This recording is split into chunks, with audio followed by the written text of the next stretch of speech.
Друзі, експерти, пане голове, пане посло, пане заступник міністра, ми раді вітати вас на Міжнародному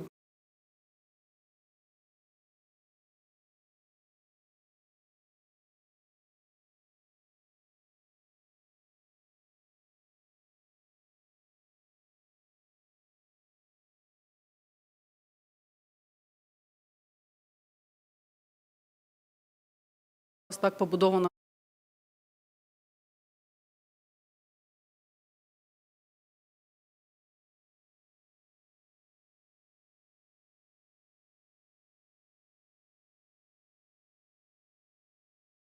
Цей форум можливий сьогодні, за те, що можливий цей день в свободній і вільній Україні. Ми дякуємо всім захисникам і захисницям.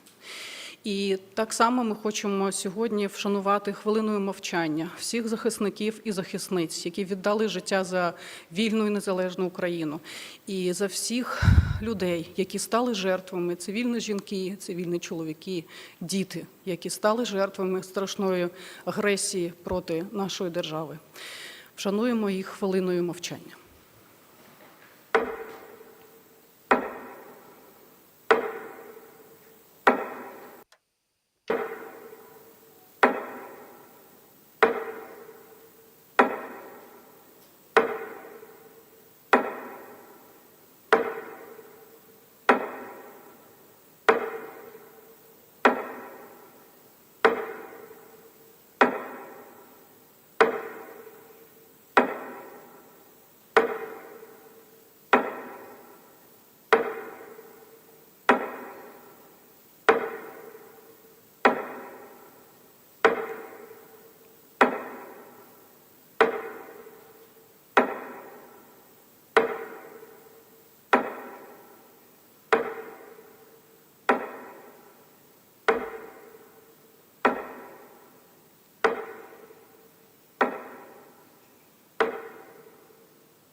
Дякую. Thank you. The Russian aggression has not stopped Ukraine and our courageous people, and we carry on our positions wherever we can work. Likewise, the Expert Network continues its work. This is a part of the Crimean Platform. As of 2021, we have three dimensions: parliamentary, governmental, and experts. And for us, cooperation with the parliament is key in order to improve our legislation, primarily to defend the victims of the armed aggression of Russia, so Ukraine can continue its democratic development even in the environment of this awful war that Russia unleashed against us. And cooperation with the parliament for us is also about international cooperation, because this makes it possible for us to cooperate with other countries and their parliaments to make sure that all those guilty are brought to justice and we can resist all the challenges that stand before us because of the aggression. It is my pleasure to give the floor now to the chairman of the Verkhovna Rada Parliament of Ukraine, Mr. Ruslan Stefanchuk.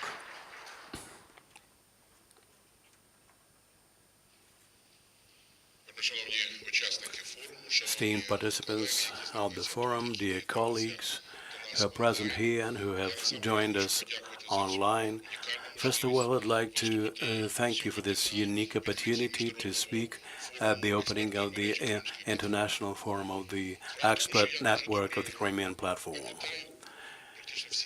I remember only too well all the events that have been held to realize this idea, the ideas of President Zelensky and everything which is related to the Crimean Platform. And when we spoke about the expert discussions, those were the most profound and the most efficient discussions. I remember very well when we launched the parliamentary track and when we were in Croatia, when at the meeting of experts there were top-notch speakers, Nancy Pelosi, Barbas, and other colleagues of ours, and we really had a true discussion. We spoke to people, to experts, to make sure that people understand what's going on in Ukraine. So standing here, I would like to thank you, first of all, for everything you do, for the huge work that you do to make sure that the truth is known. The Ukrainian parliament has always been on the side of the ideology of the Crimean Platform, because for us it is obvious that what happened then and what continues happening now is absolute evil. You would be aware that the Ukrainian parliament is very much engaged with everything related to the Crimean Platform. We have our own track of Crimean Platform. This year we mark the 80th anniversary of the deportation of and genocide of the Crimean Tatars, all the way to our membership, to the development and lobbying on all the new laws to restore justice for the Crimean Tatars. Esteemed ladies and gentlemen and friends, I'd like to thank you once again for your input and to thank everyone who does everything to make sure that justice is done. This year in Riga, we will hold the third parliamentary summit, and together with my colleague, we've already sent out invitations. We are expecting a lot of participants, and I'm sure that the expert dimension of that summit will be really prominent. Dear colleagues, thank you once again for everything you do, and we will definitely prevail. Thank you, and glory to Ukraine.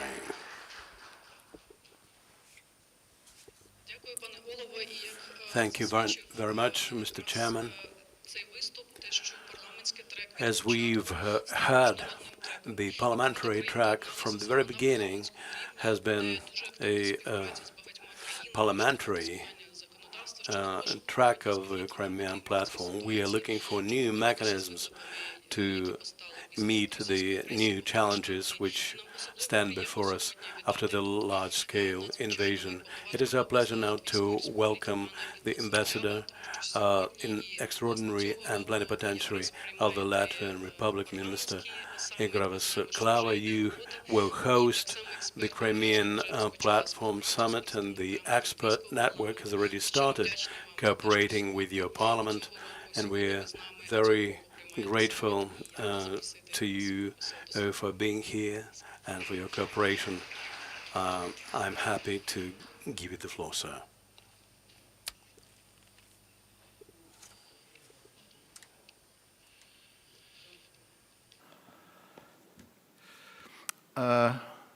Високоповажний пане спікере, Esteemed Mr. Chairman, Mr. Vice Minister, шановні друзі, Ms. Skripnik, dear friends, audience today. I recall that on August 23rd, 2021, at the inaugural summit of Crimean Platform in Kiev, our president stressed that Latvia will focus on keeping Crimea on the international agenda. He also pointed that the threats the militarization of the Crimean Peninsula poses to the whole European security.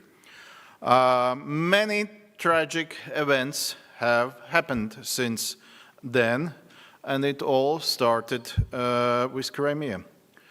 We have witnessed how war crimes committed by Russia in Crimea have been spreading throughout Ukraine. And this year we mark 10 years since the occupation of Crimea and 80 years since the Soviet Union committed genocide against Crimean Tatars. As a fact, the Parliament of Latvia has recognized deportations of Crimean Tatar people as genocide. In the context of current situation, the Crimean Platform activities are playing even more important role. Only by united and coordinated efforts we will be able to restore Ukraine's territorial integrity and bring justice to the victims and punish all the perpetrators. Ladies and gentlemen, I am proud to be here today and to greet you, and because experts play important role in this process. You analyze the information from Crimea. You are actually the real link between the people in the occupied Crimea and international society, including us, diplomats. And since you work as, in a way, connectors and voices of the silenced, your work also gives courage to many others, to other stakeholders. Your open debates and discussions are the core of a strong democracy. And this is important because this is the real difference between us and the Russian aggressor. Because we defend rules-based order, we defend democracy. I am even more proud that today's discussions will continue in Riga, together with other important stakeholders, namely with parliamentarians, because this year Latvia, together with Ukraine, is honored to host the third Crimean Platform Parliamentary Summit in Riga on 24th of October. Last but not least, I want to assure you that Latvia will stand with Ukraine as long as it takes. We were among the first to sign bilateral security guarantees with Ukraine, and the first ones to commit a specific concrete percentage of our GDP to Ukraine's defense needs annually in this document. We stand firm on the establishment of international tribunal for the crimes of aggression and are actively engaging in the peace formula, including the stopping of horrendous crimes committed by Russia by deporting Ukrainian children. Ladies and gentlemen, I wish you all a very successful discussion today. As I see from the working program, there are many important subjects on the agenda today. I would like to thank you for your attention. Razom do перемоги. Дякую.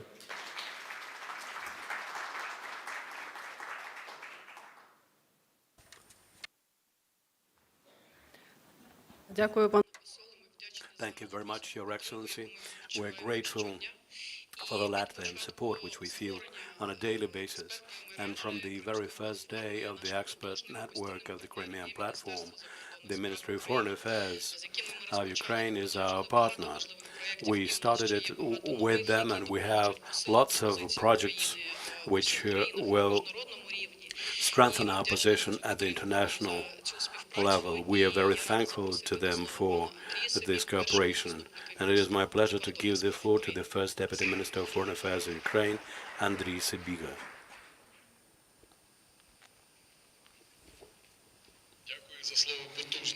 Thank you very much for the word "потужным," powerful partner. Ladies and gentlemen, dear organizers, friends, organizers of today's meeting, this event is extremely important, and I'm happy to welcome you all. Your presence here today is a testimony of our commitment to the main goal to bring peace and justice to our Crimea. The role of experts in modern international relations is very important, and you, as leaders of public opinion, make a big impact on decision-making and policy-making. The Ministry of Foreign Affairs highly appreciates the contribution of the expert network in all the dimensions of Crimean Platform, international humanitarian law and security in the Black Sea region, the protection of cultural heritage, economy, and the restoration of rights of the indigenous people of the Crimea. I enumerate this in detail because this is exactly the focal points of this platform. It is critically important that we broaden the links of an expert network through organizations and expert networks abroad. expert centers of transatlantic and global south regions. And I suggest that after the end of this event, we hold certain meetings and coordinate our efforts to further broaden your contacts abroad. The importance of this work was shown by the first Summit of Peace in Switzerland, which united 92 countries who are ready to cooperate for the sake of peace in Ukraine, and their commitment for international law was confirmed by all the participants in the summit. The necessity to reach a comprehensive and durable peace. Territorial integrity of Ukraine is impossible without the restoration of the territorial integrity of Ukraine, including in the city of Sebastopol. At all the international platforms, we have to emphasize that the first cause of the aggression of the Russian Federation against Ukraine was the attempt to annex the Crimea 10 years ago. That's why the world community should understand that there's no other way to reach lasting peace in Ukraine than to bring back Crimea with all the occupied territories. There is no other alternative. No appeasement, no Yalta II, no Minsk III is acceptable. And we have to make this case clear to our partners. We always remember those who resist in the Crimea, and the Crimean Tatars play an important role in that. Those who came back to the land of their forefathers after 50 years of deportation. This year we marked the 80th anniversary of the deportation of the Crimean Tatars, which was committed by the Stalinist regime. And the Crimean Tatar people continue fighting for their future, struggling against the Russian aggression. The day will come when all those who have been forced to leave will come back. The reintegration of Crimea will be a central topic during the 4th platform in Kyiv and the 3rd summit of the Crimea Platform in Riga. The work to prepare those events is actually underway with the cooperation of the President's Representation Office in the Crimea and with the Latvian Republic. The Black Sea Azov region is in the center of the important regions which makes an impact on stability across the globe. The Black Sea has been turned into a zone of instability and conflict, and Russia's actions jeopardize not just the economic prosperity of neighboring countries, but the global food security. Russia has turned the Black Sea into a power keg, and only the armed forces of Ukraine could change the situation, having destroyed 20% of Russia's fleet. 10 years, the Crimea is under occupation, and Russia continues to intimidate the local population, clamping down on resistance. And civil society should flag up all the crimes related to the persecution of Crimean Tatars and other residents of the Crimea. I'd like to thank the representatives of the Expert Network who have held events related to the anniversary of deportation and drawing attention of the world to this problem. Your synergy and professionalism make it possible to bring a victory closer, and we are counting on your expert analysis and sending this message across the globe. It's only through pulling our efforts with the expert network and the civil society that we will be able to implement our state policy to resist the Russian aggression. Getting information from you and expertise, input about the situation in the Crimea and individuals who are implicated in crimes of persecution, illegal imprisonment, and other crimes helps our authorities to come up with sanction lists to bring the Russian culprits to justice. It is extremely important to free all the political prisoners. And the voice of human rights activists to defend the rights of the victims helps us to liberate them as soon as possible. We need to use all the available resources. The International Crimean Platform, with its international dimension, is an instrument which makes it possible to forecast the situation, to make projections for the future, and to preclude future challenges. The state is doing everything possible for the victory of Ukraine. But in the Ukrainian Crimea, we will have to restore economy, to reintegrate into the Crimea, into the Ukrainian cultural and educational space. And we also have to fight for the hearts and minds of people who are now under the pressure of Russian propaganda. It will be very difficult to overcome that, but your input will be instrumental towards that end. It's only together that we can stop the aggression and bring back all the occupied territories and to restore and recover a free and independent democratic Ukraine. Thank you very much for your commitment to our shared cause.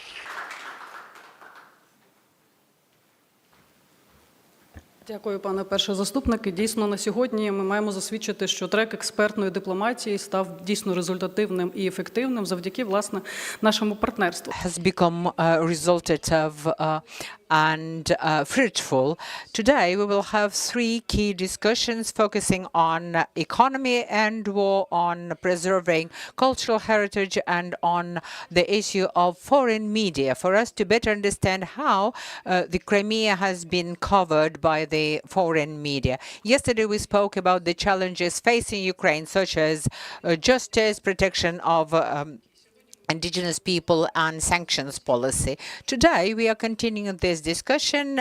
We also have online streaming in Ukrainian and English. All in all, we've got more than 200 participants.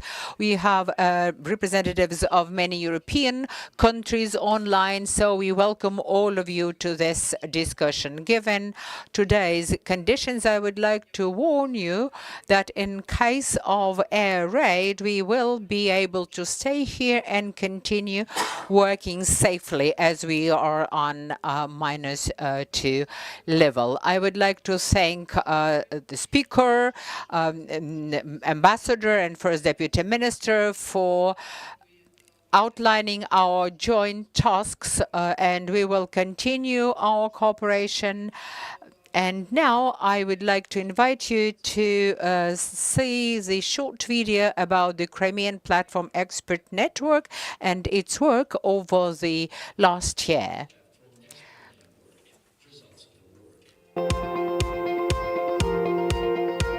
In 2020, Ukraine initiated the creation of the Crimea Platform, the first and only international format during the occupation and the only one to date. This format was developed by the Ministry of Foreign Affairs of Ukraine at the initiative of President of Ukraine, Volodymyr Zelensky. The Crimea Platform operates in three dimensions: governmental, parliamentary, and expert. The expert dimension is based on the work of the Crimea Platform's Expert Network.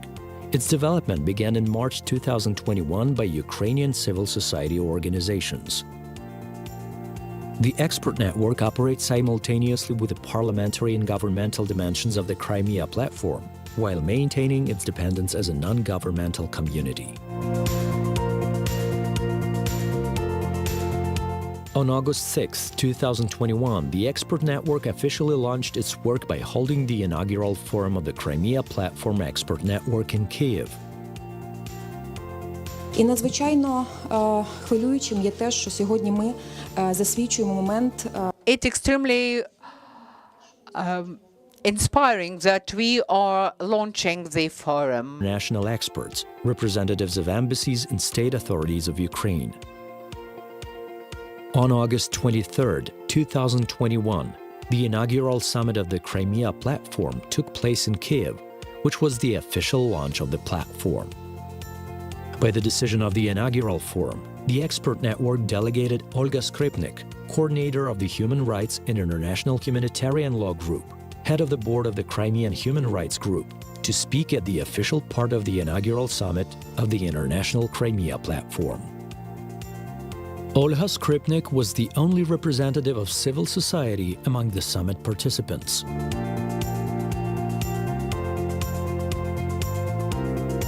The next step in the expert network's activities was the signing of a memorandum of cooperation with the Ministry of Foreign Affairs of Ukraine. Налагодження ефективної співпраці між МЗС та експертною мережею. The effective cooperation between the expert network and the ministry is an extremely important step. Through the establishment of the Crimean Platform, we brought back the issue of Crimea to the international agenda. The expert network organized its work in 7 thematic. Policy of non-recognition and sanctions, Coordinator Valentina Samar. Human rights and international humanitarian law, Coordinator Olha Skripnik. Security, Coordinator Alina Frolova. Economy and environment, Coordinator Yevhen Khlobistov. Humanitarian policy, Coordinator Andriy Shchekun. Cultural heritage of Crimea, Coordinator Denis Yashny. Restoration of the rights of indigenous peoples as a tool for deoccupation of Crimea, Coordinator Eskender Bariev. Together, members of the expert network worked on the development of practical approaches to draw global attention to the situation in Crimea and to address the escalating security threats arising from the aggression of the Russian Federation.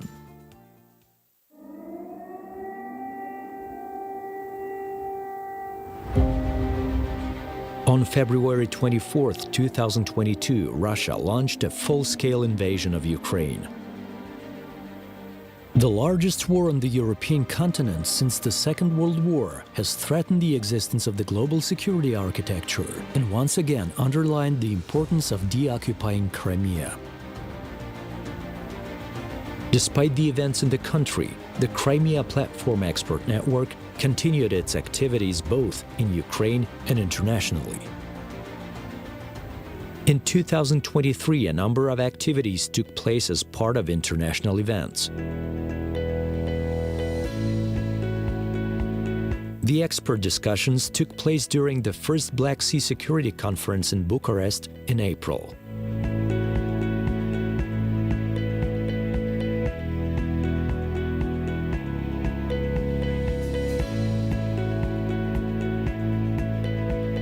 Чорноморський регіон є навіть зараз джерелом. The Black Sea region is the source of threat to the whole world due to the Russian Federation's invasion. And in the Black Sea, we have to address these issues. First of all, the aggressiveness of the Russian Federation. And we have to plan for the safer world and the safer Europe. Expert Network organized the International Forum Foreseeing the Future, Expert View in Kyiv. Тут ми напрацьовуємо і We've developed several possible scenarios, and we have to get prepared for those scenarios. And we will develop specific recommendations for each of the scenarios in the Black Sea region. Second, on the eve of the third summit of the International Crimea Platform, the Expert Network organized a pre-summit in Kyiv with the participation of national and international experts, scholars, and government officials. Цей саміт, на відміну від попередніх двох, Unlike the previous summits, this summit will bring representatives of different countries along the message that Crimea is Ukraine, and there can be no intervention in Crimea without intervention into larger Ukraine. Peoples of Ukraine, the way to successful reintegration of Crimea.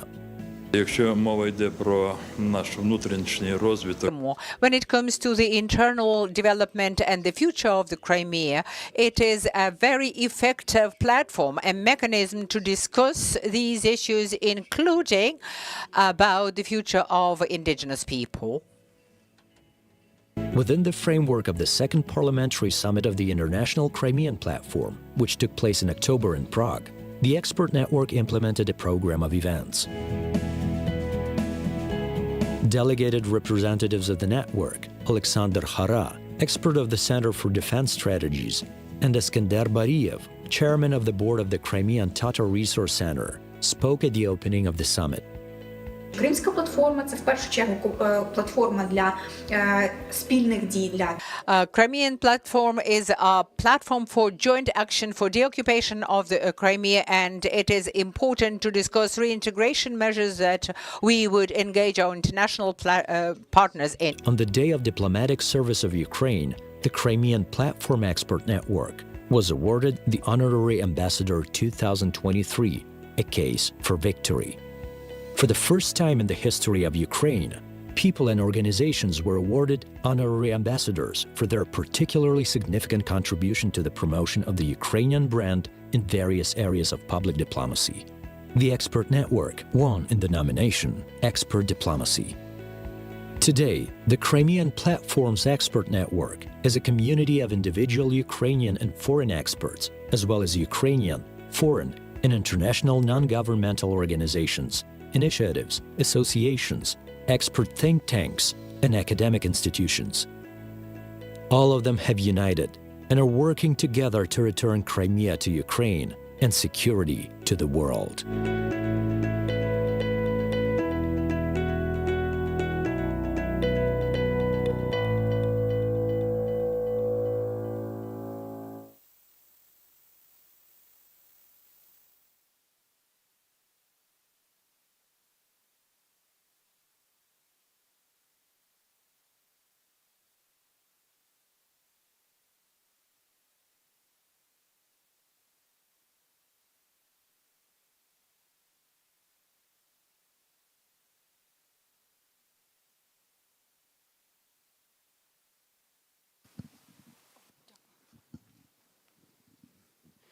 І ми переходимо до нашої першої And it's time to start our first panel discussion. It will be dedicated to the economic issues.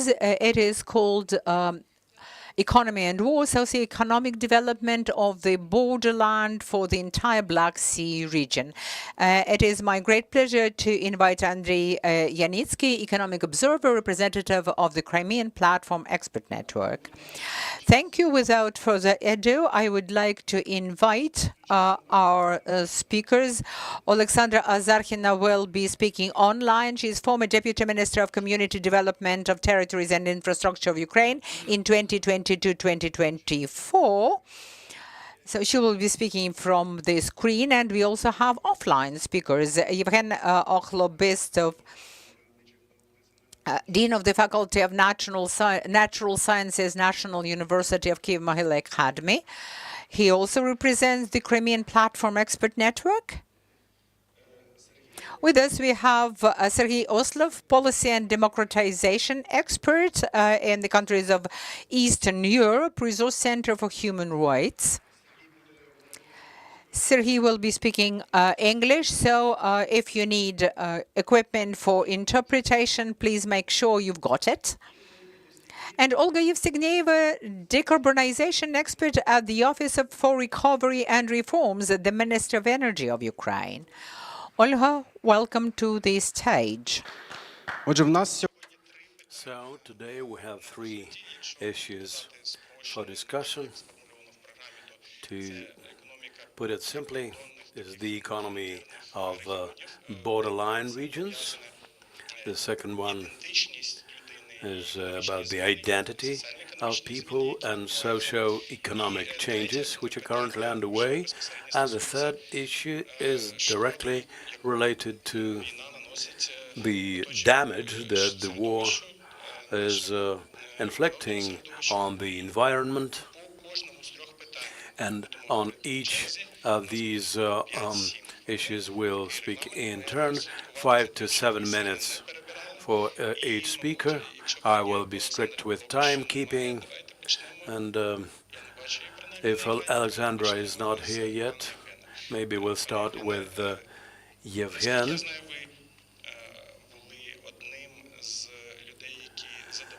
As far as I know, you were one of the tone setters in this discussion. Why did you choose these specific topics and suggested that they be discussed? Frontier regions, identity, and the environment.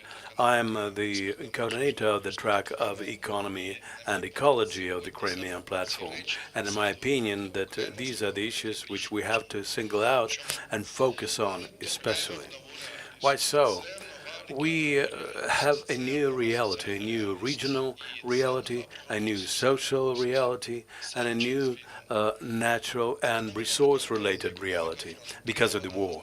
The economy of the frontier regions shows that we have to shape our vision as regards the territories bordering on the hostility area or have been occupied or luckily have been de-occupied. But those tasks are of different nature and therefore should be treated differently. Another aspect is identity. Vyacheslav Potapenko, who is a member of our team, writes a lot about that. He writes that the Russians are trying to change the identity of people on the occupied territory. On the occupied territories, the only way to make it is to become a Russian. It's very difficult to preserve your Ukrainian identity and to be okay. So we will have to deal with the problem of changed identity of our people.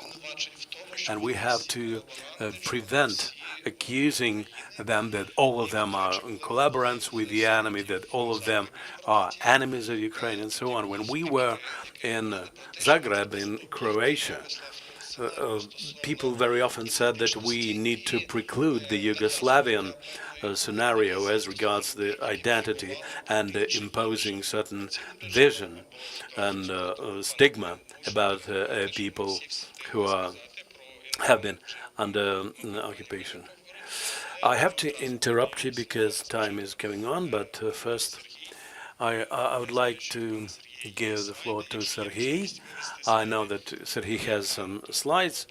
If we can see the slides on the screen, that would be fine to illustrate what Sergei is going to say, but we can start right away.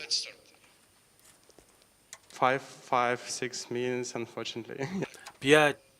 It has been a pleasure to be invited to this event. Speaking about the impact of the war, specifically the large-scale phase of the war, of the Russian aggression against Ukraine, and the impact on some of the countries which are bordering Ukraine.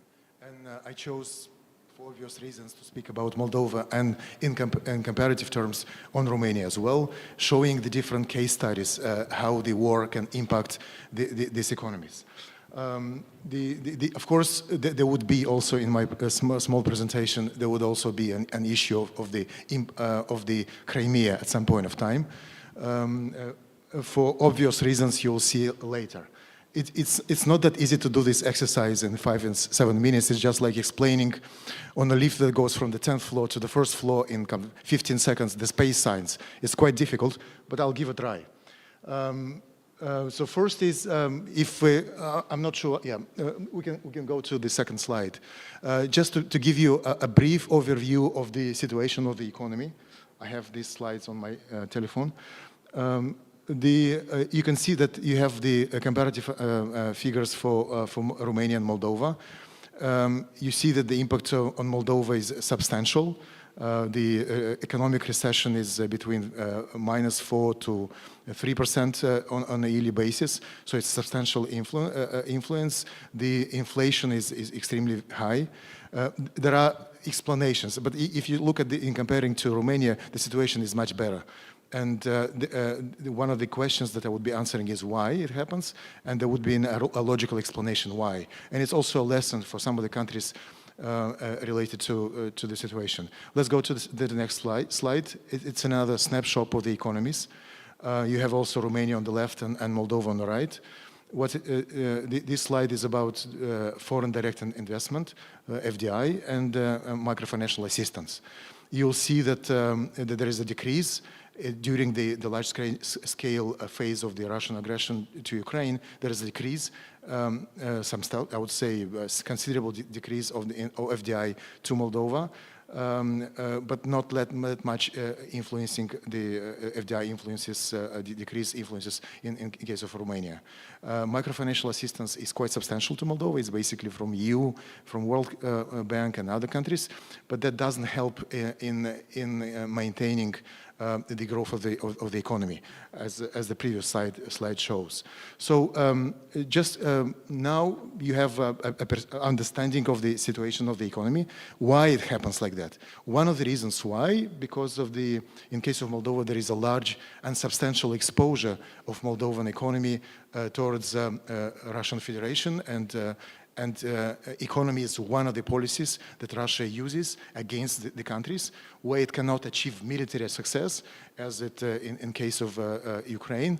It uses different other hybrid methods, including economical means, in order to achieve its objective, to control the politics, the polity, but also control the strategical economic sectors of the economy. And the next slide, I will give you an example of the energy. Again, you have a slide that compares Moldova and Romania. Romania is on the left, Moldova is on the right. The energy price hike was substantial during this period of time, and Russia has used it very, very successfully in order to cause the major price hike in Moldova, like 6 or 7 times for the households. And because Moldova from energy perspective is extremely like 100% dependent. Later it became like 80% dependent on Russia, but this is one of the reasons how Russia controls the states through the economy. There are some other examples of how to do it, but let's go to the next slide. I'll give you another example how Russia influences the situation in agricultural sector, in other sector of the Moldovan economy. And again, you have Romania on the left and Moldova on the right. The situation is different, again, if Romania during this period of time faces the surplus in the production, so it produces more, and then it has a difficulty in exporting. Moldova has a different problem in the cost of the inputs, and the cost of the inputs actually raised the price of the agricultural products, and then it's quite difficult to sell it. And then what happened is that the substantial investments in agriculture, again from Russia, but also control of some of the input value chains has also been a means how Russia controlled some of the sectors of Moldova. Let's go next. This is one of the issues, how it would be possible to address it in a positive manner when we had this logistical and transport crisis in the region, given again the situation with the war. Romania is on the left and Moldova is on the right. The approach has been different.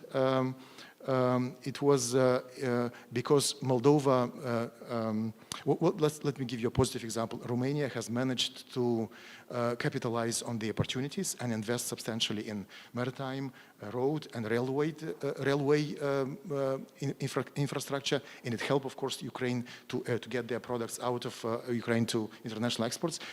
Whereas Moldova, given not developed the transport and logistic infrastructure, suffered substantially. And then, of course, the EU and the governments has jumped in order to support the development of infrastructure. That actually gives the net benefit to Romania.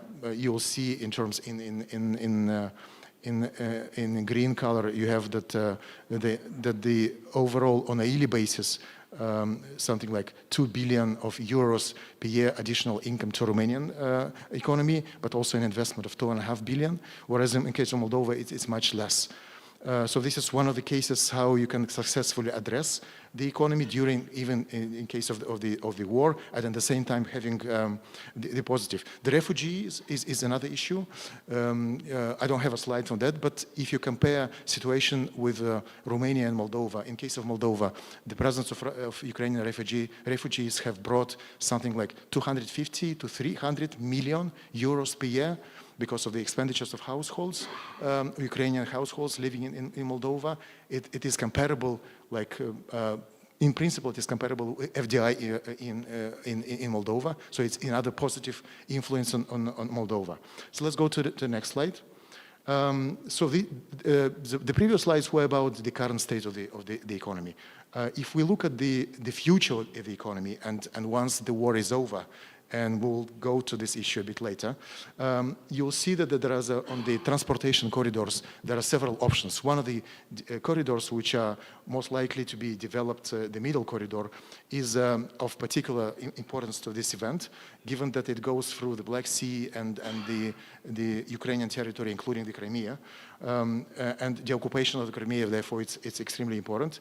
Of course, Russia, as an aggressor state, does want to use the northern corridor in order to not to allow the middle corridor to develop, because the cost, the benefits of development of the transportation logistical corridors from Asia to Europe, but also within Europe, brings at least a couple of % of GDP growth, and evidence for that is available.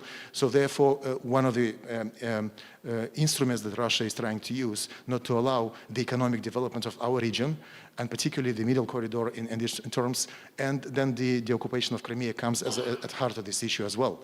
Let's go to the next slide. This slide is about the intra-European economic development, and particularly the development of the north-south corridors in terms of the Eastern Europe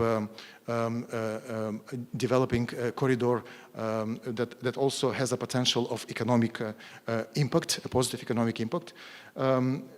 Again, here the aggressor state is trying to push out of the opportunities for development of the Eastern Corridor that will also bring after the war, the potential the benefits. Let's go to the final slide. So the previous two slides showed actually what would be the outcome of the war in case of the positive scenario, when there would be a development of the Crimea, Black Sea, then there is security considerations taken in place, but also, of course, Eastern Europe capable of economically developing and successfully integrating into the larger Europe. What is quite clear that the spillover effect of these transportation corridors and economic development would have a major impact on both Moldova and Romania, and of course Ukraine at the same time. So what are the key issues or lessons drawn? First is basically for Moldovan government is to look into the structure of Moldovan economy and strategically understand where Russia is trying to get presence and influence, like energy sector, agriculture, finance, banking sector, the factor so-called economy. In case there is a substantial exposure and presence of Russian in this area, then there should be Moldovan actions to enforce the EU sanction regime.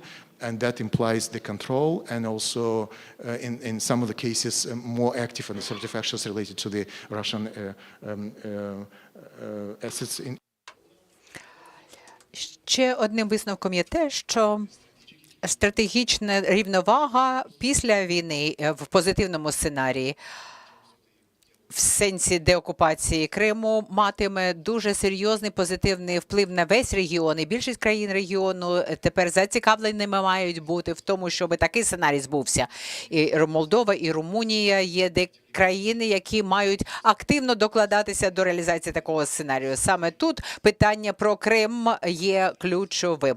Дякуємо дуже Сергію. Матимете можливість ще прокоментувати ситуацію після того, як решта наших учасників і учасниць висловлять. Більше часу через таку ґрунтовну підготовку мені підказують, що вже з нами Олександра Азархіна, екс-заступниця міністра розвитку громад, територій та інфраструктури України. Minister of Community Development of Territories and Infrastructure of Ukraine.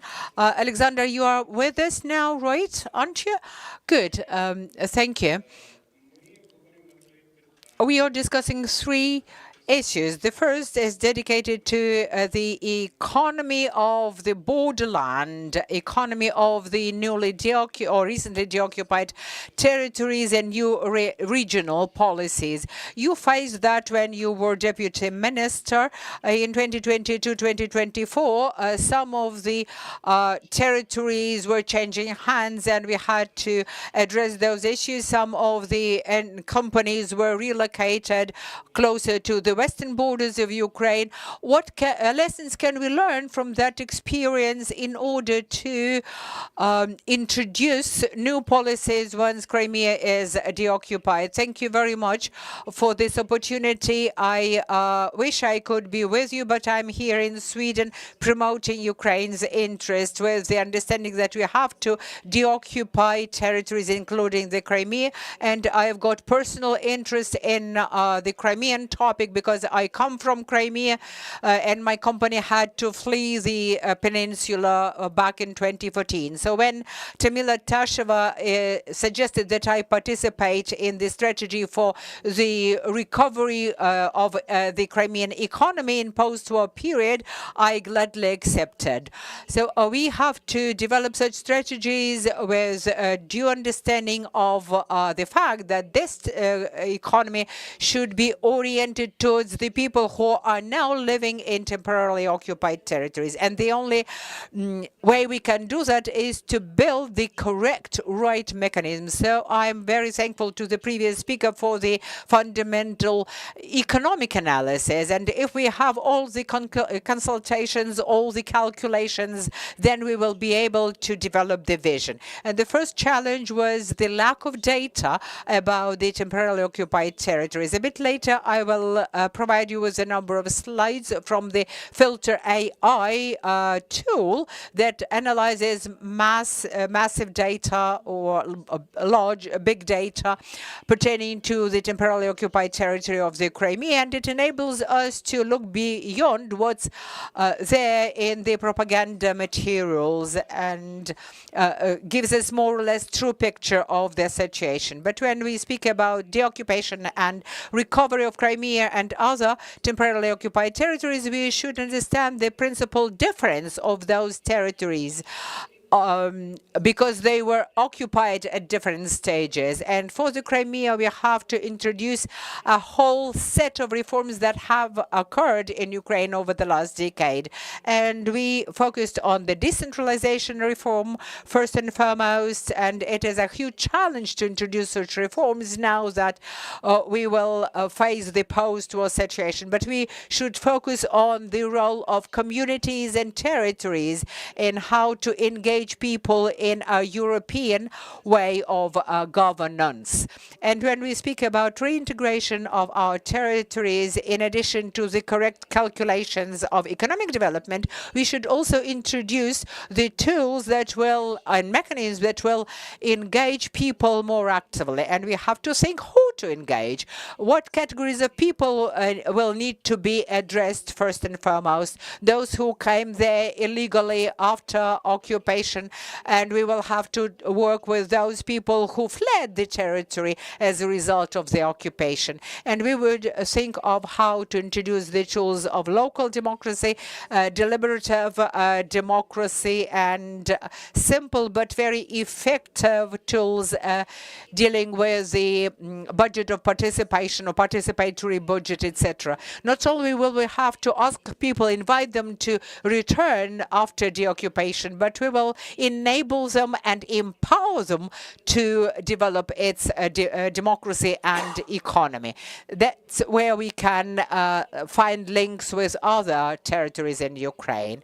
And then when it comes to the regional development, we understand that various regions have various specializations. Like in the EU, we would apply the notion of smart specialization. When the regional development strategy was revised, I think that we will be applying this strategy in Crimea post-deoccupation. And it is part of our integrational conditionalities.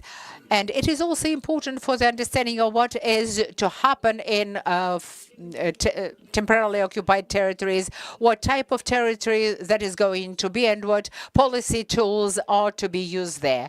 Now, speaking about the territories that are under Ukrainian control but are close to the front line or close to the state border, the situation there is different from the conventionally rear territories, particularly when it comes to the shelling with missiles or Shaheds, turning the entire entire country into the battlefield.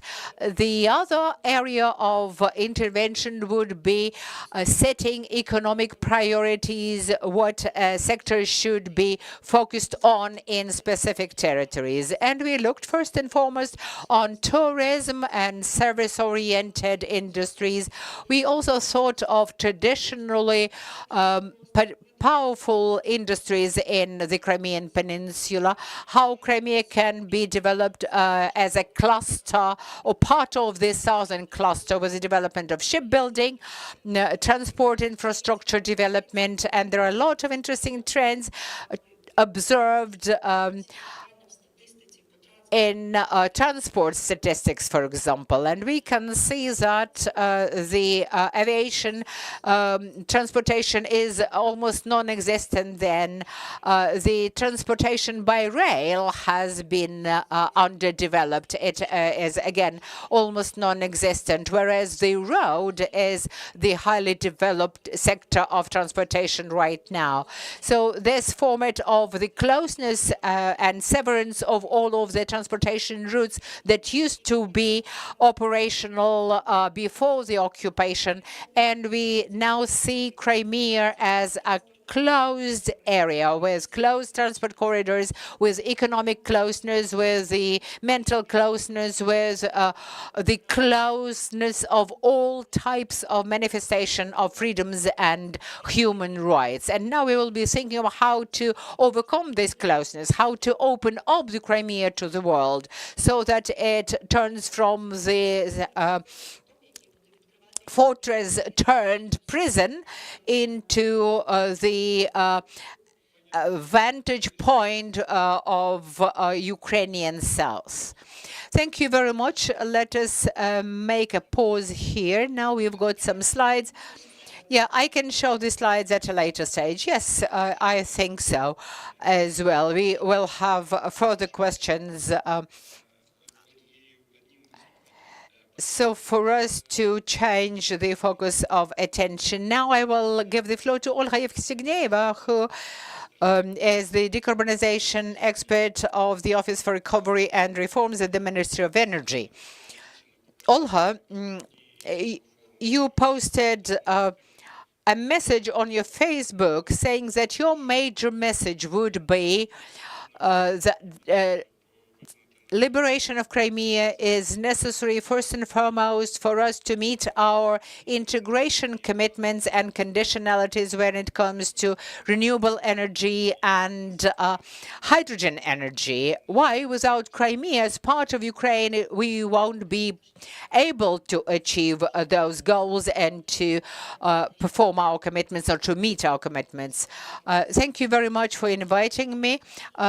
And to me, it is an inspiration and a great responsibility. So I'm here to learn from your experience and from this practice of a network.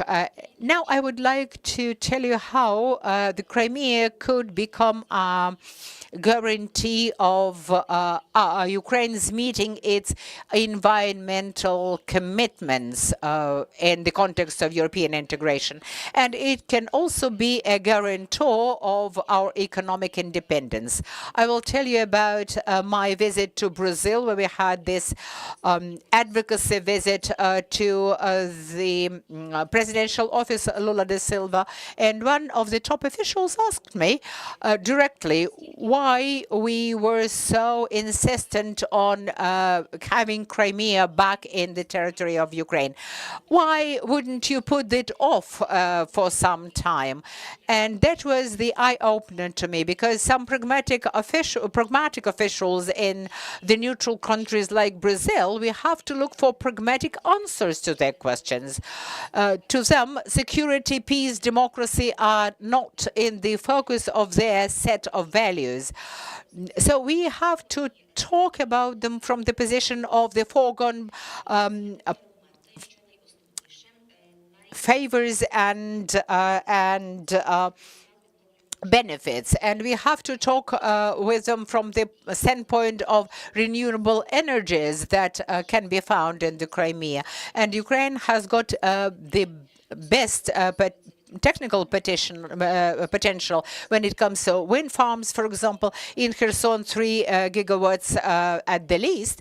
But when we speak about the offshore generation in the open sea, then of course it is there in the Black Sea, in the western part of the Black Sea, and in the Sea of Azov from Henichesk to Berdyansk, and the wonderful climatic conditions for the development of wind farms.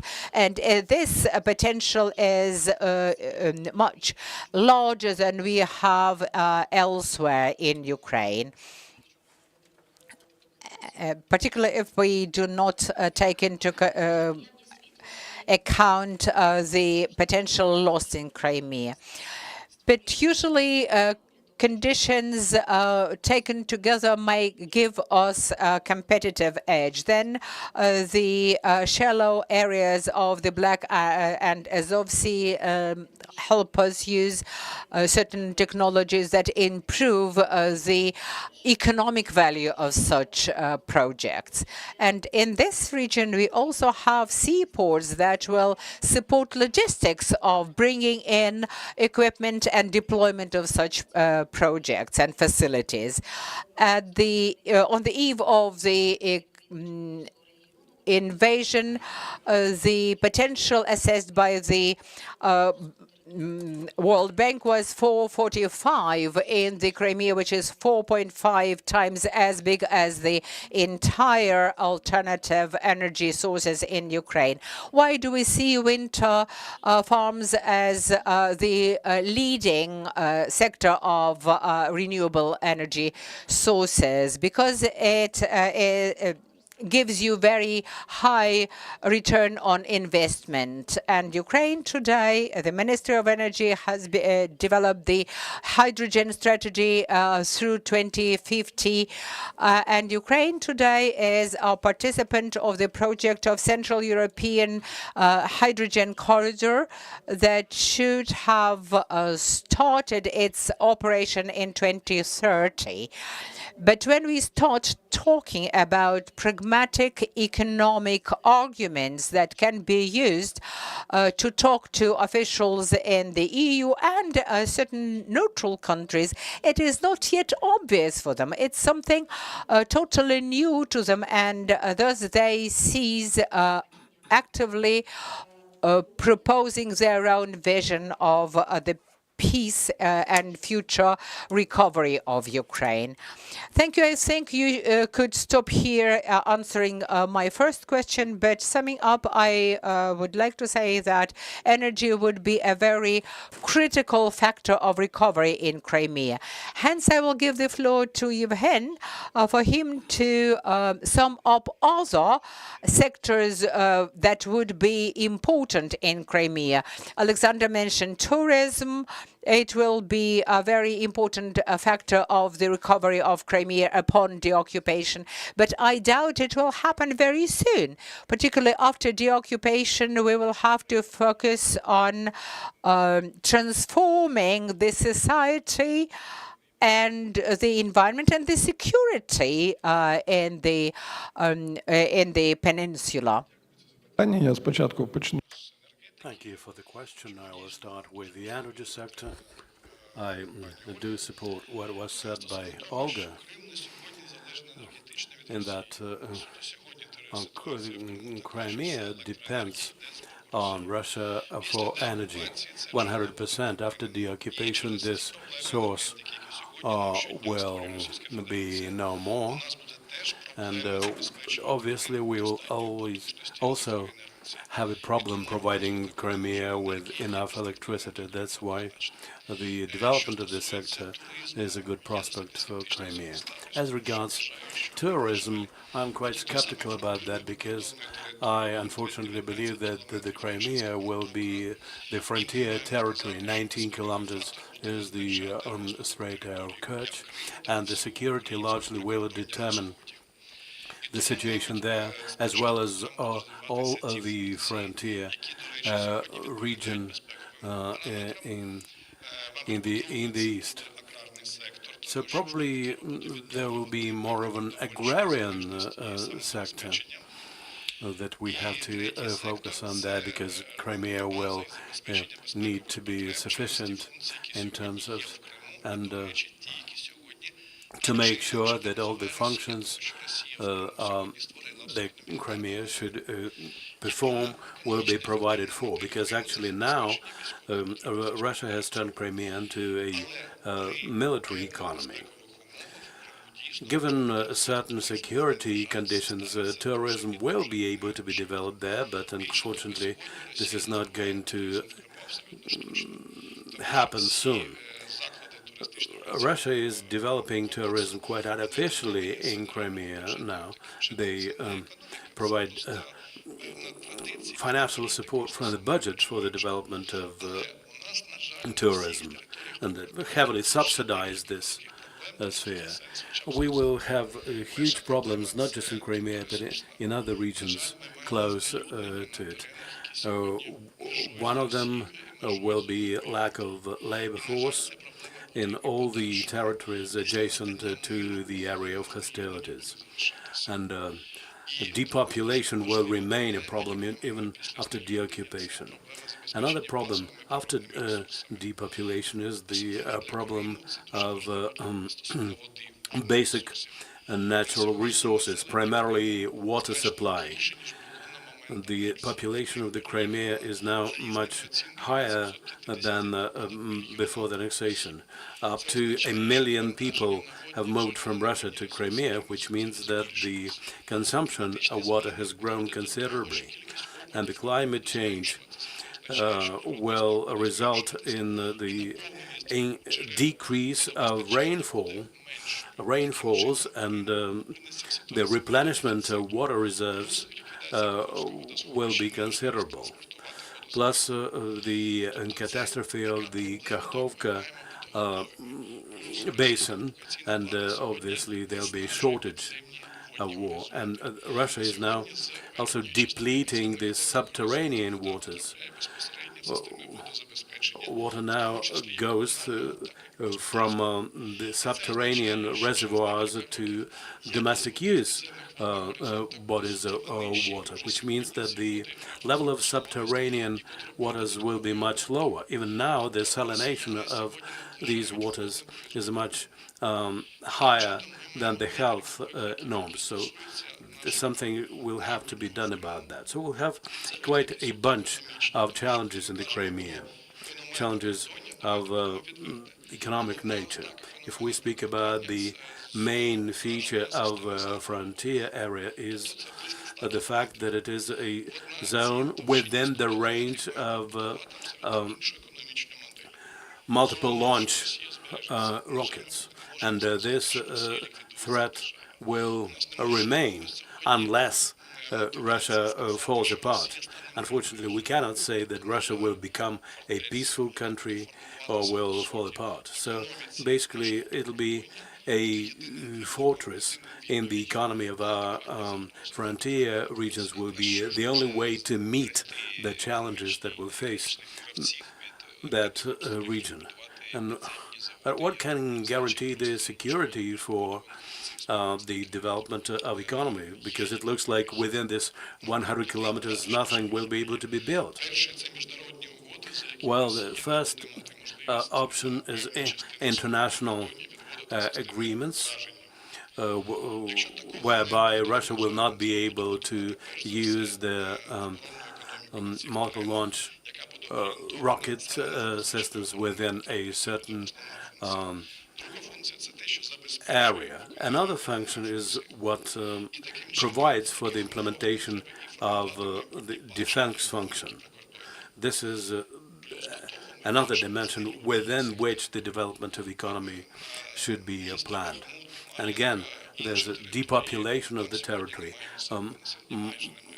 Bakhmut and Kamenka and other areas are heavily depopulated. And it's going to be an area of the defense based economy, and this will remain the case as long as Russia remains aggressive. it would be, according to parliamentary rules, good to be able to give the floor to Alexandra to answer the questions primarily related to the further development of tourism in Crimea. What's your take on how tourism can be developed there? If Russia remains aggressive, but even if we depopulate the Crimea. When we drafted our strategy, we proceeded from certain relevant security issues. The way the war is going on now makes it the area of drone war.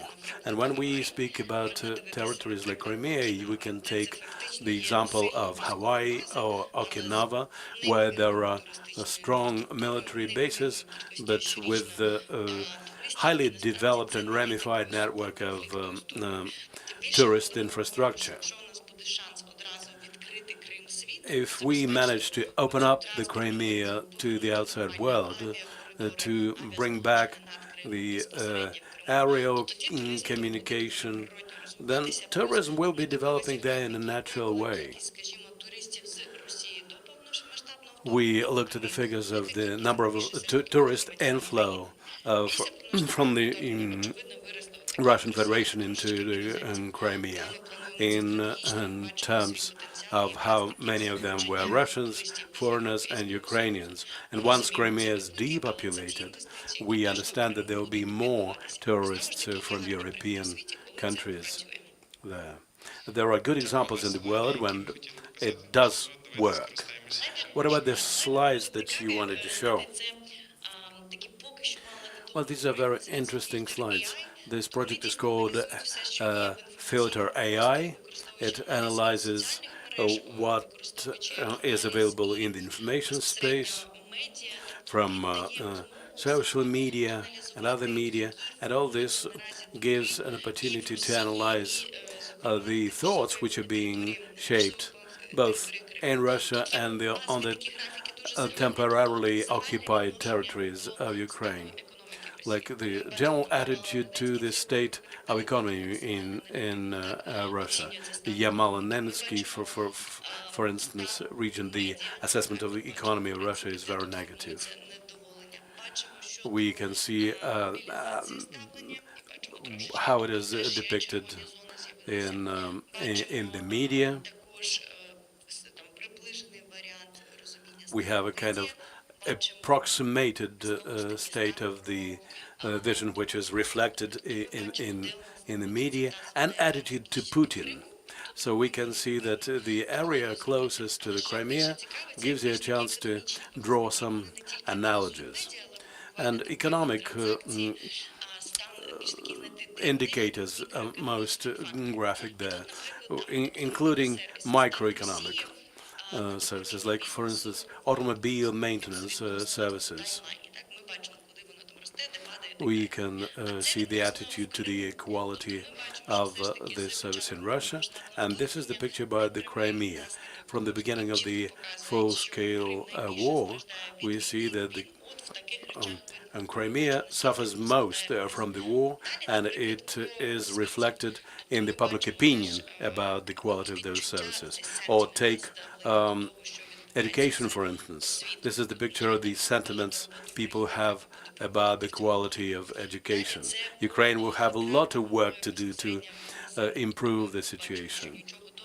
Or the service of stores and shops. The general picture for Russia is much better than it is in Crimea.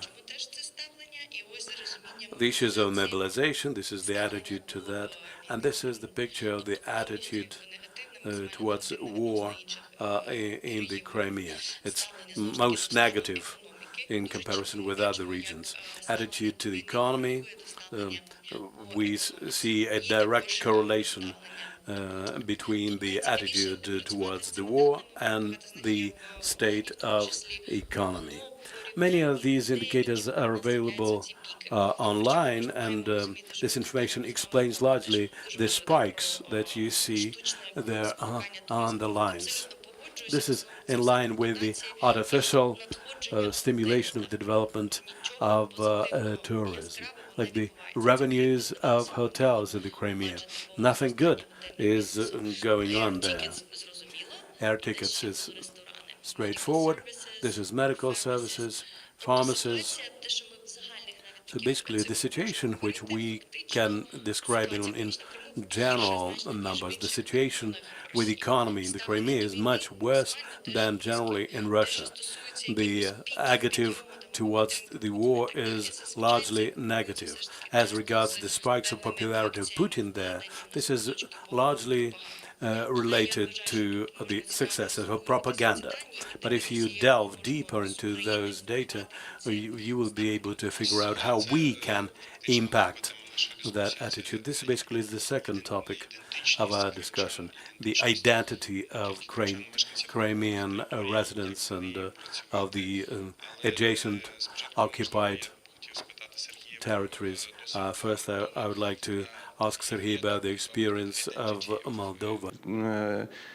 Moldovan, how Russian propaganda influence to Moldovan, and do they become more radical, more polarized in society, or maybe in other way they feel themselves?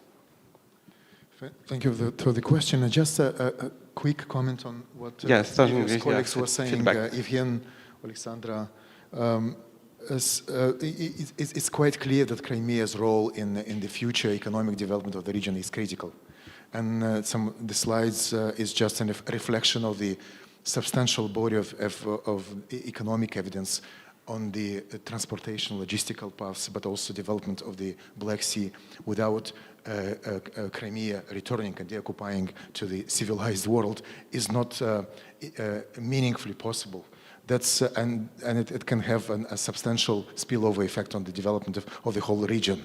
And there should be a kind of strategic equilibrium solution in terms of Crimea deoccupied and returned to Ukraine. Then there is a good chances for Black Sea region to develop economically, and otherwise there would be a quite predictable scenario of Black Sea turning into the region which is not economically developing, and then it will bring poverty and impoverishment to the region.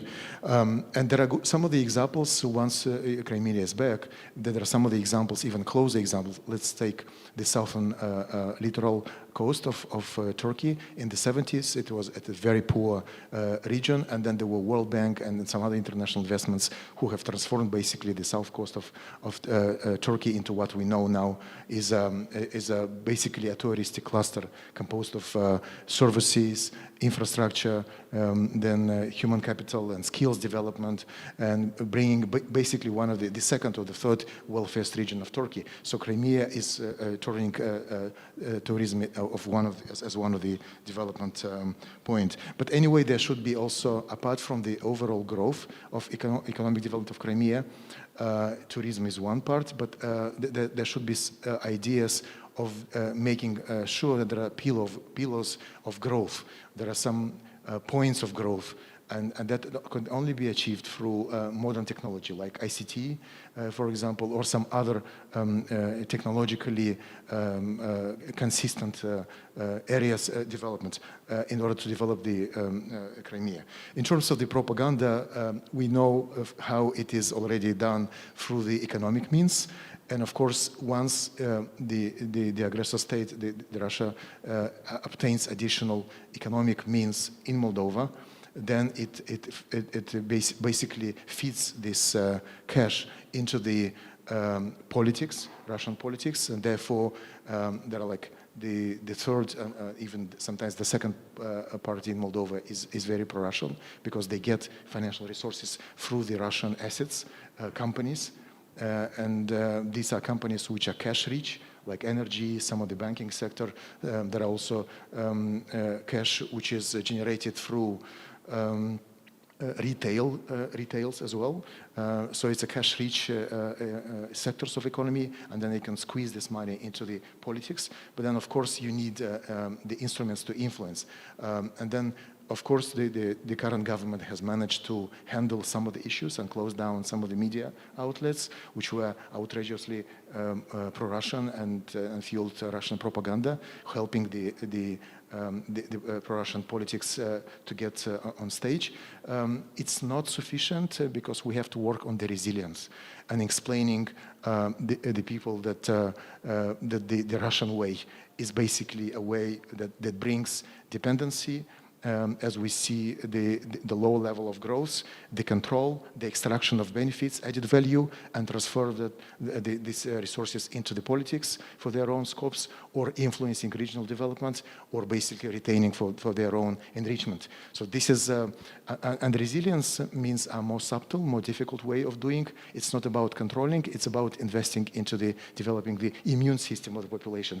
And there should be not based only the issues related to the media control. There should be an investment in human and people, in the understanding, perception, good examples, and like the resilience work in countering Russian propaganda is much more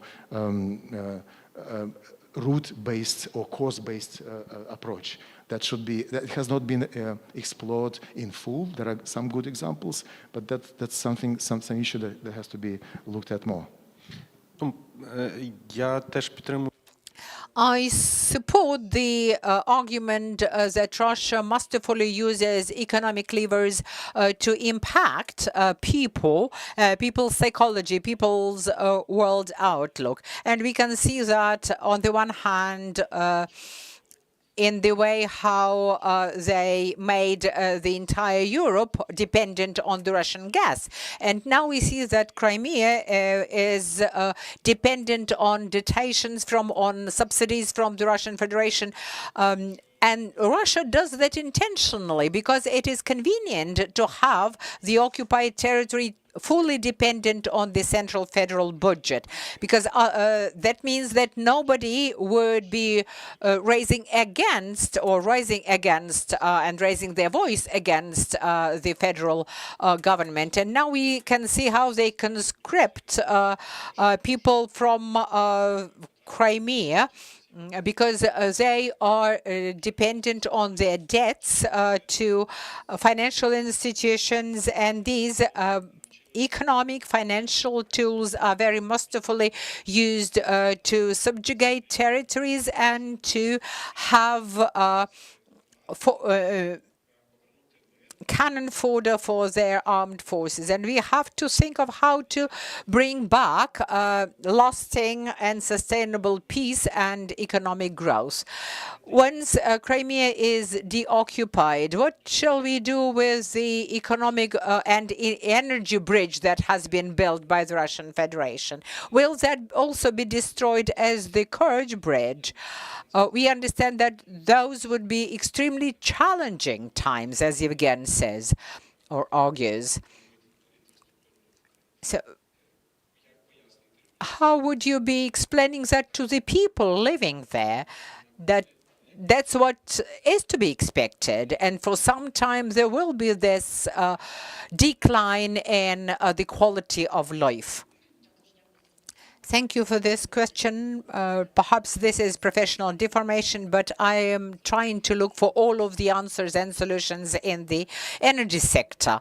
We know that Crimea is not energetically independent, but the international partners know that the potential for alternative energy resources is substantial and sufficient for Ukraine to meet its commitments of Repower Europe, 45% of renewable energy, and the development of offshore wind energy projects in Crimea can contribute to the overflow or exchange of flows between the Black Sea region countries. There is this potential, and we have to discuss it.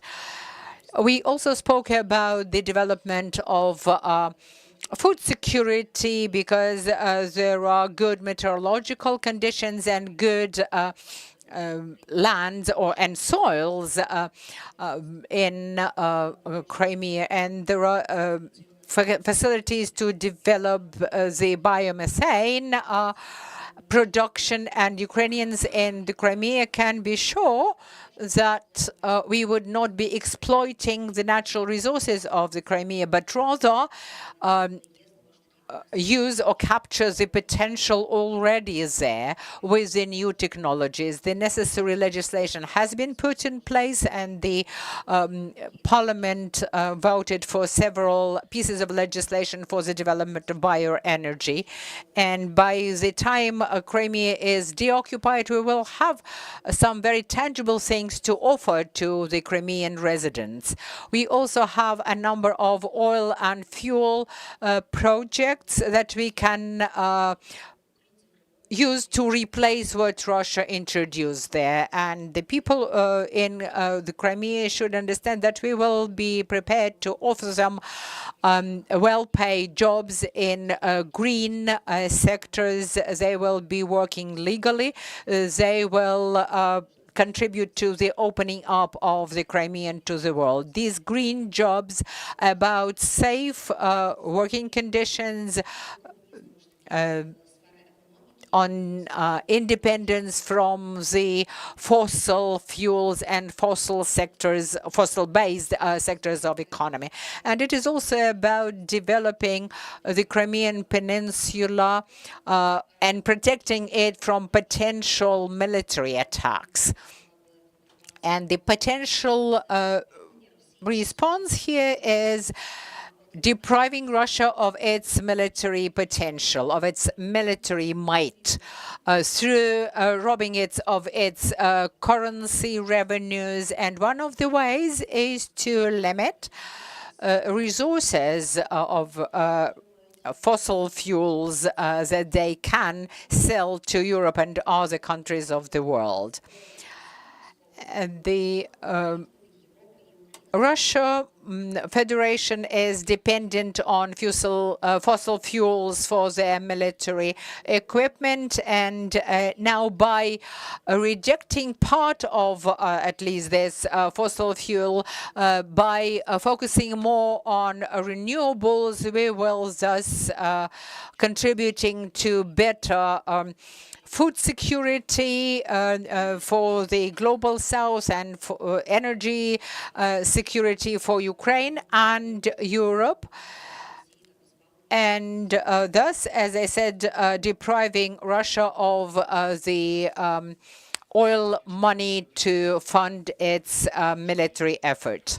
If we turn it into the messages for the Crimean residents, that with the deoccupation of Crimea, there will be new jobs and environmental issues will be addressed.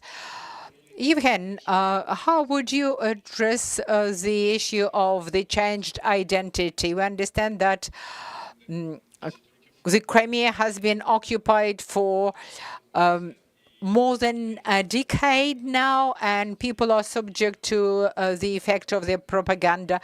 And humanitarian policy wasn't that active even before the annexation of Crimea. So what needs to be changed in order to bring people back into the fold of the Ukrainian humanitarian policy and human resource development? When it comes to the food dependence, even earlier, the Crimean Peninsula had low humus soils, and this problem will persevere. And food security and safety of Crimea will be based on science-intense types of technologies. As far as identity is concerned, I'm sure that it is all about the people who moved to Crimea illegally, who have grown roots there.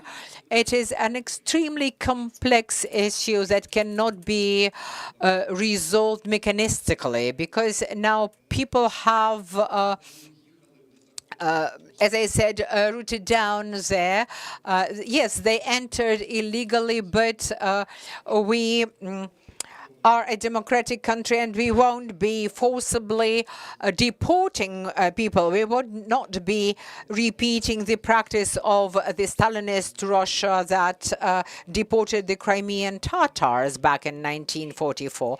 So it will be a very complex economic, social, and humanitarian issue. And then we will see how people will be prepared to accept the occupation. Then there will be the issue of the legality of their stay in Crimea, whether they should be allowed to continue staying in or residing in Crimea. Another issue is how many people will be there and will agree for various objective and subjective reasons to stay and work in Crimea. How many of them will be willing to leave the situation or the territory of Crimea? And we will get a lot of people in need of social and economic support.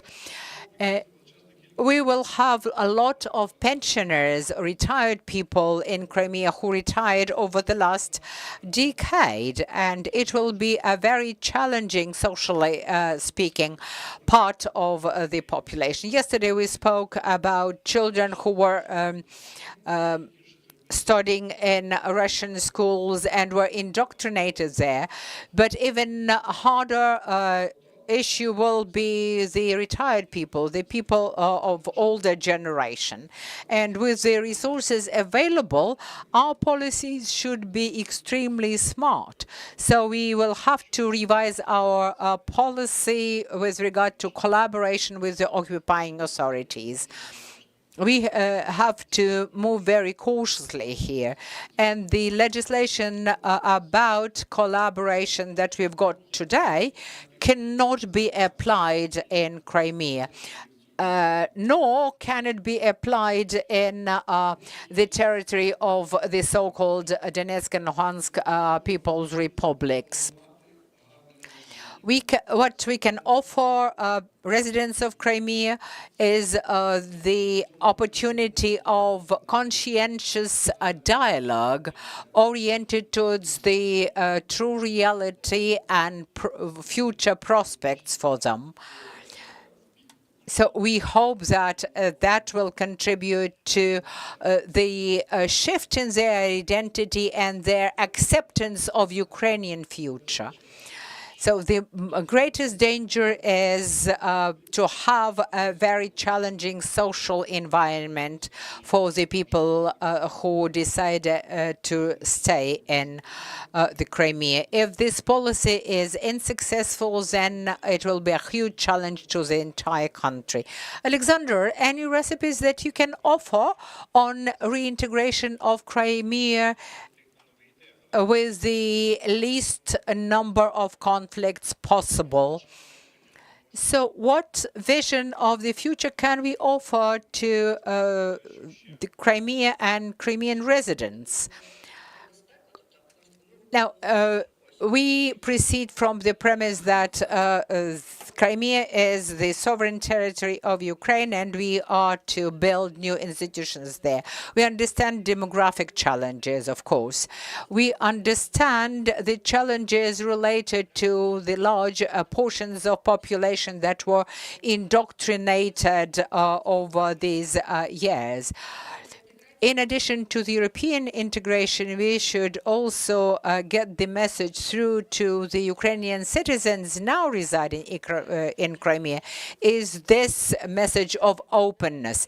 Now, people in Crimea are totally closed in their nostalgia for the Soviet Union under the influence of the dictator in the Kremlin. By returning to Ukraine, the Crimea becomes potential tourist hub, transport hub. It's about the modernity, it's about the future rather than nostalgia and past. Я думаю, що воно комплімент. Well, at least there should be openness to the outside world. Well, we have 15 minutes to go. we can engage the audience. If there are any questions on the floor, we can use this opportunity. While you're thinking, I suggest that we draw certain conclusions as a result of today's discussion. It was uneven, but we've spoken about the lack of natural resources, about the changes in Crimea, which are related to the war and the closed nature of Crimea. We spoke about the prospects for deoccupation and projections for that time. Maybe we've omitted something, and you can add something to that by way of concluding.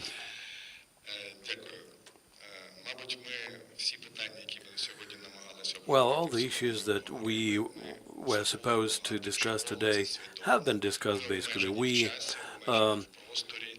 omitted certain issues, but we did it knowingly because we are limited in time and space, and the consequences of economic war, over the war on economy, require a separate discussion for us to be able to thresh out all the dimensions of this problem. We have to understand that we have a new economic reality, regionally featured economy now, because this is something which we're not going to be able to change within a year, and we'll have to understand this and to come up with a new model of economic development. Luckily or unluckily, the relocation of the capital to the west of our country is a factor to be considered here. There is a phenomenon of property prices, which are also under the influence of the relocation of capital, which we can observe both in the west and in the east of our country. If we are talking about future strategic enterprises, they should be placed in a more secure areas, maybe in the west of Ukraine, even beyond. So the Romanian frontier region acquires special importance, especially in view of mutual understanding between the two countries.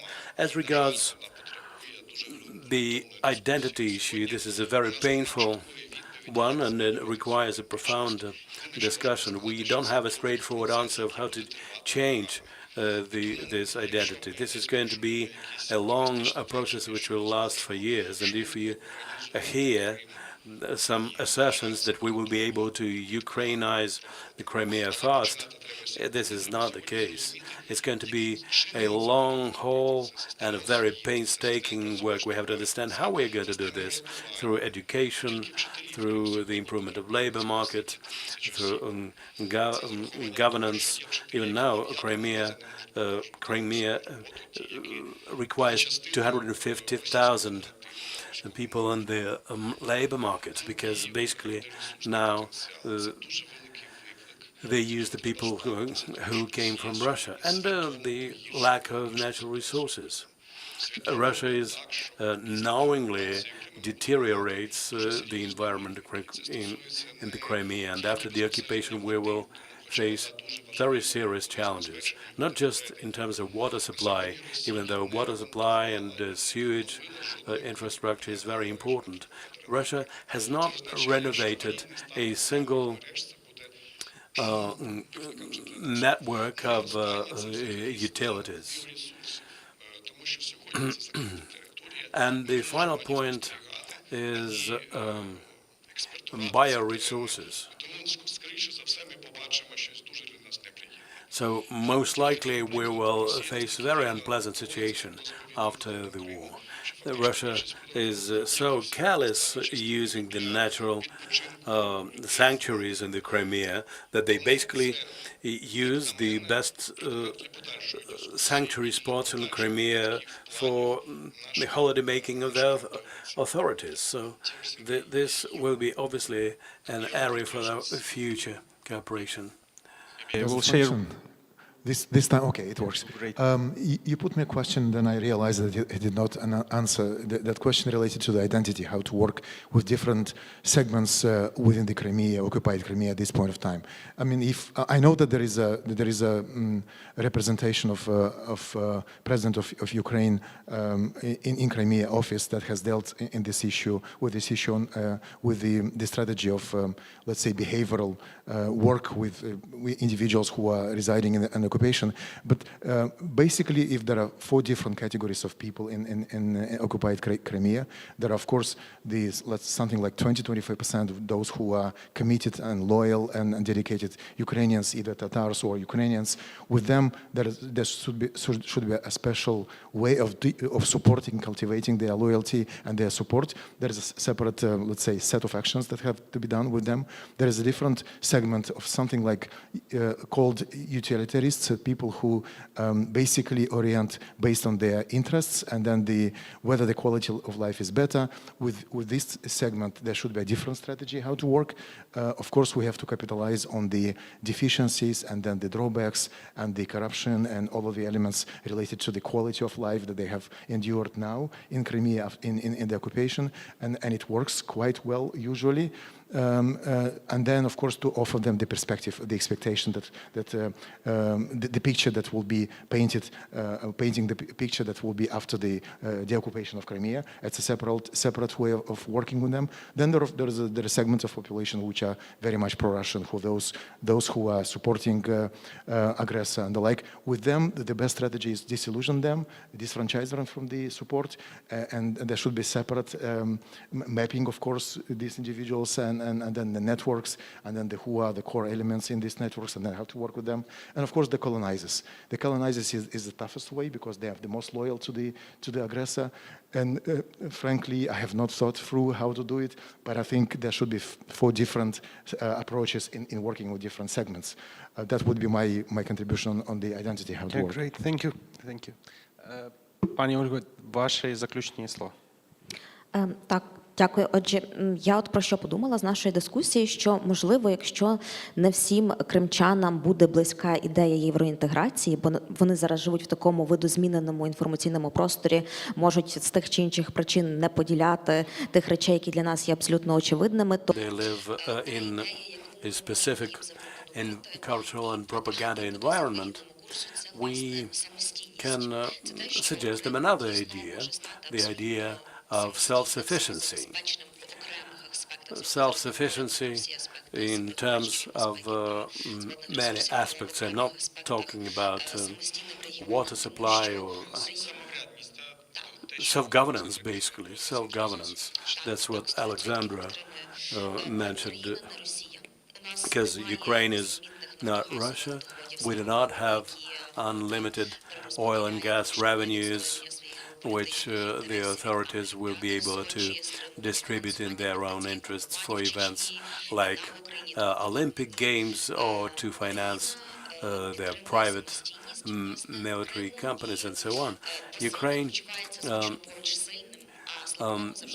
supports self-governance in Ukraine, and this is not the case that Russia is doing, because they normally suppress the one who is weaker. But we have to be aware of this and do it this way. Ukraine is about a realization of potential and not exploitation of resources. When we speak about the ruined sanctuary areas, now we are drafting a law on the protection of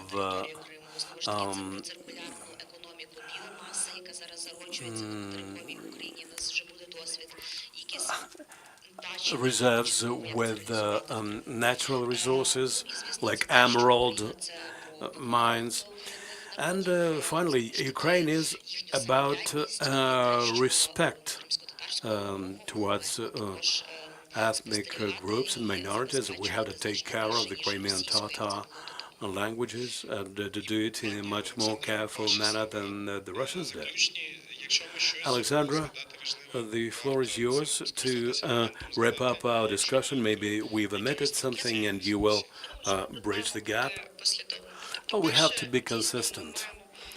First of all, we have to continue our reform within Ukraine and to understand what kind of model we're going to establish on the deoccupied territories. We have to be aware of all the future realities and challenges. We should not engage in wishful thinking and delude ourselves that all the problems will disappear with deoccupation. We have to be ready for very tough dialogue, but it's only through the dialogue and respect to international law and order we will be able to keep the vision of Crimea which we cherish, a free Crimea with respect to business, to minorities.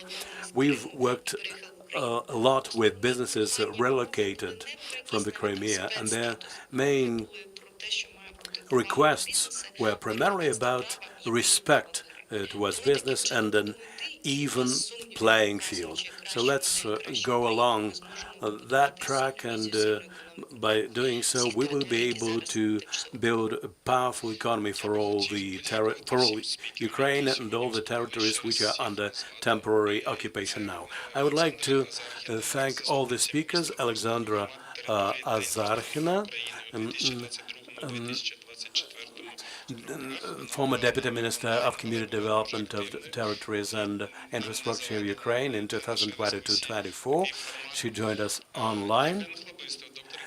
Yevhen Khlobystov, Dean of the Faculty of Natural Resources, National University of Kyiv-Mohyla Academy, and representative of the Crimean Platform Expert Network, focusing on economy and the environment. Within this Crimean platform, Serhiy Ostov, Policy and Democratization Expert, a Resource Center for Human Rights.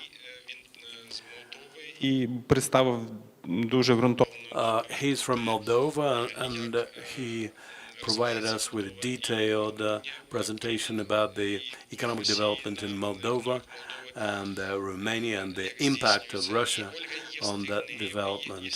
And Ms. Olga Yevstigneva, decarbonization expert at the Office for Recovery and Reforms at the Ministry of Energy of Ukraine.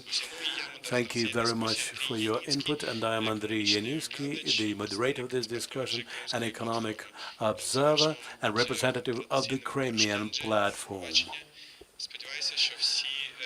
Goodbye. See you later. I hope you all will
міжнародний експертний форум Кримської платформи. І переходимо до наступної панелі, яка називається «Культурна стратегія в умовах війни в Україні. Виклики збереження спадщини». Сьогодні ми будемо говорити про ті виклики, які...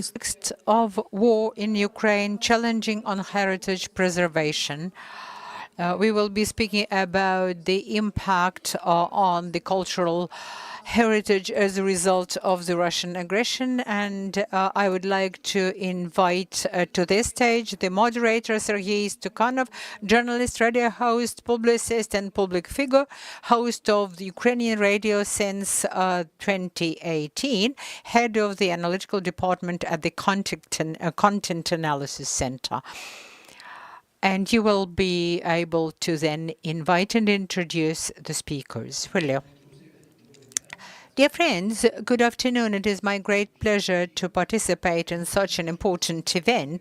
We understand that the Russian aggression is not only about the territories, is not about grabbing finance or other resources, but about destroying us as a nation, destroying our identity and cultural heritage.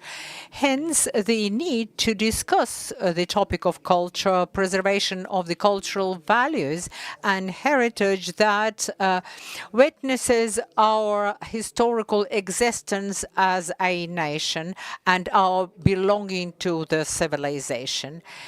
Now, I would like to quote from our well-known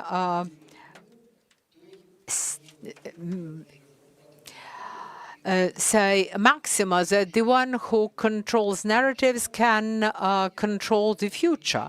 Unfortunately, Russia for centuries has been using this tool to its benefit, and thus they ensure the consistency of the so-called Russian world, the Russian universe.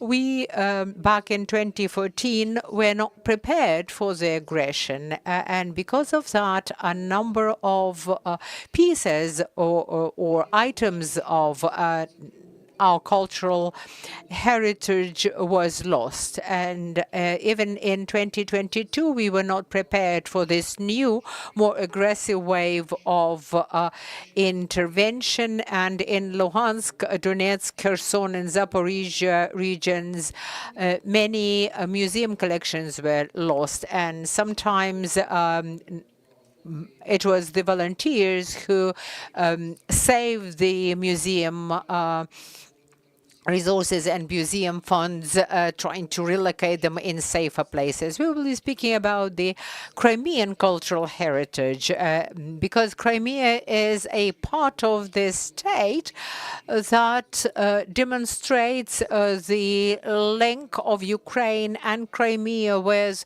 both the European civilization and with the Asian one, because Crimea was covered by Asian civilization in the first millennium BC. It was part of the Mediterranean area. The Genoa Republic had its property in the Crimean territory, and it is still reflected in the culture there. We can be speaking about the Crimean Khanate that also relates us to Asia, and it is an extremely important region which we have to preserve by all means.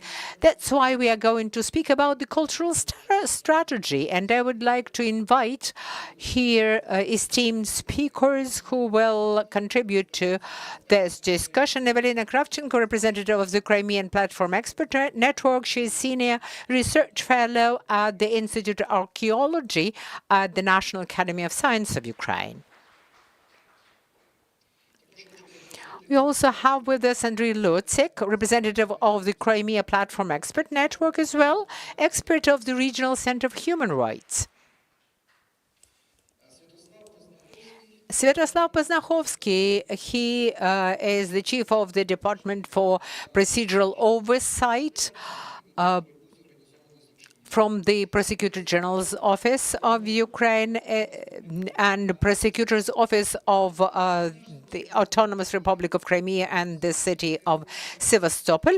We also have a foreign speaker, one of the best experts of black illegal trafficking of cultural heritage items. Samuel Andrew Hardy, he is researcher at the Norwegian Institute for Cultural Heritage Research.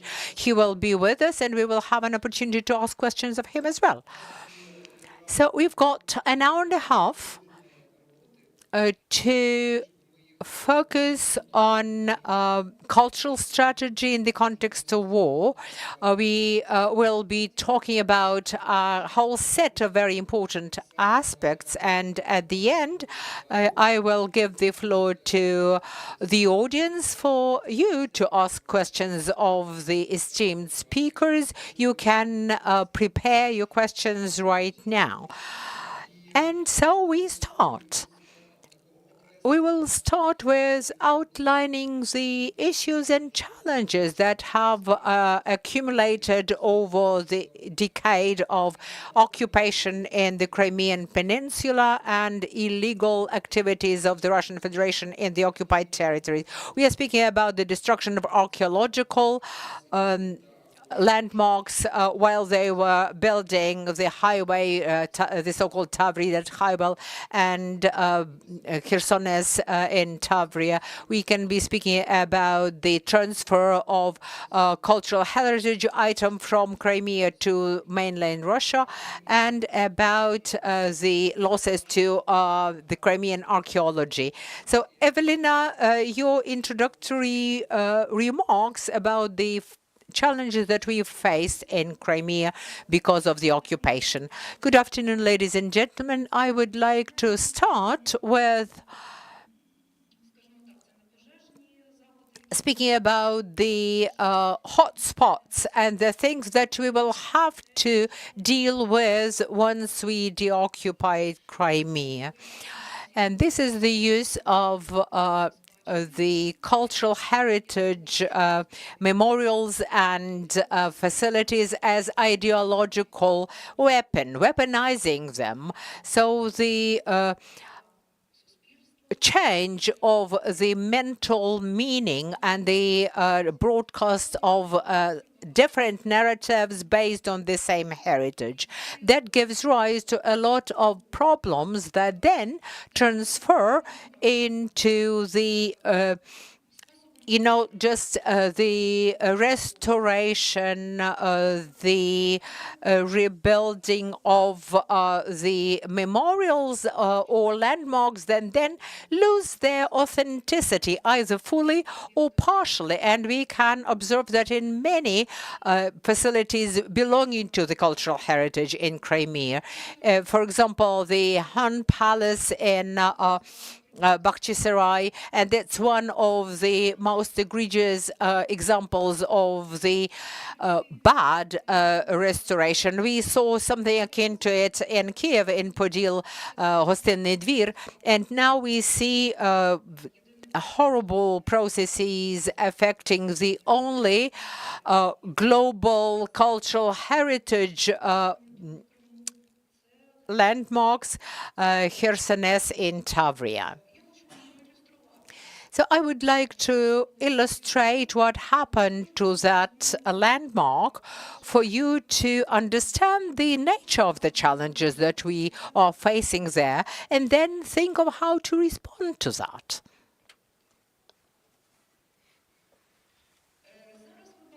You can see the map of Khersones in Tavria.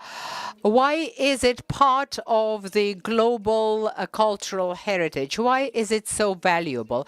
There's a whole set of criteria that it meets. First of all, the preservation, the level of preservation of that landmark. We still have the system of organizing the space since ancient times, say 4th century BC, and that's the system of territory planning that we can observe on this slide. Yellow spots mark the types under the UNESCO cultural heritage preservation status and others. The red spots are not protected by UNESCO, but they're still very important. These are the so-called buffer zones or buffer zones. And there are certain spots that are not protected. And you can now see the scale of this landmark and the scale on the map. So our task is to preserve not only the yellow spots, but the entire landmark, the entire memorial. And there was an idea back in late 90s, early 2000s to develop the archaeological park in the territory of this Heraclean peninsula with the city of Sevastopol and Tauric Chersonesus. Just to make the landmark of the entire territory, not only the protected spots. You can see the map of the so-called Chersonesus. There it is the most important to us because it still has the city planning or urban planning, which means the concept of the ideal metropolis, and we've preserved it over 2,000 years, and it is still is, if not intact, but in a very good condition. And the second map illustrates and explains the metropolis itself. And in pink, there is this buffer zone. What does buffer zone mean? It is the territory that is both associated, linked to the landmark itself, but it also can have some remains of the metropolis, of the landmark, that should get special status when it comes to the use of it for urban development, for the development of the land itself. Because there may be some urban quarters under which the remnants of old buildings may be preserved, and if they do exist, this can be included into the already existing heritage site which is under protection, if we're talking about UNESCO. Here, this Google map of 2024, we have 3 territories marked, and number 1, these are the changes which the Russian Federation started to effect in 2014 and 15. Those were not very considerable.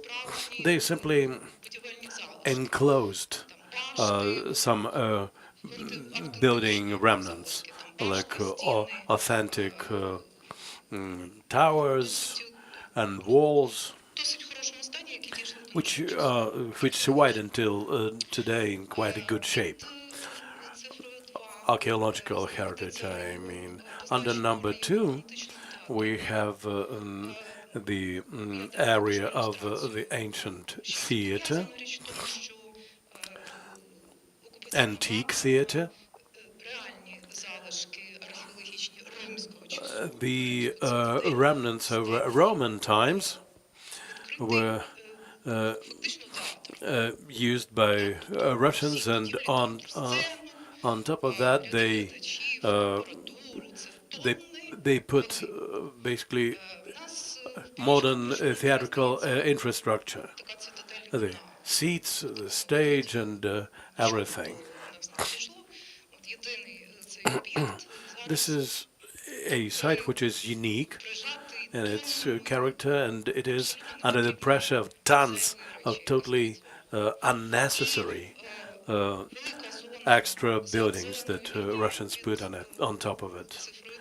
And in the green color, under number 3, we have a territory where an archaeological park, New Chersonesus, is being built by the Russians. Before the 2014, we had known that there are remnants of ancient necropolis, and there were archaeological excavations which proved that, and we always were very careful about that territory, and we wanted to include it into the sanctuary area. And now you will see what has happened there. This is the Tower of Xenonos and the viewing area around it. This is the photograph of 2001 with the already built St. Volodymyr Cathedral. Basically, we were hoist with our own petard because this cathedral made it much easier for Putin to renew the monastery and back it up with ideological narrative. This is a cistern near the cathedral. It had been sealed, conserved. There was the sign of the Rurik dynasty shown on the wall, and now it has been erased because the Russians were using this site as a kind of prison cell, and maybe some of Ukrainian captives were being kept there. This is a picture of the remnants of Roman citadel with the building of the theater that the Russians built there. These are excavations in the suburb of the ancient city. That's the way the Russian expedition excavations looked like, since the Russians were absolutely clueless about the archaeological situation.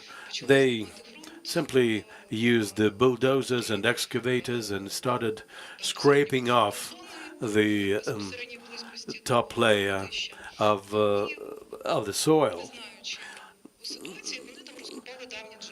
And without knowing the situation, they found an ancient source. So they basically cleared it, and water gushed on top, and everything was flooded. In this shape, it stood for about a year. Then they started rescuing the situation. There are several illustrations in the public domain, and maybe they are the only ones which could be published, because on this picture you can see that there is water all around, and these archaeological remains obviously are shown after they pumped off the water from this site. Likewise, here in the corners you can still see some green remnants of water. These are unique burial sites, and this is a slab. I don't think that it was found the way it looks like now. It obviously was damaged by an excavator. Again, this is the expedition excavation site, and the water around it.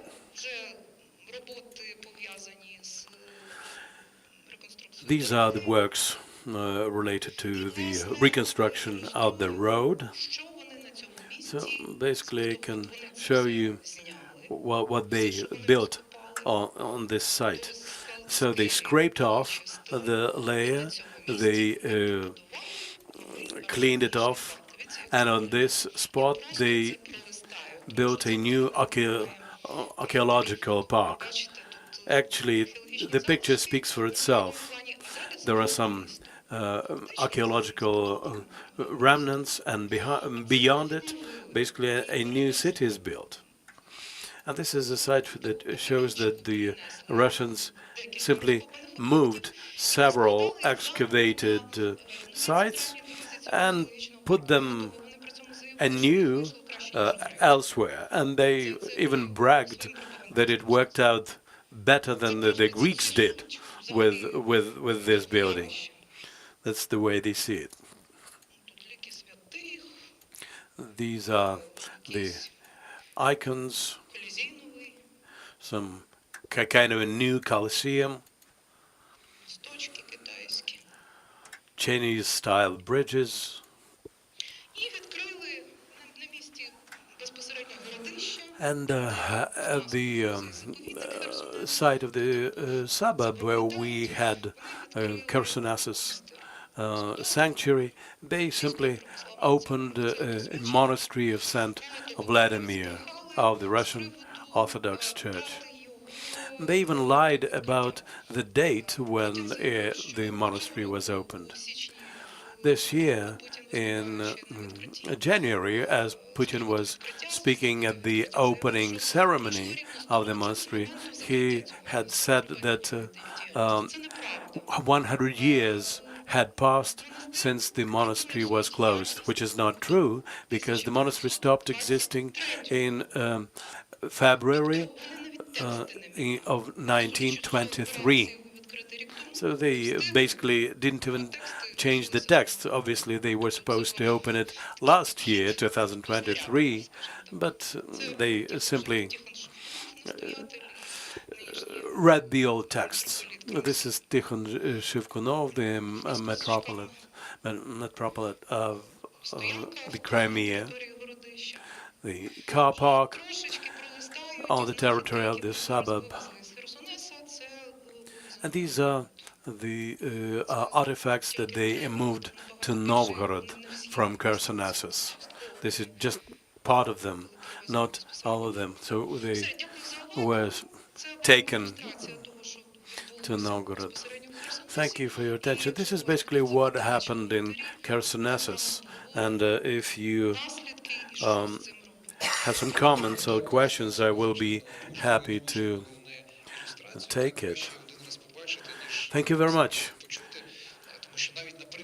Picture is worth 100 words, and even on the example of some of the sites that they are ruined, we can get the picture of the scale of the ruin that the Russians brought about to Crimea. And basically, the question arises what we had been doing before the occupation concerning the cultural heritage of the Crimea. And also, I would like to ask about this question. How do you assess our performance in terms of counteracting this policy of Russia? Over the last 10 years of occupation, what has the Ukrainian state managed to do to actually make a difference? And what are the gaps in this work? I, with surprise, learned that in our registers, the directors of museums, which are still in the Crimea and which cooperate with the enemy, in our registers they are still qualified as entities of our judicial system. And this makes an impact on our litigation against Russia when we dispute things like the Scythian gold artifacts and so on. Well, the first thing we have to say is that the aggression being prosecuted against the Ukraine has many dimensions. And our performance in counteracting that is very weak, especially as regards cultural heritage, because it's largely due to the work on the cultural heritage that Russia manages to strengthen its propaganda and to create a parallel narrative, which, in the eyes of the propagandists and those who consume this propaganda is a kind of material backup for their political narratives. Their activity in the cultural sphere in terms of propaganda narratives is most dangerous. We cannot restore our control over those territories and those heritage sites. That's true, but we can counteract that in two dimensions. The first one is investigations, because this is an international crime according to the Hague Convention. And the other dimension is policy of sanctions. The first sanctions in line of the actions of Russia in cultural heritage were introduced back in 2019, but they were introduced for 3 years, so they have already expired. I mean, the first package of sanctions. My understanding is that those are individual sanctions against individuals. Yes, exactly. That was followed by package of sanctions against institutions. And this is important because the Russian activities in this sphere is not an initiative of institutions in the Crimea, but rather this is something that is happening under the command and control of the Russian government. And it is reflected in the defense documents saying that culture should serve the interests of forming a new Russian identity. And this is something which is being monitored and strictly controlled by Putin himself, by national programs and so on. What was shown by Evelina is an egregious and very telling example. And the site, New Khersonesus, could be called a propaganda complex. All conditions are being created and events are so organized that a person visiting this space is subject to extreme propaganda. And if we look at what's going on with Khersonesus right now, which is the structure called Khersonesus in Crimea, it is mostly about propaganda. Ukrainian cultural heritage pieces or items are demonstrated together with the pictures of the so-called SVO heroes or the Special Military Operation heroes. And the history is being distorted, the timelines are being changed. And what we see there is the narrative about the Second World War, about the special military operation, etc. So the sanction package includes about 40 organizations and institutions. But since this activity is institutional, it is well structured and can be ascribed to certain institutions, we should target the entire set of such structures and institutions, including the Ministry of Culture, the Directorate in charge of the Cultural Heritage Policy, and the pertinent or relevant officials. And we also include those who have been committing offenses against the cultural heritage for 10 years now.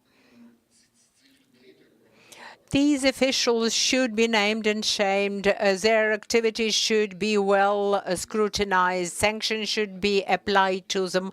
And any cooperation, communication with them should be restricted for the partners from other countries, because they continue to publish research papers in foreign journals. They never refer to those heritage items as the ones belonging to Crimea.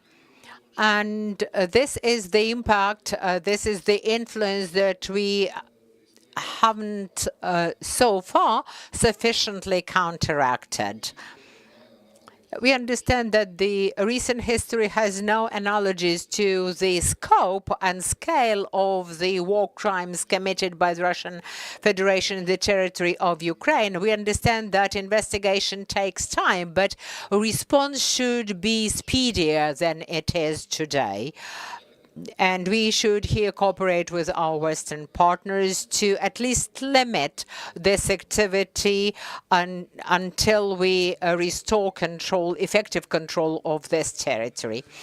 Yes, I would like to develop this topic a bit, the topic of sanctions and transferring these sanctions to the international level, so that not only Ukraine sanctions those institutions and individuals, but also interdicting their access to the international arena.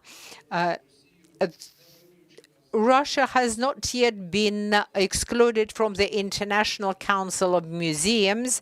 Their activities there have been limited a bit, but they still remain members of this council, and they actually exhibit some of the cultural heritage items that were stolen from us. So my question to Andrei is as follows. Is there a powerful policy of sanctions against such institutions in Russia? And a question about UNESCO. This UN institution is called to protect cultural landmarks and heritage items.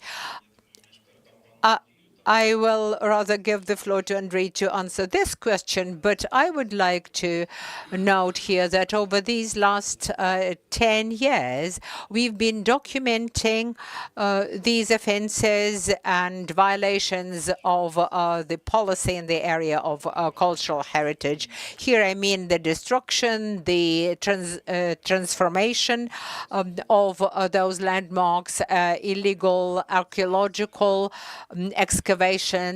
Information is taken from OSINT, of course, and before the large-scale invasion, we contacted witnesses, we took their statements, and these are the people who observed these types of illegal activities by the occupying authority.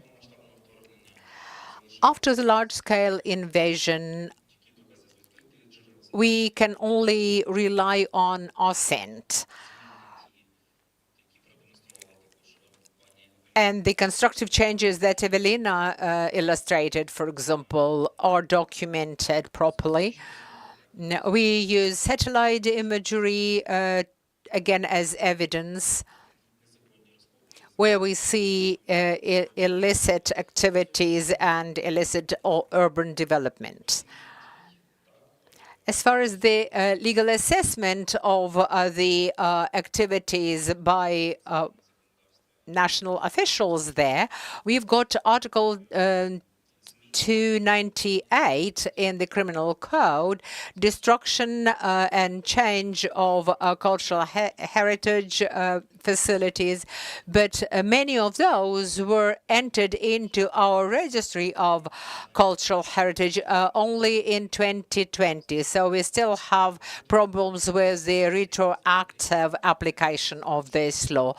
And we have observed a certain trend that's not the individual activities, that these are not off-the-cuff initiatives. That's part of the public policy of the occupying state.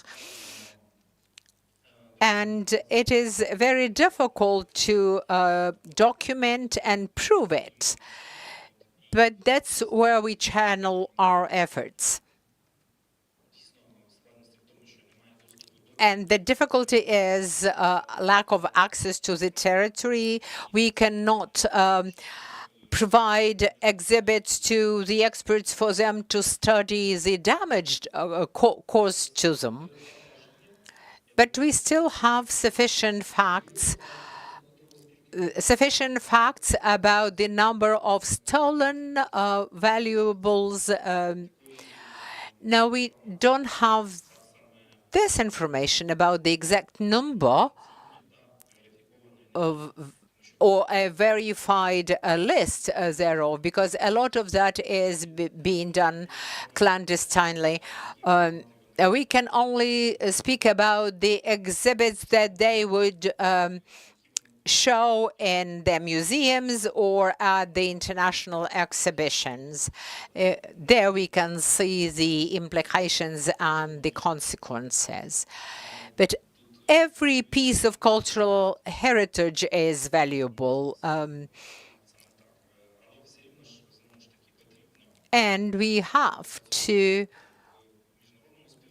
cooperate with the international law enforcement authorities, cultural organizations, UN structures like UNESCO, academia or academic institutions of the EU member states, and other friendly nations,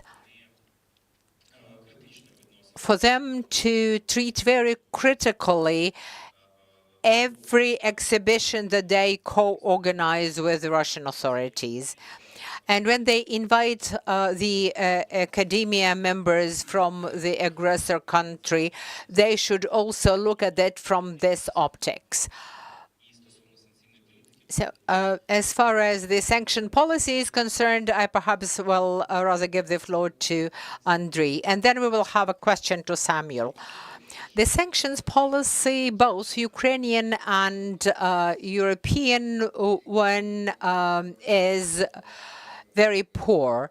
Now, Ukraine has sanctioned about 40 organizations and institutions when it comes to the damage caused to the cultural heritage, but not a single individual has been sanctioned or targeted by the sanctions. And they behave very insolently when it comes to the propaganda on the ruins of our cultural heritage. And we know that Canada has introduced some of the sanctions to the Hermitage Museum in St. Petersburg and some other countries, but there is no concerted effort in covering the entire sphere of institutions in charge of aggressive policies towards the cultural heritage of Ukraine. Now, can we give the floor to Samuel now? Yes, Samuel, can you hear us? Yeah, then the question to you. Samuel, we are speaking about the cultural valuables or heritage items stolen from Ukraine and then exposing them at the international arena. Would you tell us about the way how they do that, how they transform and then exhibit our cultural heritage items? Unfortunately, a lot of the objects that they advertise that they are stealing, the ones where Heston Art Museum has been able to trace paintings because they've posted the photographs online, those objects will probably not appear on the market, at the very least not for a very long time. So it would be very difficult to try to recover those. For the other ones, the smaller objects, the less well-documented objects that have been stolen from museums and other collections and homes, the objects that have been looted from archaeological sites, there is no original paperwork that we can use to demonstrate the illegal origins of those pieces. We can try to collect the evidence when they make mistakes or they fabricate paperwork. But otherwise, it's very difficult. It's a very difficult crime to investigate and prosecute for everyone all over Europe, this isn't a situation that's unique to Ukraine. Every country, even the freest, most secure country with the most supported law enforcement, struggles to investigate these crimes. But they can very easily say that they got an object from an old collection, that they inherited it from their grandparents. In Cyprus, they even call it the grandfather clause, when people pretend that it's something that's from their family. They can simply misattribute the find spot. So there was something from Kiev and Rus that was advertised on the international market as coming from Kiev, Russia. And as I understand it, it was successfully sold as such. And a lot of people on the international market, unfortunately, simply don't care that they're buying something of at least unreliable origins, if not openly criminal origins. So they will just accept that there was no paperwork, or that there was paperwork, but people didn't bother keeping it because they felt so confident that they'd bought something legally. And again, unfortunately, the international market tends not to legally require people to handle these objects with the same care and same demonstrations of legality that we would expect if they were handling food or cars or anything else like that. Ми тут говорили в нас на панелі.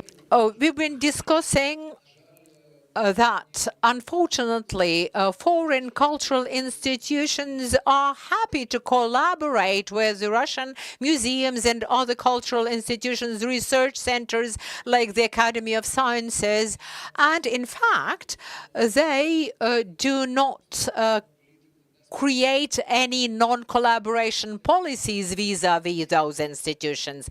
Do you see any way to change that? Because the institutions that are responsible for this stealth would be respected abroad.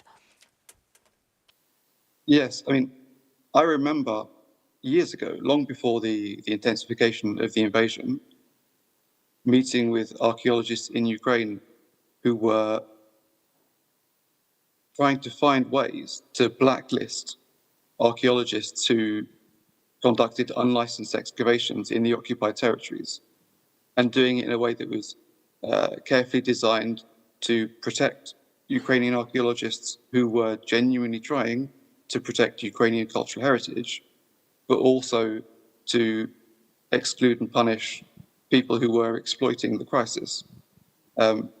Sadly, I don't think the international community has followed Ukrainian archaeologists' lead, and I don't think they've yet really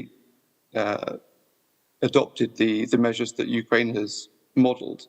I think the best that we can hope for is that either through greater understanding of the situation in Ukraine, or simply greater shame around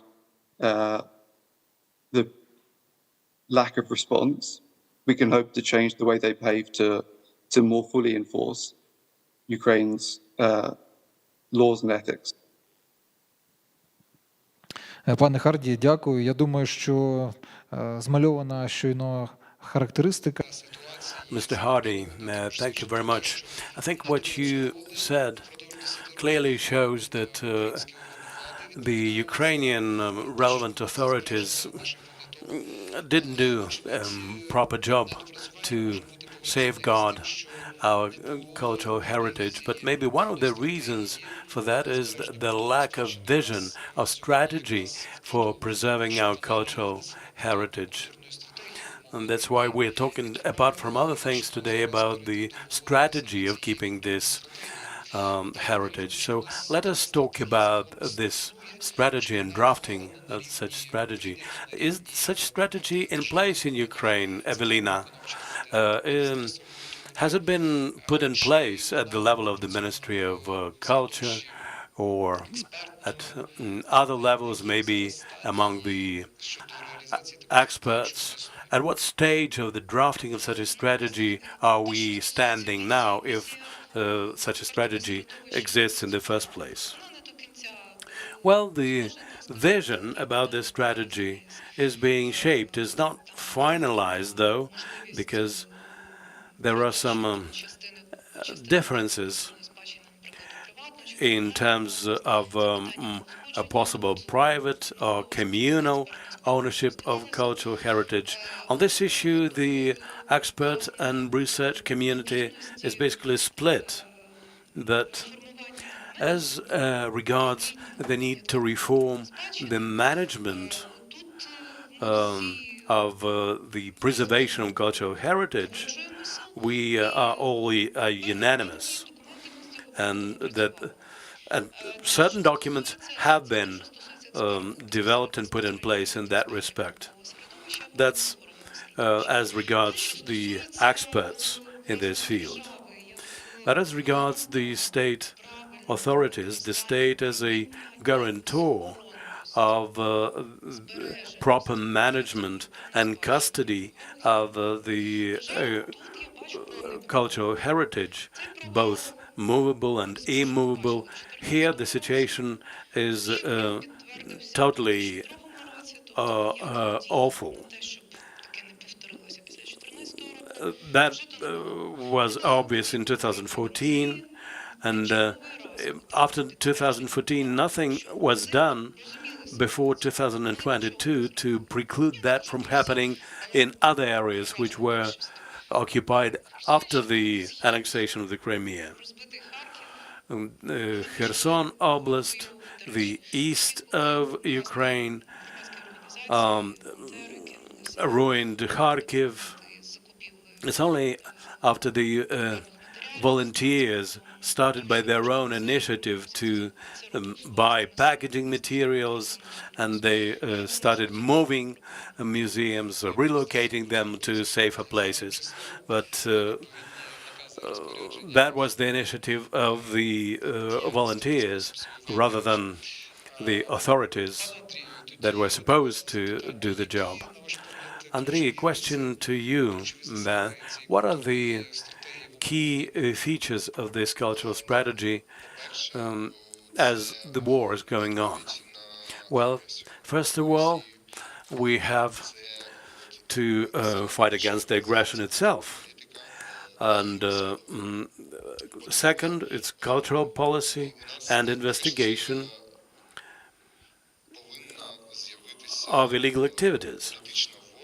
Finally, there should be a political will emerging in the country concerning the will to preserve cultural heritage, and that should come from the responsible bodies of state power. Actually, the responsibility for the preservation of cultural heritage is kind of divided. There's no one entity which would be in charge of this. And in the area of culture, the minister still has not been appointed. We have an acting minister, and there's no clear vision of how this should be done. So first of all, it's military fight against the aggression.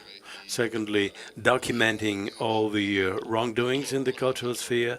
And there should be a body of control.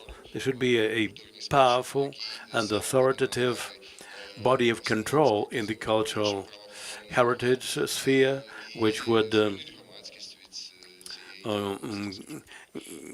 give functions, proper functions to other institutions to preserve heritage. What can the prosecutor's office of the Republic of Crimea and the civic society do in the environment when we have no physical access to the occupied territories? Well, primarily this is really about documenting cultural objects and sites of cultural heritage, and this is what we are working on now. We're also now working to come up with the evaluation of all the activities of the aggressor in line with the legislation of Ukraine and Article 138 and other bylaws and international documents like Protocol 1 of Geneva Convention and so on, and other international instruments. So we go ahead with documenting, we provide investigations, we identify all the individuals implicated, ranging from archaeologists to all those who issue permits for illegal constructions, for instance, or for movement of cultural heritage objects. Apart from that, we also consider an opportunity for international cooperation in the legal field, primarily as regards record keeping and documenting. If some artifacts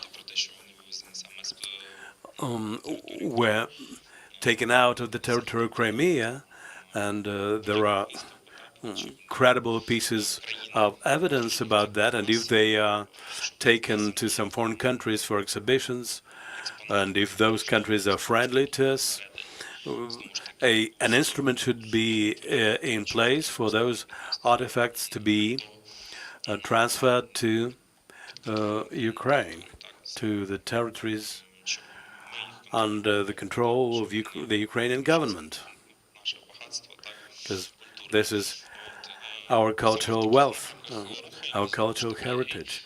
That's basically the guidelines along which we're moving. But obviously the approach should be comprehensive. We document related crimes as well, because a lot of our researchers who used to be members of the National Academy of Sciences in Ukraine sometimes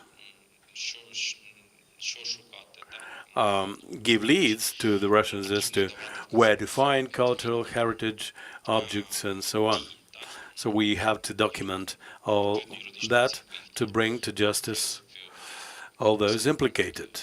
So that's basically what we are busy with. In a few minutes, I'm going to give the floor to the audience for Q&A. And my question is related to the period after de-occupation. The Crimean Platform and this initiative is dedicated to de-occupation of the Crimea and reintegration. What will be the plan of cultural policy and reintegration of Crimea into Ukraine? What actions and steps should be taken to mitigate for the criminal measures and steps that Russia is taking in Crimea now? Well, it's a very difficult question because we don't know in what shape we will get the Crimea after de-occupation. If this is going to be done militarily, we will have colossal ruin, destruction. Take a look at what's going on in Sebastopol City Council and how many cultural heritages are around those authority buildings. And all of them will come under heavy shelling and will most likely be destroyed. So all that means that there will be a huge demand for restoration and conservation. We will have to find proper experts for that. Where to get those specialists? We have only one department in Odessa at an institute. They about 1,000 people graduate for the entire Ukraine. So this is obviously a lack of personnel. So we definitely, even now, have to get in touch with our foreign partners to engage restoration experts to cooperate with us, including training them in nuts and bolts, in all the technical issues which are relevant for this work. If we really want to keep a true heritage of the Crimea and not those pieces of kitsch that Putin is building on top of that, we will need to have a strong scientific expertise for how to go about it, and that requires architectural, chemical, physical input, and this is what we will have to do after the occupation, to save the objects physically. Then we will come, after that, we will come to the issues of mental health, the issue of ideological distortions of the mentality of locals there by the Russians. This is a very complicated thing. This will take us decades. I don't support some radical measures of influencing the people who were under occupation. It's one thing when people really committed some crimes, but if they just lived under occupation, they require a very softly approach. And I am a proponent of social pedagogy, as it were. And again, this will require a lot of social science experts to deal with people. There are departments and institutions that train people in those professions, but they are few and far between. Well, at least this is the first ideas for the work after deoccupation. Would you add something, colleagues? Yeah, I agree with Evelina here. She characterized the major challenge as a number of experts, people who know how to do the restoration, how to do the legal and correct archaeological excavation. And there are two more, or rather three more challenges that we are facing today. One of them is the urban development and construction without expert support and research, necessary research in the territories where the archaeological landmarks are located. The other one is the so-called black diggers. These are the poachers that actually loot things from archaeological excavation sites. That is both European and Ukrainian problem, but in Ukraine it has acquired just awful scales. And that's what we would see in Crimea upon the occupation. In the chaos that is to ensue, or that might ensue, it would be one of the major challenges for the cultural community. In order to minimize the impact of those challenges, we have to start with ourselves. We have to change our own approaches. We have to change the legislation and regulations on construction in the areas of cultural heritage, and we also have to decide how to counteract the so-called black diggers. Svetoslava?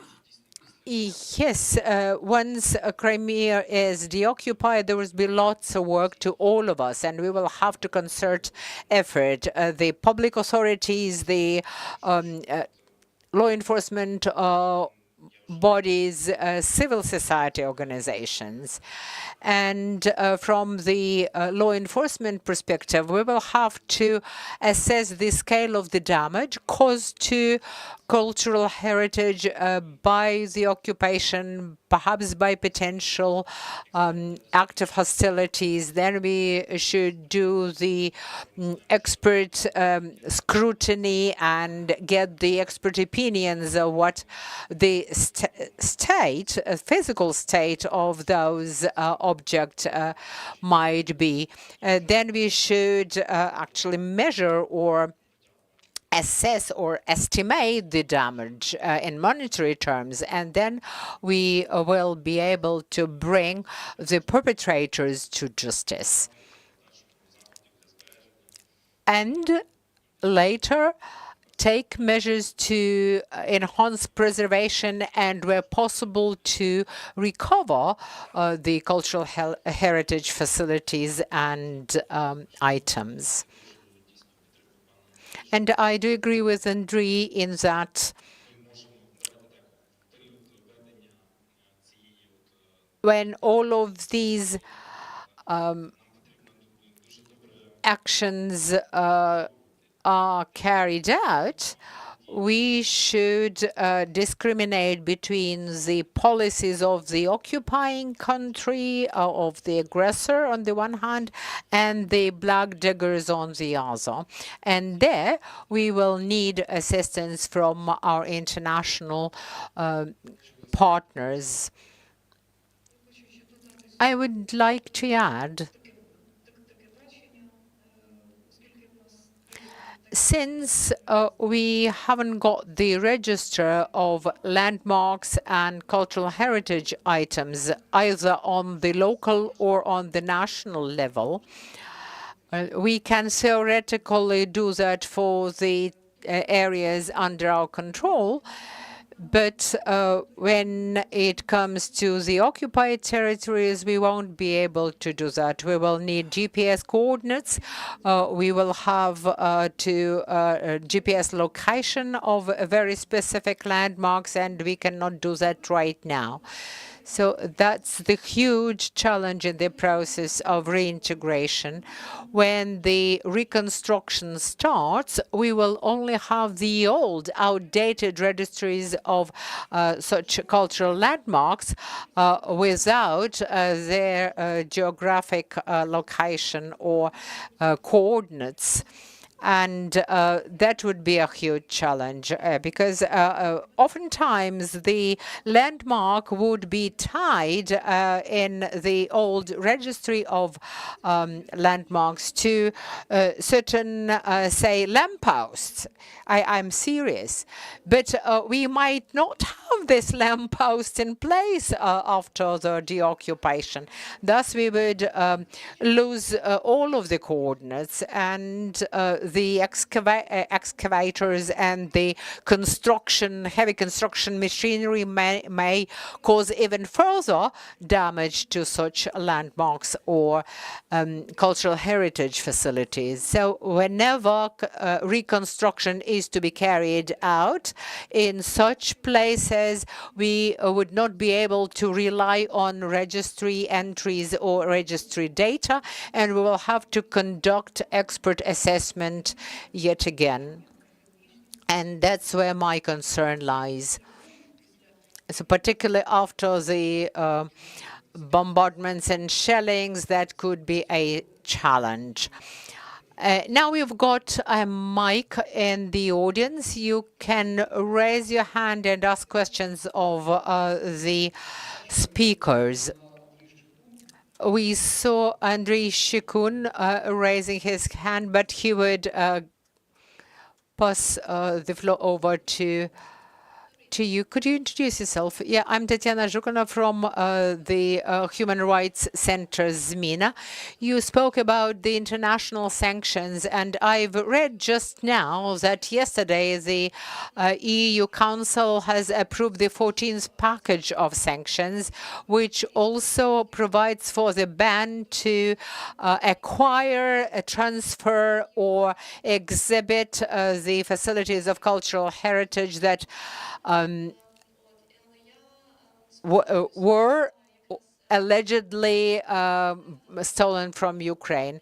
And my colleague Darina Pidgorna told us that there are a lot of very egregious examples of violations since 2014. And now the archaeologists who conduct excavations in the Crimea are not subject to sanctions, and they have access to the EU-arranged exhibitions. For example, in Italy, Russians, the archaeologists and experts come to conduct excavations. They participated in the UNESCO conference in France. They are published in the research journals in Germany. And over these 10 years of occupation, nothing effective has been done to stop this practice, to put an end to it. So there's a lot to do for us, but slowly but steadily we are moving towards this goal. So that wasn't a question, that was a comment. Right, thank you very much. Anyone to respond to that comment? I can respond in the following way. Yes, indeed, Russian archaeologists are free to move around the world. They have a very powerful grant support, much better than ours, and they have access to almost all museum and research structures, not only in the EU, but in the US, let alone the global South countries.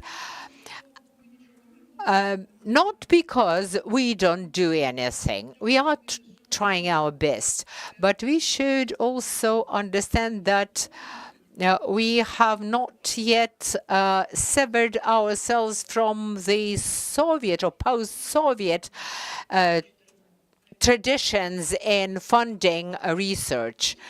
And all of our grants for cultural research or for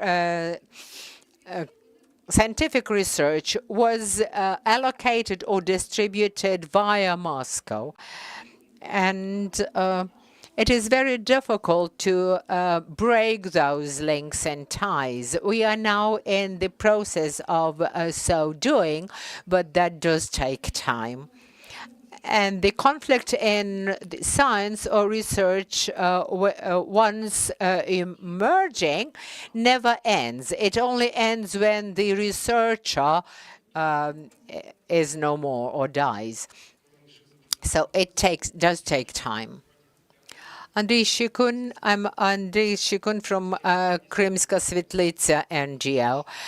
It's my impression that we are not prepared for the policy of deoccupation, reintegration, and preservation of the cultural heritage. We've heard the chaos word multiple times, and I understand that the Ministry of Culture does very little towards this end.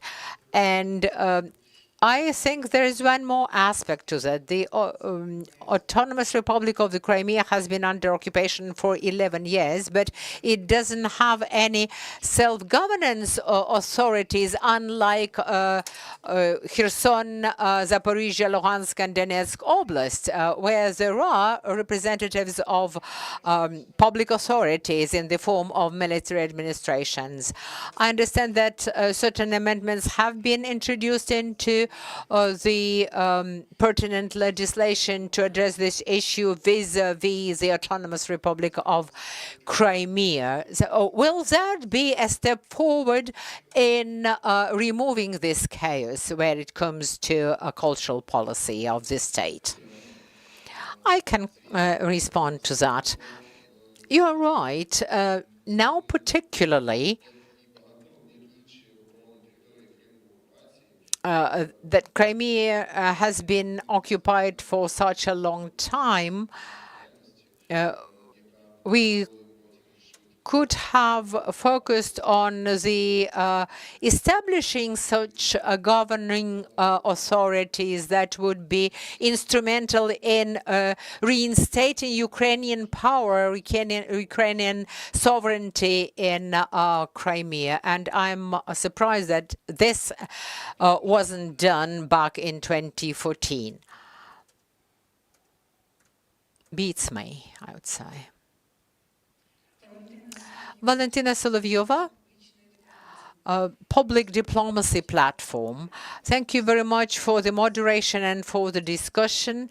I would like to ask of all of the panelists about the sanction mechanism and perhaps the cultural strategy in this context. We would all agree that the issues with the application of sanctions is about the enforcement of those mechanisms.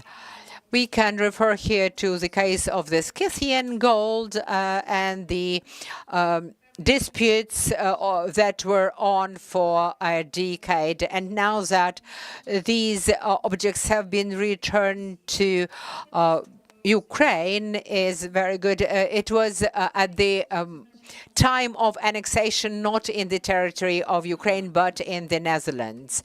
But not always can the object of cultural heritage can be in the zone covered by sanctions. They can be moved to the Russian territory or become part of private collections. How can we improve or hone those tools of sanction policy so that this problem is properly addressed? I presume this will be a fairly widespread practice.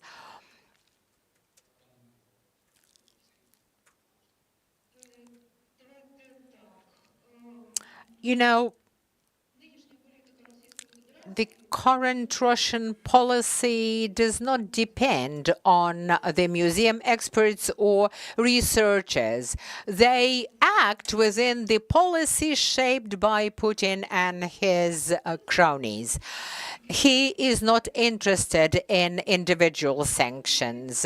You, researchers, museum experts, have to ensure that policy is implemented because he has got his own vision of the world, not only of the Russian Federation. So it is very difficult to affect the behavior of the Russians when it comes to the stealing of the objects of cultural heritage and their transfer to the territory of the Russian Federation. That doesn't mean, though, that they cannot be punished. They can be isolated from cultural organizations worldwide, and this will be a punishment in and of itself. Some of the Russians who are wise enough have comprehended that already, so they would not work with Russian state programs. They have left even Russia, and they stay in Europe cooperating with European institutions. Some, though, are still in their positions in universities, museums, and research institutions, like the Hermitage, like the Institute for Material Culture, and Moscow and St. Petersburg universities. University in Nizhny Novgorod. There are lots of institutions, in addition, that are very actively engaged in Crimean matters. And then Archaeology Institute within the Russian Academy of Sciences. So basically, we couldn't care less. But our task is to separate them from the civilized community. Because as a matter of fact, many of them are influential scientists and researchers. And therefore, we very often are fighting against heavy lifters in the scientific realm.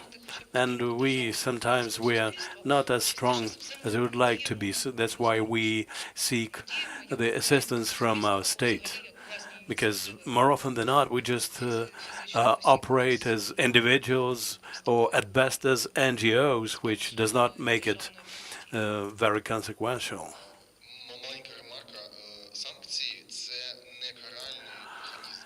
A brief remark. Sanctions is not about punishment. This is a mechanism of protection. If we impose sanctions on somebody, first of all, what we mean to say is that this kind of activities can carry responsibility. And we, by doing so, limit the possibilities of these people to influence others or the society. Those who ruin cultural heritage in the Crimea, if they care about the civilized society and public opinion about him or herself, may be influenced. If they couldn't care less and they have already taken the other side, then we have another mechanism, which is about punishment. One more question. Igor Stepurin, Executive Director of the Ukrainian Association of Publishers. Today we're speaking about cultural strategy, and the topic is very relevant and interesting. Thank you for this panel. We know how the Russians were preparing for occupation, how many books they published, and our association counted that for within 5 years they published about 100 titles of books about the Crimea, with the print runs of reaching millions. So my question now is, why are not we getting ready for to counter that now? Why don't we think about the books which we will provide for Crimean libraries? For instance, today a new book, The History of Crimea, of Bukhala Publishing House, has seen the world. But why don't we do it properly? We in Ukraine do not have a single book about the history of Crimea, and children basically know nothing about that part of Ukraine. Why the situation with book publishing is so awful, and why don't we focus our attention on that? Well, in my expert field, I'm a researcher. I can explain you the situation about publishing books about Crimea. We publish this kind of books at our own expense. In 2016, I published the results of my research in Crimea using my own funds for the publication. Nobody helped me. In 2010, I published my thesis on the Crimea, but there are no state funds allocated for this kind of publications. In 2012, I also published some materials about Kherson region. That's the way we do it. We just sustain ourselves. So what a scientific research or studies are all about. And this is about whether we can make it to the Scopus Megoscience. Everything is packed to capacity there, and we simply lack money for that. People cannot pay for that individually. If we need to publish something, we just take expenses out of our own pocket. We are now going to publish a large-scale work on multi-frontier. This is a work spearheaded by Sergei Romenko. He, several years ago, asked me about cooperation because he lacked partners in that because a lot of people have gone to the front line and so on.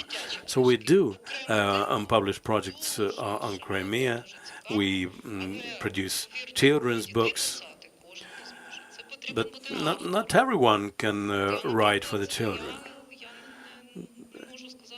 Writers should be well versed in that, because writing a children's book is specific, and all that takes time. On top of all that, I was offered to write a children's book, but I simply don't have time for that. There are not so many people in Ukraine who can write books of this kind.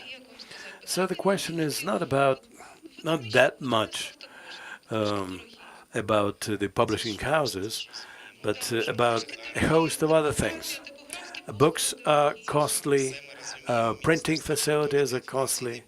Well, we understand that the Ministry of Culture has a program of socially important publications, and the Institute of the Book also has several relevant programs.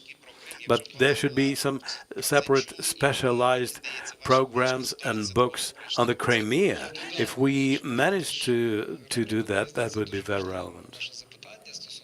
I think your question about the books is really important because we need to provide more books for our book market about the Crimea, because we know very little about the connections between Crimea and the Ukrainian history. I recently was at an exhibition dedicated to the poet Mykola Chernявsky, who was born in Bakhmut and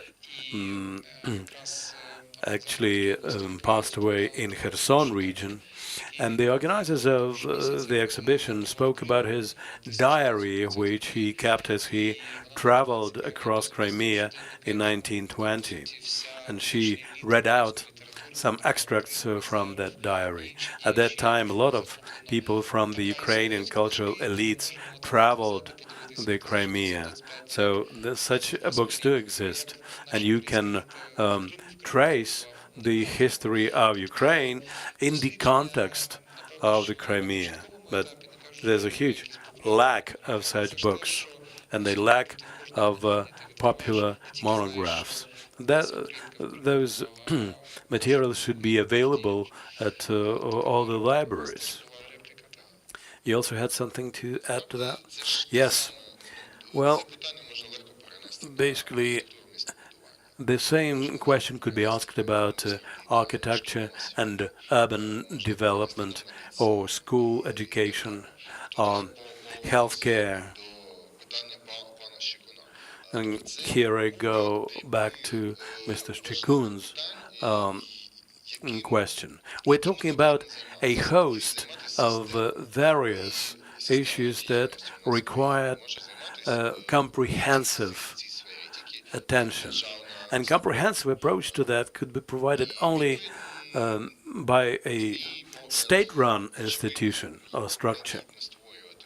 In my opinion, such a structure should be put in place, and it should have relevant programs which will be thinking about deoccupation times and implement things like book publishing, analyze urban construction projects, the rules for that, property rights related to that, and so on.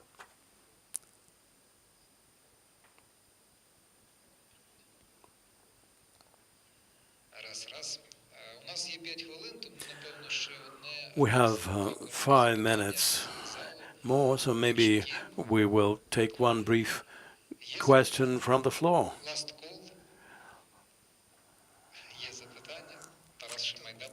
Taras Shmaida, please. It's not that much of a question. I just want to re-emphasize what has been said before. A governmental draft law about the development of the Crimea now and for the period of deoccupation. This is of paramount importance. This is an appeal to all the members of the Crimean Platform and all those present here. Communicate with the MPs, because this draft law did not even make it through the line committee. Obviously, the draft law should be changed and amended, because it's about the creation of relevant local authorities to be working in the Crimea, including with issues of cultural heritage. So this is absolutely key. So this is just my call for you to communicate with the government to make sure that these bodies are put in place as early on as possible. I think it's time for us to wrap up somehow. One more question.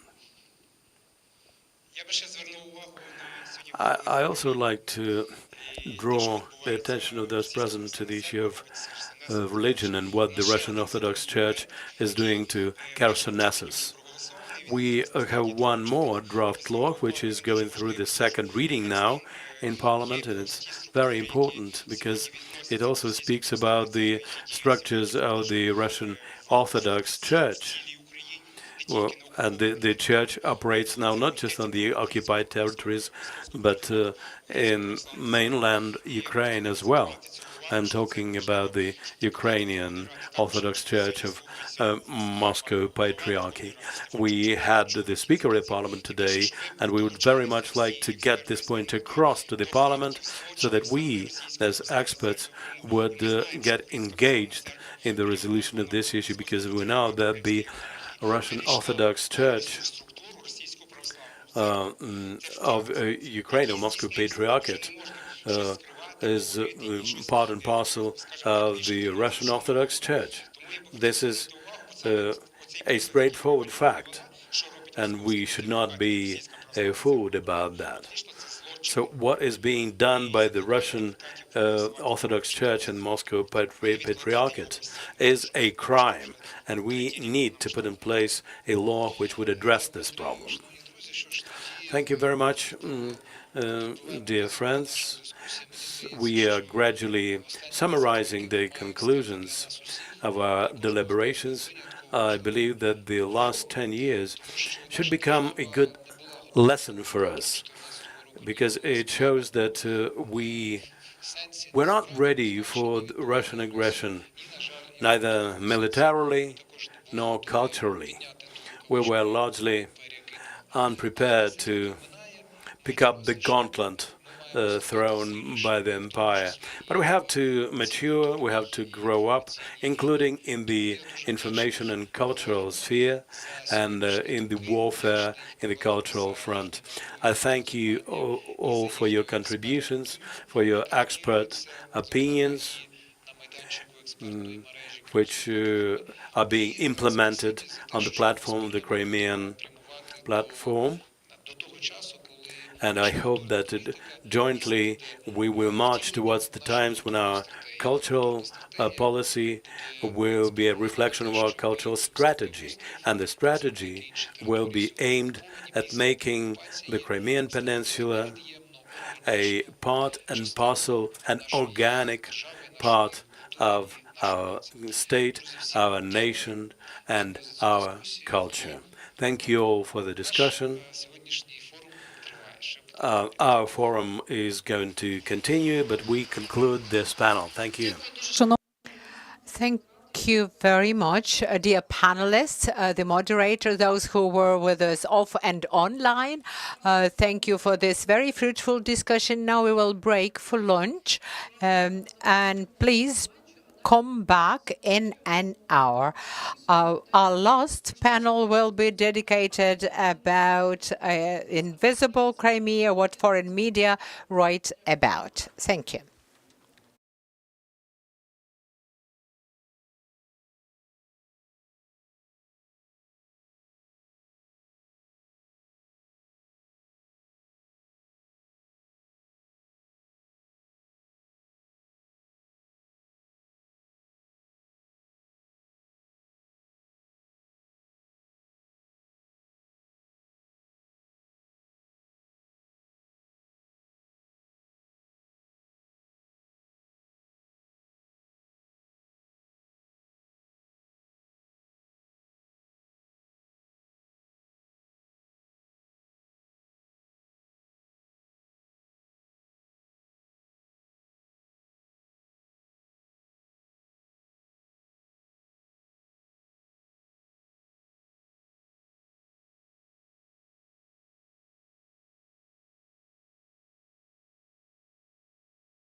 seats in the conference room, and we would start our discussion in panel 3. It is called Invisible Crimea, What Foreign Media Write About. And we will have a presentation of the outcomes of several studies, as well as outcomes of certain surveys conducted in various countries. And I will give the floor now to the panel moderator, Darina Shevchenko, Chief Executive Officer at the Kiev Independent, and really a very well reputed outfit. Then Anaid Kopelka, then Olga Atamonova. Anaid Kopelia is Deputy Head of the Center for Counteracting Disinformation at the National Security and Defense Council. Olga Atamonova is Strategic Director of Media Center, Ukraine, CEO of the CORE Agency. And finally, Volodymyr Leshenko, who represents the National Council of the Autonomous Republic of Crimea and the city of Sevastopol. Good afternoon, ladies and gentlemen. Thanks for inviting me to moderate this panel discussion. I'm Darina Shevchenko. I'm CEO of the Kiev Independent newspaper, the largest English language media. We write materials in English only, and we believe that we are a bridge between Ukraine and the world. And in many aspects, our task is to add context to what the world is learning now about Ukraine. We understand that many discovered Ukraine for themselves 2.5 almost years ago, even though we would like to believe differently. But most of our stakeholders are novices when it comes to the knowledge of our country. I'm not an expert on Crimea, unfortunately, but happily I've been working for a long time with the international media, and I will try to do what I know how to do best. That's asking questions. So I will give now the floor to all of our panelists with very brief answers to 2 questions. We've got 90 minutes, but please be very focused. My first question is as follows. Most of you have been working with the Crimean topic for quite a while. What did you focus on of late, or have you been focusing on of late? And how did you prepare to this panel? When I was preparing for this discussion, I read a lot, and my impression is, from reading the media, is that it is a sad dead end for the international community and the media community. How does the world see Crimea today as you perceive it? Also, especially because I feel like an absolute imposter here, because I really have worked on Crimea probably even less than most international correspondents working on Ukraine. The only reason that I think my presence is justified is that, in a sense, that makes me pretty typical of a very big problem, which is that the international media don't cover Crimea enough. I do talk about Crimea quite often when there are Ukrainian strikes on it. So in answer to your first question, the last report I did about Crimea, I was noting that the Russian Foreign Ministry on Telegram wrote about all of the Ukrainian rockets being hit by Russian air defense in its first statement, and then in its second statement somewhat changed its tune in order to start accusing Ukraine and America of targeting the beach in Sevastopol deliberately. And I was struck that the United States and the Ukrainian side did not seem to seize on that themselves. Perhaps some of you understand better than I do why that is. But at the moment, that's kind of what I'm limited to in coverage of Crimea. But why don't we cover Crimea more? I don't think I can say that this is entirely justifiable, but there are reasons for it, especially for television. I work for television. What can we film? I can't go there. I think that there are a lot of opportunities that more radio and print and online media could take advantage of than television in terms of interviewing people from Crimea who are not in Crimea now, and also talking about the military aspect with military analysts. But perhaps I shouldn't go on too much now. We can talk further about these issues. Дякую. Мені здається, це якраз тема, яку ми ще обговоримо, тому що Thank you very much. I think we will continue discussing it. What can we, Ukrainians, do so that international media focus more on the Crimea? And what should be the format of this discussion in the media? What should the realistic, actual content be? Faces, shots, people, names, etc. Now to continue on what Oliver has mentioned, we are all here just to look directly at the issue, but we know that it does exist. And the Crimea is not in the text or in the titles of international media. That's a totally normal process. We all understand that there are new information events, and there are a lot of events happening throughout the world, and Russia contributes to pushing Crimea to the very bottom of the international agenda. And there are media where Ukraine in general is very poorly or negatively covered. We cannot blame the media or the journalists for failure to find new formats in covering Crimea, but we should appreciate the context in which those media operate. And I'm very glad to have this discussion. So speaking about how we can make sure that Crimea is back in the titles of the international media, I think we, the expert community working together with the media people, can develop certain ideas about the new formats, what else can be done to improve the situation. But we need to understand better what's going on in the world. We will be telling you more about the new formats and about the narratives throughout the world, globally. Good afternoon. I represent the Center for Countering Disinformation, which is a working body of the National Security and Defense Council of Ukraine. And the first question that we are being asked is what we do practically, what we do to actually prevent some of the informational threats coming from the Russian Federation and other countries, how we counteract discreditation of Ukraine. Unfortunately, it is true that the coverage of Crimea is very scarce and very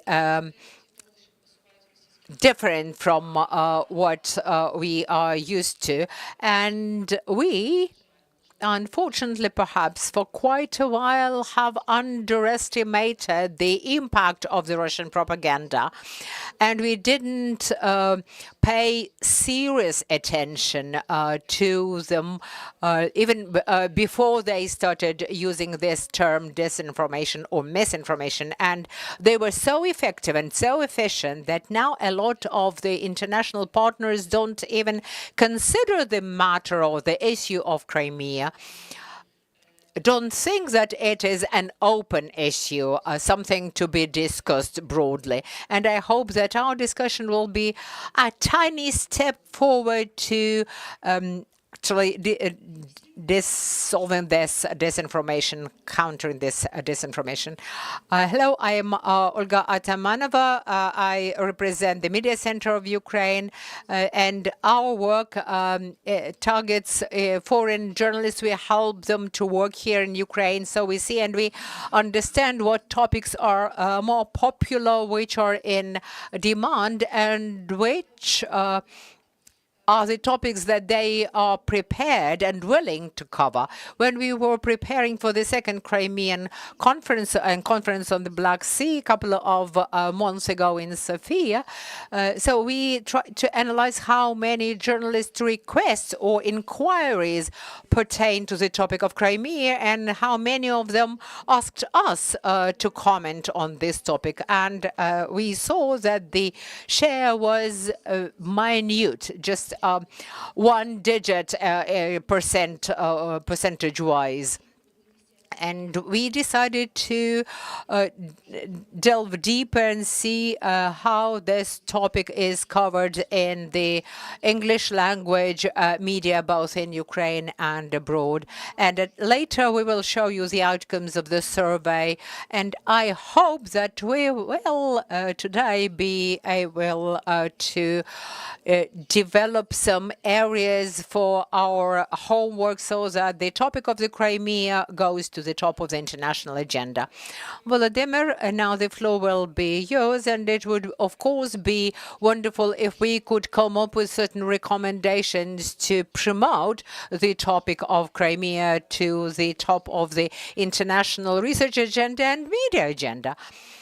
And speaking about your surveys, I can say that Crimea is not absent from the international agenda, but it is not often present there, and the quality of this coverage is not always up to par. I'm Volodymyr Leshenko. I represent the National Council for Broadcasting and Radio and Television in the Autonomous Republic of Crimea. It was reinstated in late 2022, and from 2023, I've been in this position. According to the Ukrainian law, the new media law has taken effect in March 2023, and now all media, electronic, audiovisual, and printed media are within the scope of this law. So now I monitor the media and all of the topics covering the Crimea in the Ukraine-controlled territories and the media in the temporarily occupied territories and in Crimea, and there are lots of media outlets there, and there is also Star Media that we received from the Ministry of Justice. We've processed 64% of information that we received, and now we know that there are more than 1,600 media outlets operating in Crimea. The presence of Crimea in the media is not that broad, and it is important for the media to see what the face of the topic is. Unfortunately, Russia distorts information to the best of their ability and as much as they want. And sometimes we cannot give faces of people because it is about safety and security. Russia has no such qualms. But Ukraine should give information about the Crimea, but with the absence of verifiable and credible sources, it is a challenge. So I will present certain information to you about Crimea, in particular how Crimea is covered in the Turkish media. Thank you, Volodymyr. We see that there are no sources of information, there is a lack of content, there are lack of images of people or places, and sometimes we don't know what the reason for writing about Crimea might be. As Hercules said, it's more because of the shelling or of rockets flying towards the Crimea. And we should see now what to do about it. And we would like to start with the actual figures, stats, and surveys so that we can lean in our discussion further on these figures. Olga, floor is yours. Can we have the presentation on the screen, please? I will start telling you about our research. We've studied English language media from the US, Great Britain, and Canada. 10 most influential media of those countries, and if we manage, you will be able to see the presentation on the screen. The analysis covers June 2023 and through May 2024. Within a year, we gathered the updated information. We surveyed more than 4,000 reports, and as regards the sample, it was very representative because it included the media which leaned towards the right and towards the left. So it's on the scale of things, it's more or less balanced. In terms of the number of materials which we found within the media of the three countries, you can see this graph. We've just spoken about the news agenda, so that you understand the agenda about Crimea is all about the war or about the hostilities on occupied territories or the war of Russia against Ukraine in general. So what we can see this graph is that the Crimean topic was well covered in the international media at the beginning of our counter-offensive in June through September 2023. That was a very favorable period in terms of the coverage of this war. A lot of information was provided to the media by the Ukrainian side, but then there was a drop in the interest towards Ukraine. This is related to the developments in Gaza, and that's only natural. The situation remained. Then in February, March, we managed to somewhat improve the situation. That improvement is largely related to the talks underway in the US about support to Ukraine that rekindled the support, and we never came back to the level of summer 2023. What's also important to understand here is that the US is a country where most mentions about the Crimea, which are kind of newsmakers for us in the English language media, because as soon as the US publishes something, Canada and the UK pick it up. We focused on the coverage of Crimea by journalists, and we see here that journalists primarily stick to standard journalistic rules used by Western media. If for us the truth is the most important thing to convey, but for the Western media, the balance and impartiality is the main goal they try to achieve. This explains why they quote Russian speakers, and most of the speakers that they quote are official spokespeople of Russia.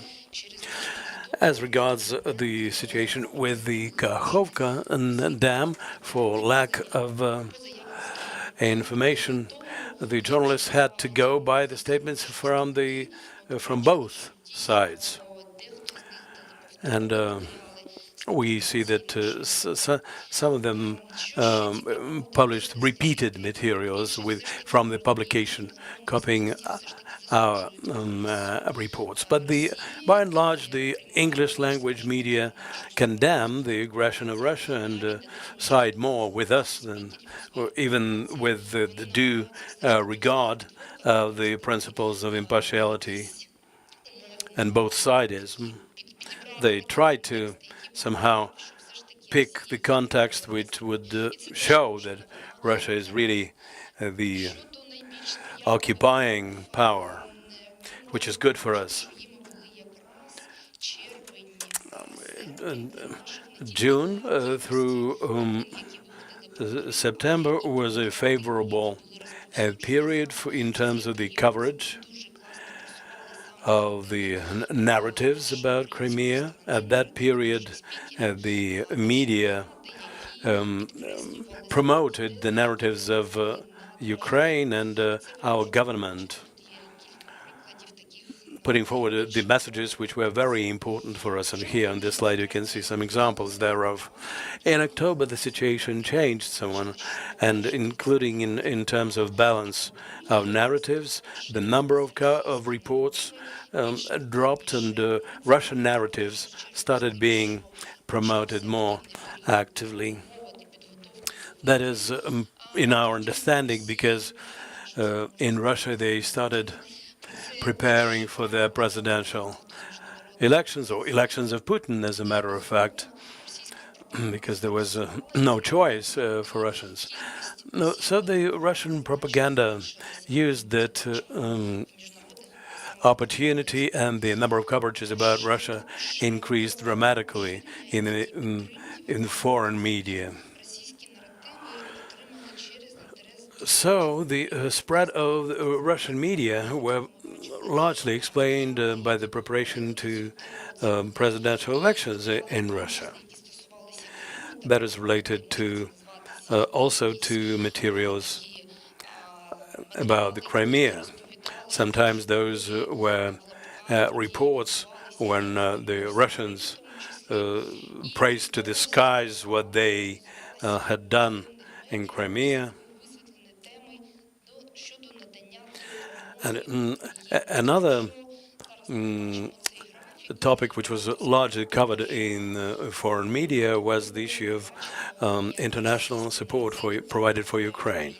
And we see that the Russian narratives about that prevail in the foreign media, which is also related to pre-election campaign. Russia put in lots of money into that propaganda, and this slide shows how things developed. These are the dynamics for pro-Ukrainian and pro-Russian narratives. The top graph is about the number of materials which were published in general, and the ones at the bottom is the number of narratives, of pro-Ukrainian and pro-Russian narratives. What does that show us? It shows that in all the materials about the Crimea, the number of narratives are very inconsiderable, both pro-Ukrainian and pro-Russian narratives. So there is some room for improvement for us in that respect. We can improve our performance. Throughout the year, our narratives were at a higher level than the Russian ones, but in February there was a kind of a drop for us, and at that time Russia took advantage of this moment and increased the coverage of their narratives in foreign media. In terms of geography, we're talking about the US, and the ratio basically correlates with the previous graph. In February, as you can see, the situation was not in favor of Ukraine, but otherwise performance was quite good. By and large, the situation in the UK and Canada, in terms of the number of reports and narratives, is considerably lower than the overall number, but the trends pretty much persevere. The next slide is about Canada. This kind of situation is observed pretty much everywhere, and here this trend holds in March, not just in February. It was important for us to study some specialized topics which we are interested in, like the ones related to political prisoners, human rights in Crimea, the Crimean Tatars, throughout 10 years of occupation. So what have we found out here? Only 5% of mentions of those topics were related to the situation in the Crimea. That's the way things stand. As regards other breakdown along the lines of topics, the general progress of hostilities covers about 45% of all the topics, 25% is geopolitical context, this is about international support for Ukraine and the consequences of war, and 25% is the course of military actions in the Crimea per se. I've mentioned special topics. Unfortunately, there were only 5% of this kind of publications, and they were not systemic. They were not steady, which would give us a chance to profoundly work on that in a credible manner. The issue of the Crimean Tatars was brought up very infrequently, and mainly this topic was related to the appointment of Minister of Defense Umerov and materials related to our singer Jamala, who was served a note of suspicion by the Russian authorities before the Eurovision Song Contest. Here you can see the general results. Violation of rights on the occupied territories, including Crimea, 45%, prisoners of war, 25%, geopolitical context, 25%. And briefly about the conclusions. The Crimea mainly is being mentioned in the context of the war. For us, the largest media platform that we focused on is the US, which is always ready to cover these topics. June through September, the situation in terms of media coverage was more or less favorable for us. Then the situation worsened, and unfortunately, until now, we have not improved that situation. That's basically what we have found out. And later on, we can discuss what can be done about it. Thank you, Olga, for this profound work. I'd like to, before I give the floor to Irina, I'd like to ask all of you present here to think about how would we want the world to cover the Crimea? What do we want the journalists to write about the Crimea? In the meantime, Irina will tell you about the second research. We picked other countries for our research. I'd like to show you our presentation on the screen. We picked the countries which are not less important, even though they do not have such clear-cut political positions as the ones analyzed by Olga. But let's take a look at what's going on there, because the tendencies are similar. We picked European countries where most media are represented in local languages, not in the English language. This is Germany, Romania, Poland, Italy, the Netherlands, Hungary, Switzerland, France, and Sweden. They all differ amongst themselves, but given certain domestic contexts like the elections, we see that they also made an impact on the narratives. We also take a look at the Middle East. We selected Qatar, Saudi Arabia, United Arab Emirates, Lebanon, and Kuwait. Of course, we are most interested in cooperating with the Middle East media, particularly when it comes to the Crimean topics. We want to develop relations with Qatar that is instrumental in bringing back Ukrainians and particularly Ukrainian children. So we need to understand what they write about Crimea. So we analyzed most of the online media. We looked at the same period, May 22 through May 23. And only in Romania, we also looked at television and radio broadcasting and printed media, because we had access there too. But for the most part, those were the online media. Speaking about the European countries, you can see the graph. The most publications were in Germany, Romania, and Poland, which is should have been expected because they are the neighboring countries and they're most interested in the security in the Black Sea region. So they wrote about the Crimea. The least number of publications were registered in Sweden. Another important aspect is that, yes, Crimea was mentioned in the context of the war, and we understand or analyzed whether the Crimea was the focus of the publication. Unfortunately, that was not the case. Crimea was mentioned in a very general context, so to say, and you can see the breakdown of where the coverage was the most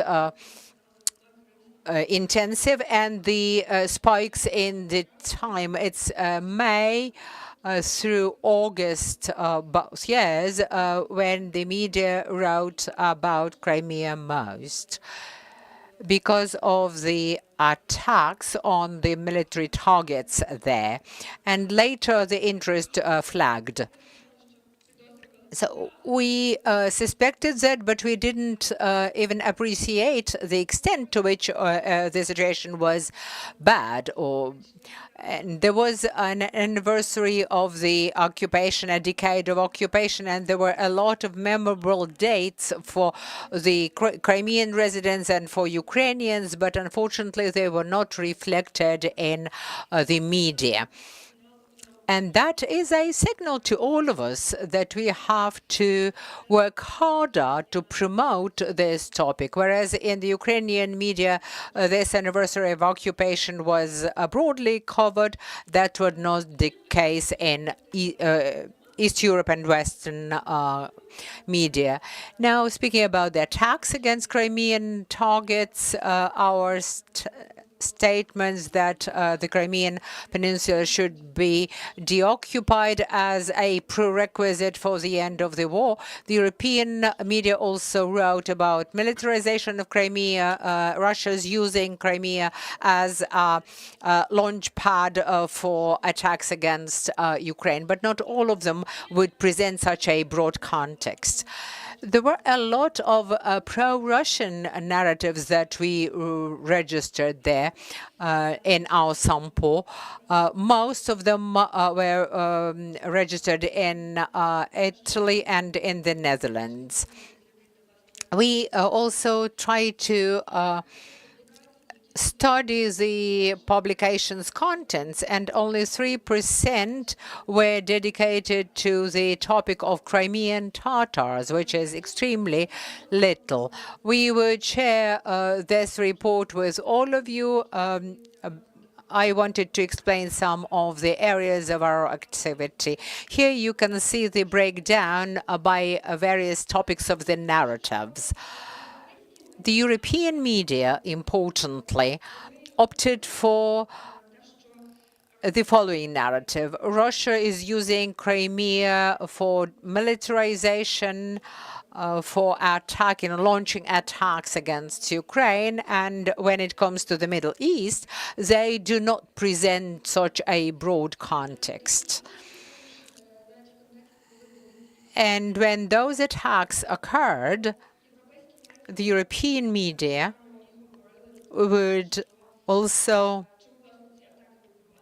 discuss the reasons for those attacks, why it was important to demilitarize Crimea and to return it to Ukraine. Another question that we asked ourselves, and we can discuss it at length, if we aim to see how different media speak about whose is Crimea. So it is mostly presented as the Ukrainian territory, although some would see it as part of Russia. You can see the breakdown, which saddens me sometimes. When Crimea is presented as part of Russia, the media are more subtle in that. They do not state it straightforwardly. But the entire context, comments, etc., would be actually leaning towards the conclusion that the Crimea legitimately belongs to the Russian Federation. And speaking about the Arab countries, the situation with their media is fairly diverse and interesting. There are lots of representatives of the Middle East who come to Ukraine, who can witness the situation as it is, but that is still insufficient for the shift in the general approach by all of the media. The leading countries in mentioning or publications are Saudi Arabia and Qatar. The least is Kuwait and Lebanon. Now, when we looked at whether the content was original or a reference to other media, it was mostly referring to the international well-known media and Turkish media, which surprised me. And President Erdogan was one of the top commentators on the Crimean topics. And again, the breakdown situation is very similar. The attacks against military targets in the Crimea were covered most intensely. The leaders here are Qatar, Saudi Arabia, and United Arab Emirates, UAE. The question about whose Crimea is, you can see the prevalence of attributing it to the territory of Russia directly. But again, you need to know the context. There was a research carried out in Ukraine as to who writes most about Ukraine, and it turned out that those were Russian media that are published in the Arab countries. They've got their newsrooms there with a lot of stuff, and they are used as the source of information, or major source of information. And for the context, one should understand that in the Arab countries, the situation with the independent media is very, very different from what we are used to. They are underfunded, and they focus on local issues mostly. So they seldom write about the faraway parts of the world, and only large propagandist media have the funds for that. And we also conduct in-depth interviews with the journalists from the Middle East for us to understand what's going on there, to know the context better. We cannot fight with the Russian behemoths of media organizations, but there is a section of the journalist community that we can work with. We can also work with the experts so that the expert community could provide more context to the journalists. Because very few of the Middle East journalists know about the 10 years of occupation. One of those once told me that, yes, Russia took Crimea away from Georgia, can you imagine? So that's the need that we feel very acutely, is going out of our bubble and our comfort zone and talk to people who don't always share our opinion and position. And then dissemination of narratives.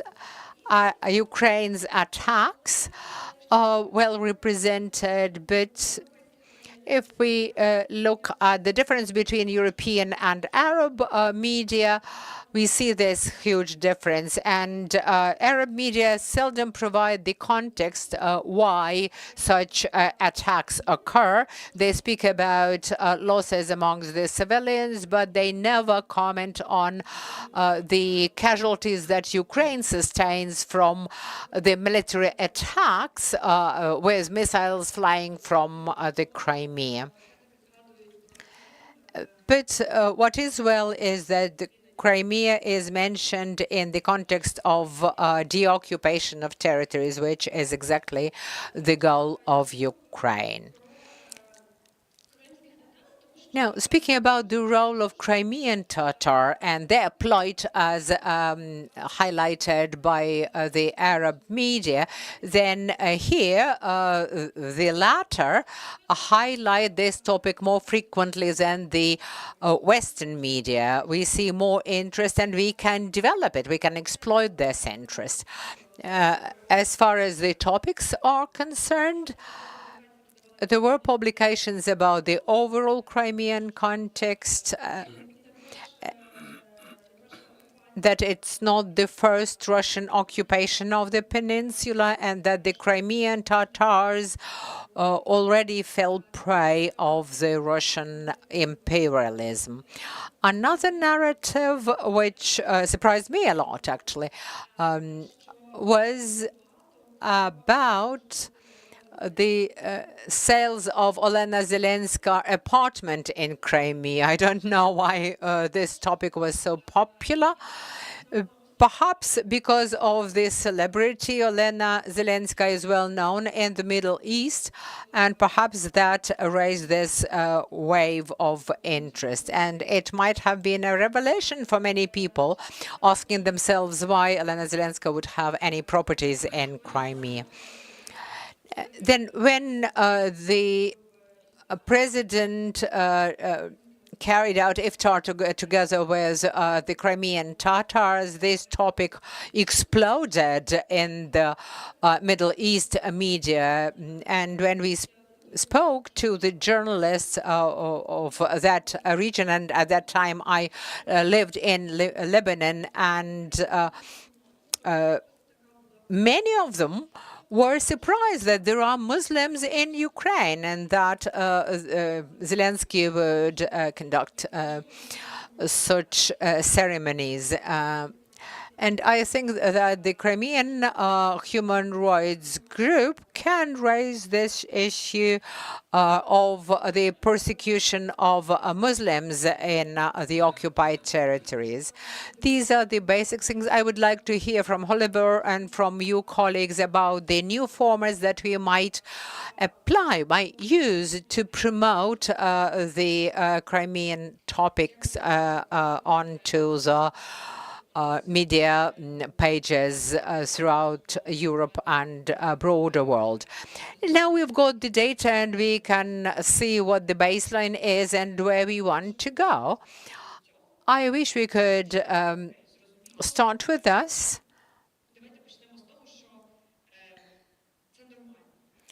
You know, it is normal. The media is a system that works, operates in a certain way, and not a topic can be in the center of attention for decades.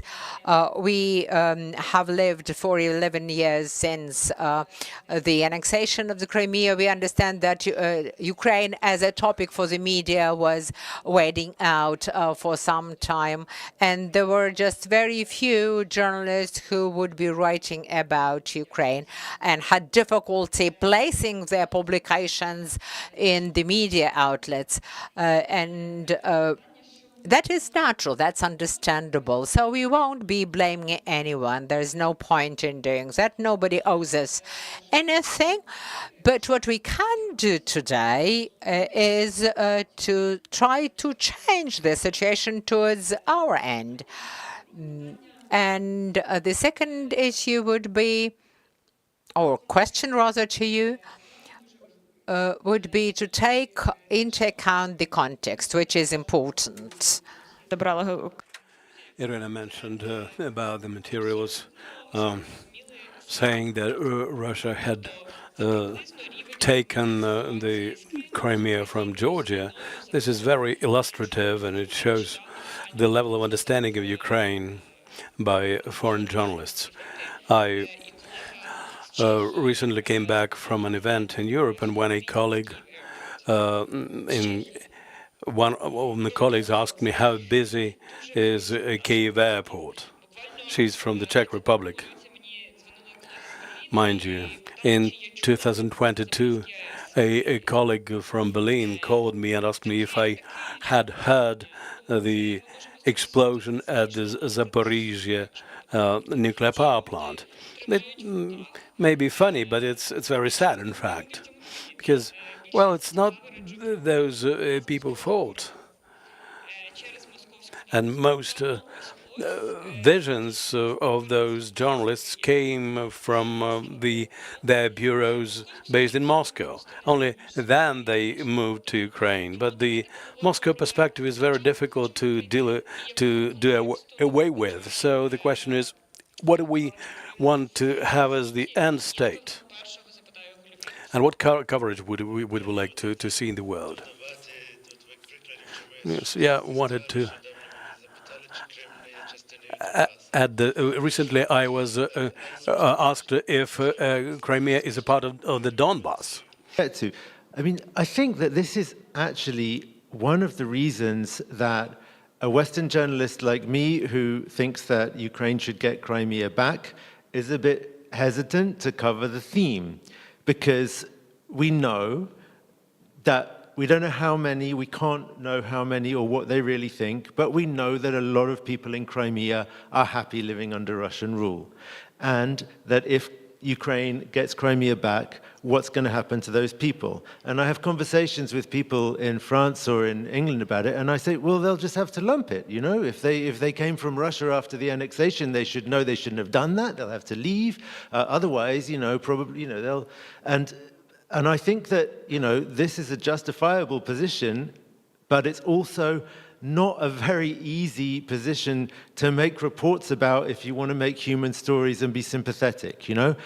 It's, you know, that's one reason why I think people sort of slightly shy away from the story.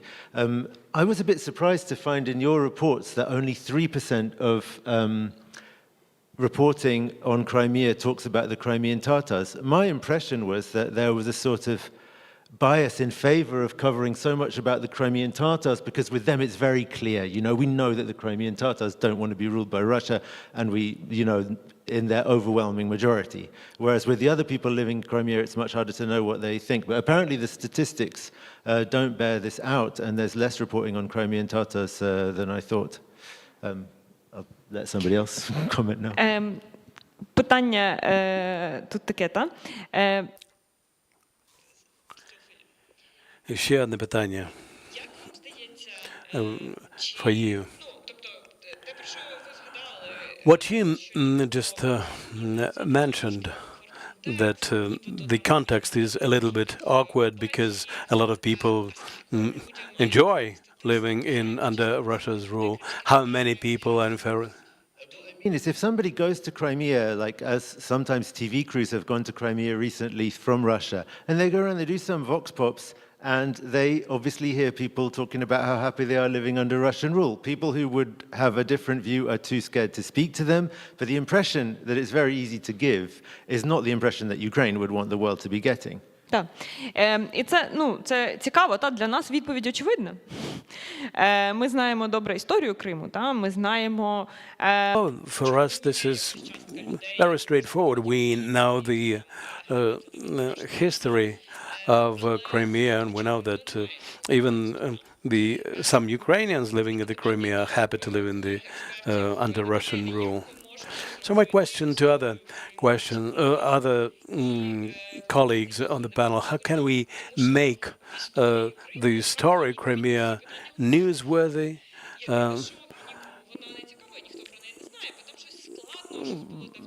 Very few people understand the history behind Crimea. How can we rectify that?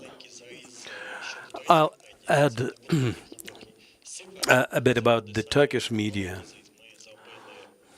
we analyzed, by monitoring, we analyzed 10 Turkish media for March through May. The Turkish office of CNN was among the media researched. We took it as a classical news agency and wanted to analyze whether it's in any way different from the European ones. There were no differences, and CNN was very unbiased, covering the Ukrainian developments in comparison with other coverages in Europe. So there's nothing to talk about here. And then we studied 9 print media. Some 50 of them had a pro-government position, and 4, relatively speaking, pro-oppositional. What are the conclusions? In terms of positive conclusions, we can assert that the media inform about Russia's strikes on energy facilities in Ukraine. Sometimes they provide this as pieces of news, and some give a broader context in terms of consequences. And secondly, they provide coverage about Ukrainian strikes against Russia's Black Sea Fleet, and they also cover the issues of general Black Sea security, in support of Ukraine by the U.S., and lack of air defense capabilities in Ukraine as a proof of the fact that the West has betrayed Ukraine. And finally, they inform their readers about the domestic policy of Ukraine. And the sources they use, especially if they recount the Ukrainian law on mobilization, they use the Russian sources. What is negative? The negative is that the author spoke about the hostilities threatening to spill over to the Balkans and Moldova. This is obviously a result of the Russian narrative.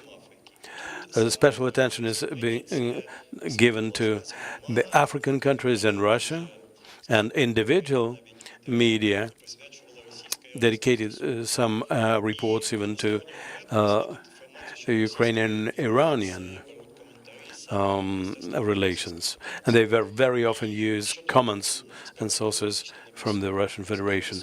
And Crimea is almost not covered at all, only if some military actions take place in the territory of Crimea, then they provide this coverage.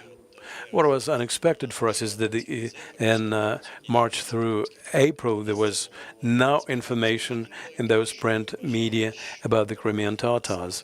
That was really a surprise, because we thought that in the Turkish media that shouldn't have happened.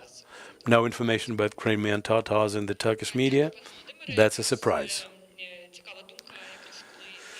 Thank you. It's interesting. When Irina spoke about her research, we also mentioned that the Arab world finally learned that Crimean Tatars are Muslims, and at least they found something to relate with. But actually, the neighbors of the Crimean Tatars in Turkey would be expected to see in the Crimea something they can relate to, and they can kind of identify with. But it doesn't work that way somehow.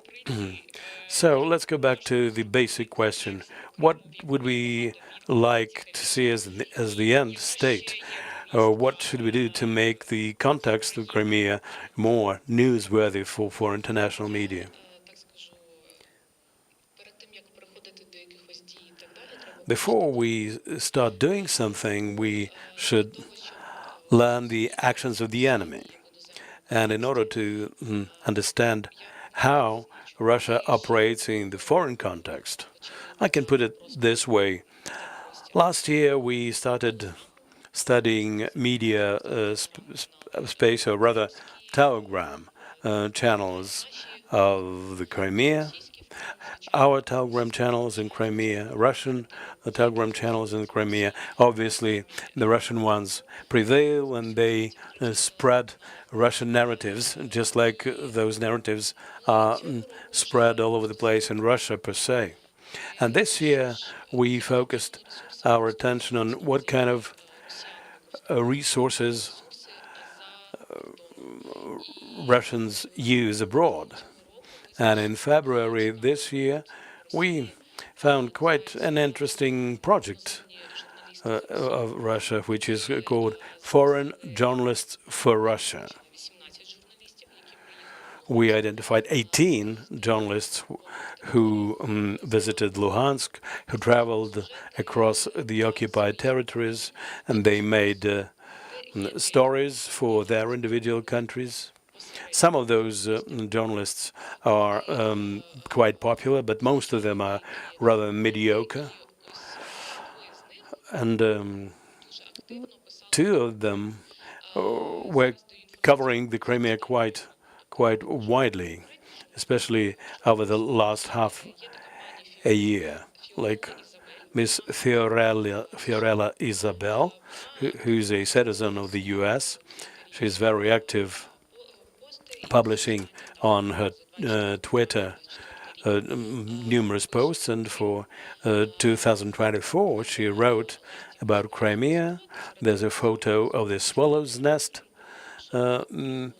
tower, and she says that the Crimea is magnificent, so there's no wonder why the West took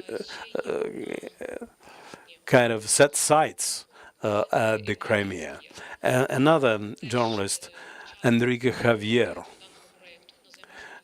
also a member of this project, Foreign Journalists for Russia, and he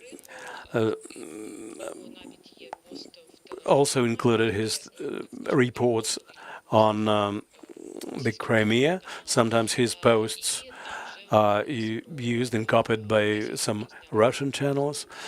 He wrote about 10 years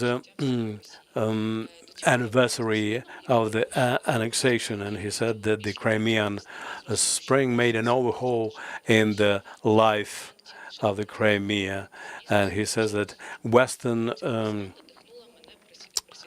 sanctions made me dedicate my life to Crimea, to Russia, and the Russian people. And I'm sure that there are millions of people like me, he writes.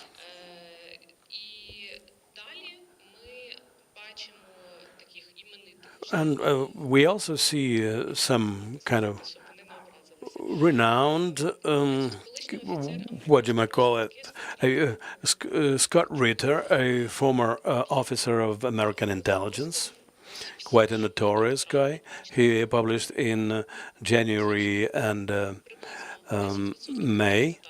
In January, 10% of Crimean Tatars fled Crimea during the annexation. The others remained in the Crimea and live peacefully without any oppression and any persecution. Some of them were punished for their pro-Ukrainian position. So he kind of acknowledges about this, but otherwise he asserts that the Crimean Tatars live just fine in the Crimea. He says, I was in the Crimea, I was hosted by a Crimean Tatar family, I spoke to Crimean Tatar students, and obviously the Crimea is Russia. I wouldn't recommend you to read all the posts of these two. Well, this is a separate story. Scott Ritter is not from the project I referenced before. He's a more active operator. He's more popular with the American audience. And such posts were further used in the RT publications in February 2024 with his data on how he resided in Crimea and his references to how wonderful it was.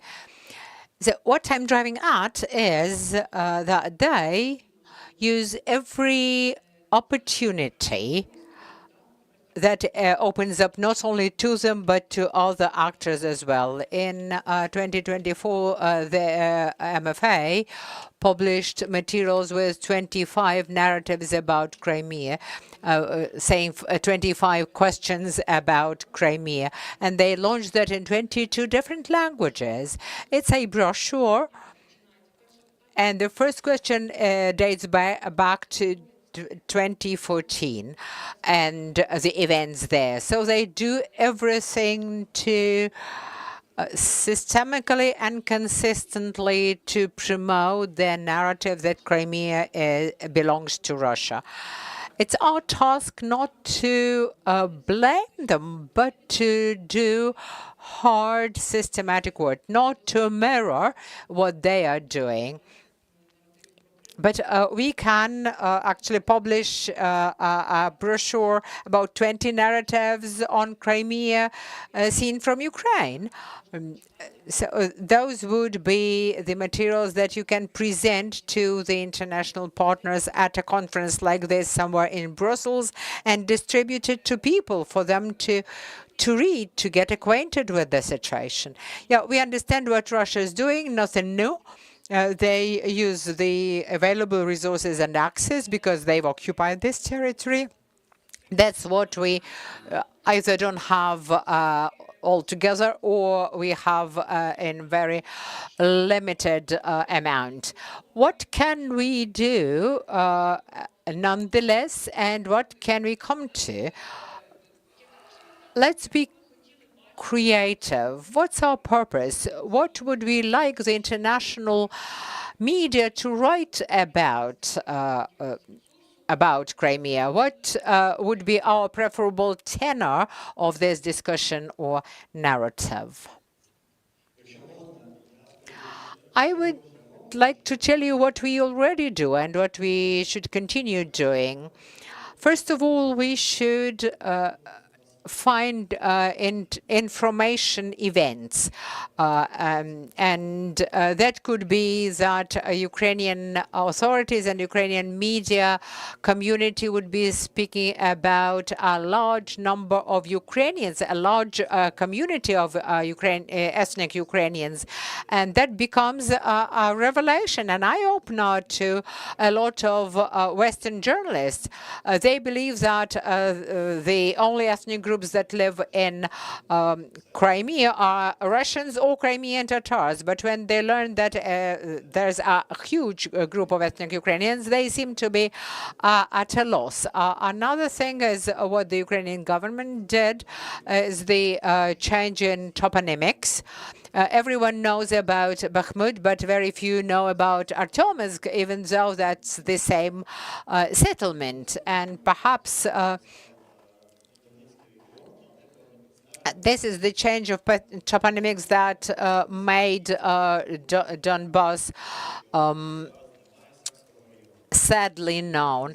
And many people know that there is no Saki district, there is no Lenin district, there is no Kachin district.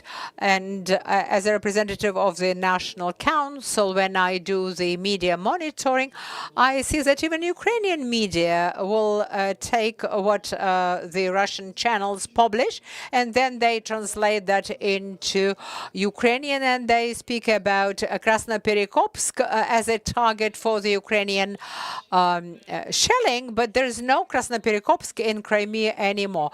It took us 10 years to teach the world to write Kiev rather than Kiev. We don't have to teach or to force anybody to do something. We have to raise these issues, raise these topics. Toponymics is important. It is a historical moment that we can exploit today. When I look at the materials in the foreign media, I look at the toponymics. And if I see Russian toponyms, then I see that their primary source of information was in the Russian Federation. That's not always a direct link, but who should be talking and to whom? I do understand that it is important. Russian toponyms should leave the discourse. But of course, we have to disseminate this information. We have to write about it in the Ukrainian media space. Only then will we be able to disseminate that further. Yeah, like with Bakhmut, the well-known song by Topola and his group. Right, Oliver? If Bakhmut was changed while Bakhmut was under Ukrainian control, Ukraine had 13 years to change the names of places in Crimea if it was necessary before it was occupied, and it was not done. So it would seem strange to do it now while Ukraine doesn't have control over the territory, it seems to me. Коментарі? Я б хотіла... I would like to see that from the communication experts' perspective. We do need to work with narrative. When we were studying top English language media, it wasn't about the war that has been on for 11 years now. Even in the basic things, there is a mess in the narratives, even in the very influential media outlets that would be expected to understand it and see the difference. But unfortunately, this is not the case. And mostly people are speaking about the war that started in 2022. And in very basic narratives, we do have these gaps in understanding. And that's why I believe that there should be a synergy and collaboration between the government, the civil sector, and the media with support of the expert community. That's what the NSDC and the MFA are working on, but we, experts, should support them in that. And another factor I would like to mention is that our expert environment is conducive to generating very powerful products related to political prisoners, to persecution, to the situation in Crimea. And I think that experts can share this with their bodies and their peers in other countries. We should go out, as I said, of our bubble, and we should adjust these products to the media environment. We should pitch international media outlets and sell, quote unquote, these products to the foreign media. And at the level of CSOs and NGOs, we should provide for this functionality when we are planning to generate certain product. We should think of how to then disseminate it to various target audiences, regionally, locally, and internationally, and which of the media might get hooked. I agree with that. I would have never learned about your research, but for Irina, who invited me to moderate this panel discussion. I don't even know through which channel of communication in my bubble I could have reached out to your study, or you could have reached out to me for that matter. Even though I'm interested in the international coverage of Ukraine and Crimea. I am the target audience of your research, of your study, but I didn't have an idea of it, and I can't even imagine what would the channels of communication be between you and me. So let's look at those channels of communication, opportunities to present this media product. I am sure that there are some artistic works dedicated to Crimea. Perhaps there is mass culture products in addition to what Jamala is doing. Perhaps there are some ethnographic studies and perhaps historical studies and certain perhaps memoirs by the victims of persecution and refugees, but we don't even know about them here in Ukraine. How can we encourage and invite the international audience to learn about it? So we should show more of people's stories. That's exactly what the Russian propaganda is doing. After the attacks on the Crimea, they have comments with the quote-unquote witnesses or victims. And when we do a lot of work to protect human rights, to promote human rights, we've got very insightful reports, but they remain reports with stats. And it is important for us to present human stories and to cover this or to develop the skill of storytelling. I am not I do not come from Crimea myself, and I never heard about the level of resistance to the Russian occupation at the very beginnings thereof. So I think that we were not vigilant enough back in 2014. And now we have perhaps to catch up with it. And amongst the people present here, there are witnesses of those events. Some of them were even put in jail for putting up resistance to the Russian Federation. So we should disseminate those human stories. Another important aspect that we should appreciate is that we should work on ourselves. We should overcome language barriers. We should become students as well as experts and study English and make sure that our products are accessible to the target audiences. I also think that when we organize the visits for foreign journalists to Ukraine, we cannot organize or arrange their visits to Crimea, but we can have them in Ukraine and explain it to them why we target military facilities in Crimea. When they are here and they talk to Ukrainians, then they perhaps will change their optics as well. And Al Jazeera writes intensely about what is going on in Ukraine and in Crimea, and they provide a lot of context for their audiences. So I think we should work with them more proactively. Thank you very much. A fairly long list. Oliver. I live in Ukraine, so I don't know about organizing tours, but what I think would definitely be helpful is organizing events, particularly for TV channels, to give us some kind of event to come to rather than just proposing somebody to interview. If there's an exhibition, a concert, I don't know, a food festival or something, whether in Ukraine or among Crimean communities living in other countries, right? Because there are plenty of people from Crimea who now live there. I think that, you know, that's really the thing to try to do, especially on the anniversary of different things.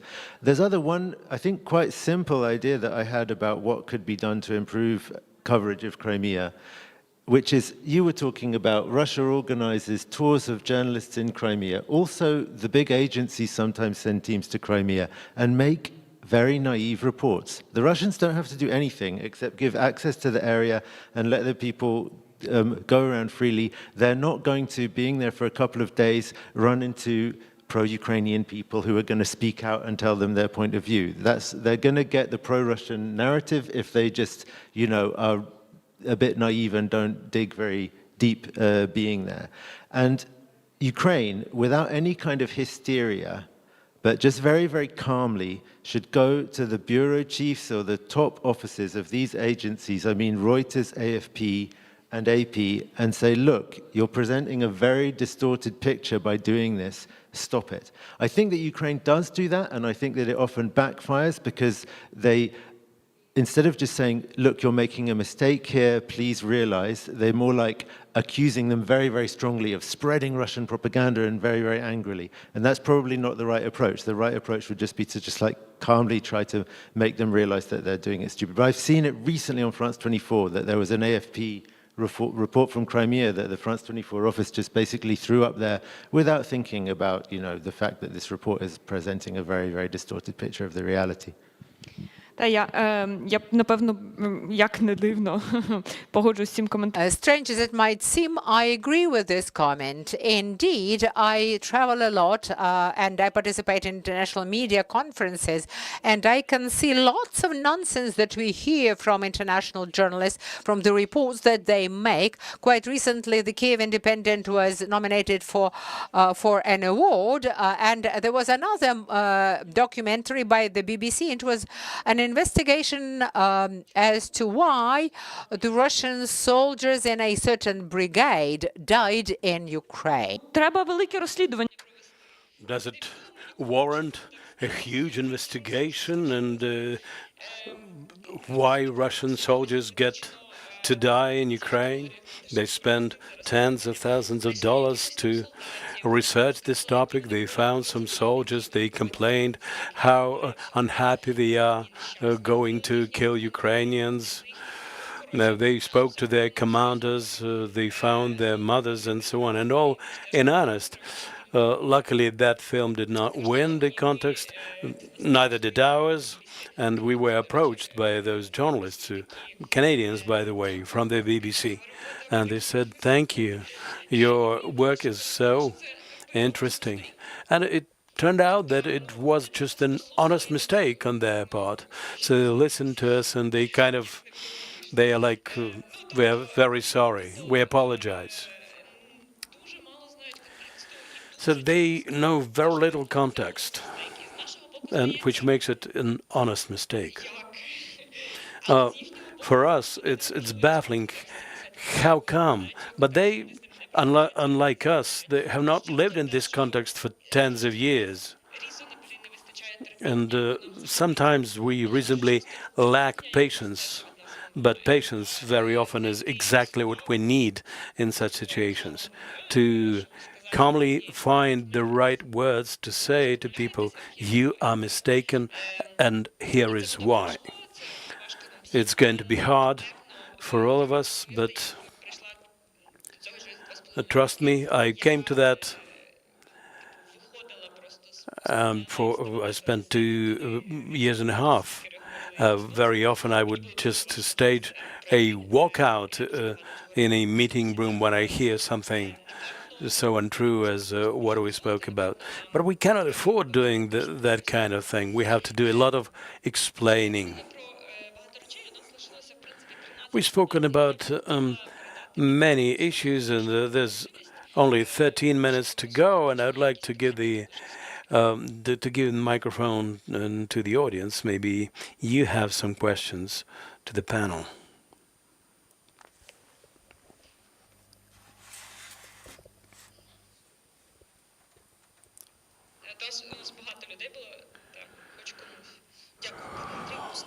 Thank you very much. Good afternoon.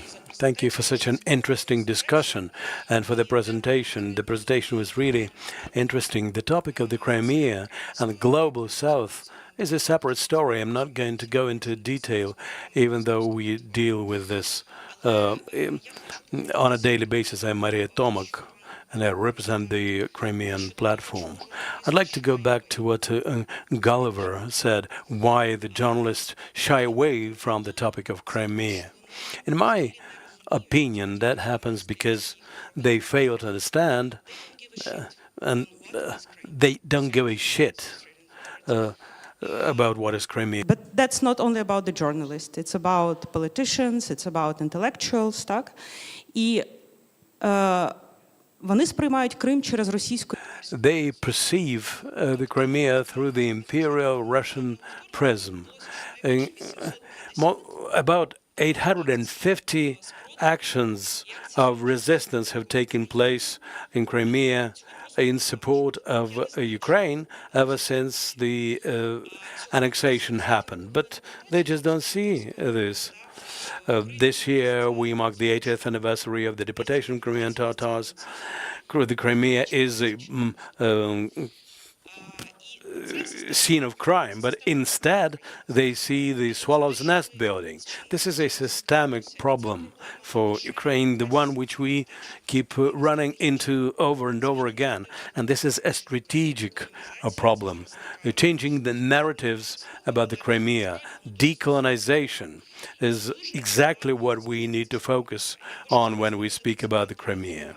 It's very difficult to change the perception because I can quote Elon Musk, president of Poland, Duda, who spoke about historically Russian Crimea, or Barack Obama, said that their actions at the time of the invasion was very limited because a lot of people in Crimea speak Russian. George Niva, who spoke about the alleged right to own Crimea, which belongs to Russia. We organize a lot of events within the Crimean Platform. Maybe some of you would be interested to know we run exhibitions of different kinds.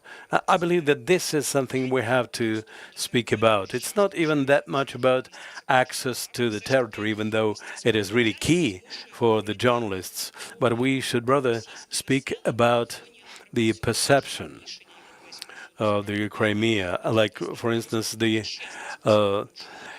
European Court of Human Rights have ascertained a huge number of crimes in terms of violation of human rights. This is something we have to disseminate as information and get the general context about Crimea. I'm sorry for being so emotional, but this thing really hurts us. We are trying to find a way to speak about the true Crimea, because the Crimea is not the St. George ribbon or the swallow's nest. These are just some symbols of Russian propaganda. And very often there are huge rallies and demonstrations of protest in the Crimea, and they support Ukraine. In the meantime, it's being just ignored by Western journalists. Instead, they are very much concerned about what will happen to the Russians in Crimea once Ukraine manages to deoccupy the peninsula. I think this is a great disbalance and a distorted perception. Thank you for your comments. As a matter of fact, as you quite rightly said, that people are concerned in the West as to what will happen to Russians in Crimea, and they're much more concerned about this than they are concerned about Ukraine. Largely that is explained by the fact that the Russians turn any topic and any narrative, they boil all that down to the single question: what will happen to Russians in the Donbass or in the Crimea? Those places belong to Russia, and so on and so forth. And as long as this quest for the answer to the question, what will happen to Russians there, not a single Ukrainian topic, a Ukrainian narrative will be properly covered. And it will not be on the agenda the way it should be. Andriy Shikun, Krimska Svetlitsa, editorial board. Media is also part of business, and many media are not interested in this topic if it doesn't sell like hotcakes. We have to take into account the relocated media from the Crimea. There's about a dozen of them elsewhere in Ukraine. There should be some policy of communication with them, and we should boost their content, because they are the ones that who hammer out this context day in and day out. But this work is lacking, and our network fails to engage those media. There was a strategy approved by the Cabinet of Ministers in 2017, and an action plan for reintegration was put in place, but those documents are not being enforced. Another point, we all represent the Crimean Platform here. Take a look at the declaration of our Crimean Platform. In the chapter about information policy, Article 73, it clearly speaks about the state support for the relocated media and engagement of the media which produce content about Crimea, including abroad, not just in Ukraine. When Ukrainian church is being closed down in Simferopol, and the Ministry of Information Policy says nothing about that, this is not the right way. Or when the Ukrainian language classes are being closed in Crimea and our authorities say nothing. So where's the role of our central authorities? I'm not speaking about the representative office of the president in the Crimea, because they are the driving engine in this work, and they do work a lot. There should be synergy of all the branches of power, and this synergy is lacking. And when we say that we want to spread our content domestically and abroad, if we fail to do it locally, much less will be achieved beyond. Previously, we had foreign language broadcasting, and there were attempts to shape content abroad, but then the decision was taken to launch a Russian language media. And now again, the whole system is being reformatted. But there is the Ministry of Culture Information Policy, and they are just idling. So we need to resolve this at the top level of Ukrainian authority with active engagement of relocated Crimean media. This should be developed because the content is broad, but it should be used. We speak about Crimea only when there is some tragedy happens, like political prisoners and so on. But a lot of work should be done in the enlightenment area, speaking about people like Irina Roik, Petrichuk, and so on. And that would be very important for shaping cultural environment that the integration policy should be predicated on. The Crimea should be aware of their heroes, of their history, of the classical individuals, and so on. If we fail to do this, things will be even worse. Thank you. I totally agree with what you said. By soft power and cultural issues, we can resolve a lot of things. Media is business, as the colleague said, and the media are not going to write about anything which is not going to be read. On the other hand, if we deal with cultural events, the media will be writing about that, and people will enjoy it. There are very few culture-related things about Crimea are being produced. And there's just a grim picture of long-suffering Crimea in our media, and that's it. And Crimea becomes faceless. But we have to reflect the society the way it is. I'd like to make just a brief point about media and the reflection of the society. For the media, it's really important to stick to information hygiene standards. In the media, we had a lot of materials about the so-called polite people, the green little green men, and so on. And it took us a long time to eradicate all those Russian narratives from the media. when that was done at the legal level, those terms disappeared from the media. Then the law lost its effect, and now again it's.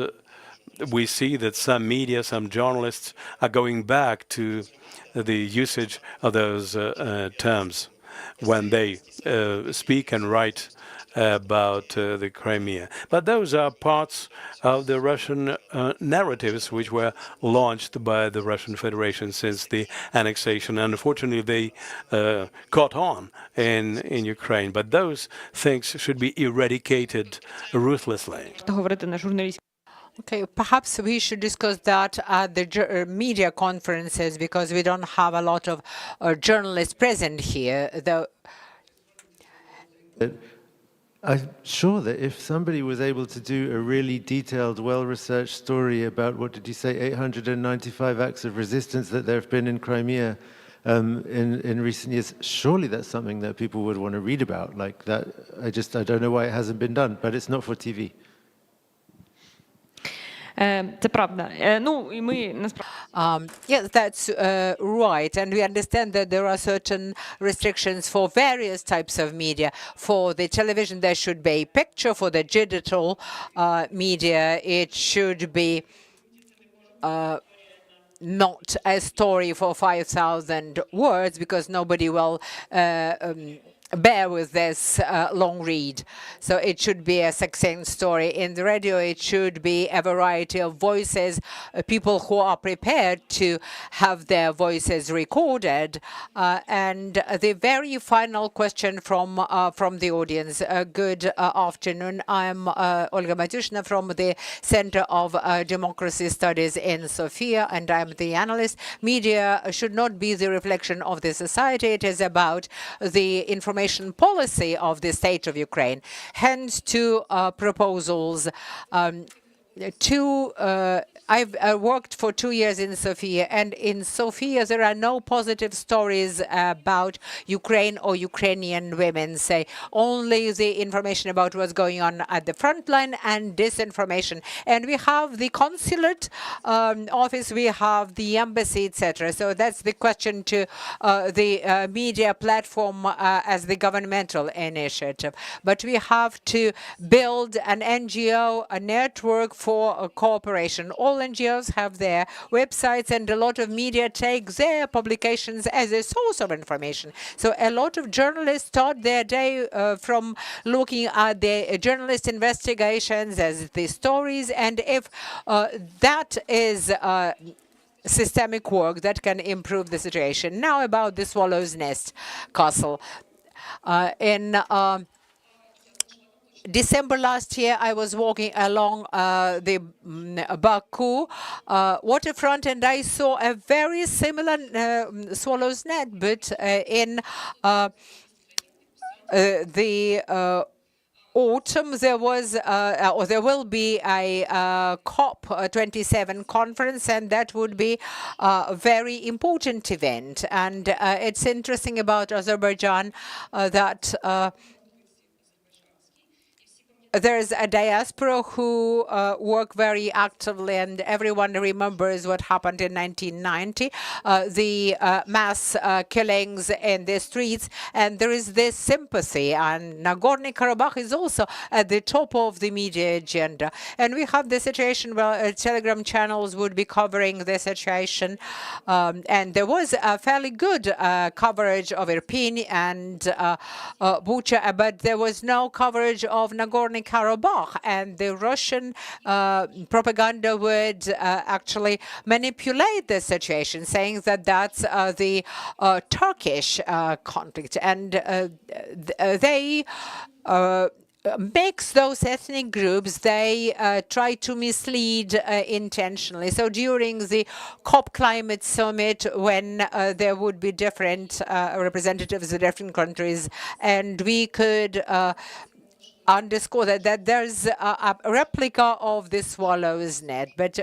that's a different country and the focus can be different. So that's food for thought. You are more professionals and perhaps you might find the answer to the question, when's this swallow's nest? Thank you very much. This is the end. Do we still have time? Okay, one very final question. Доброго I am in Kiev with the EU delegation. I want to share my suggestion to the many Ukrainian friends and partners that I see in this room.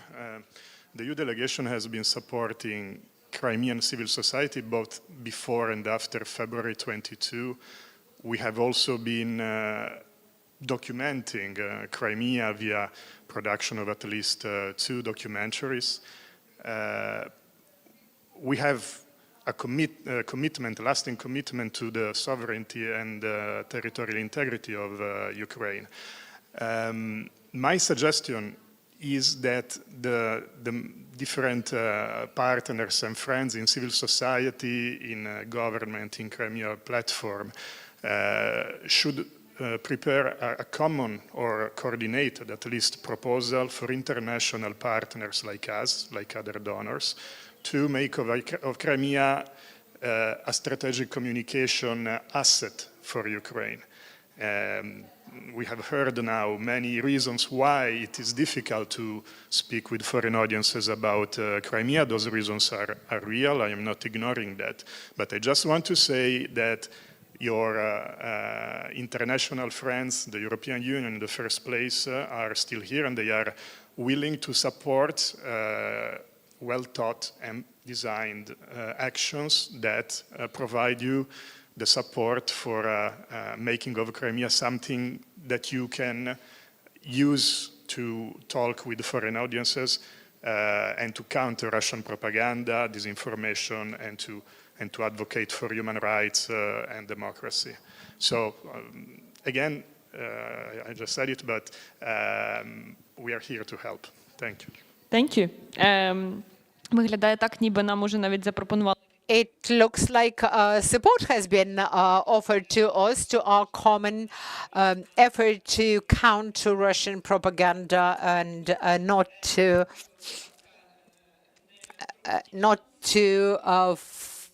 miss this opportunity to raise the topic of Crimea in foreign media. Thank you very much for your participation in this discussion.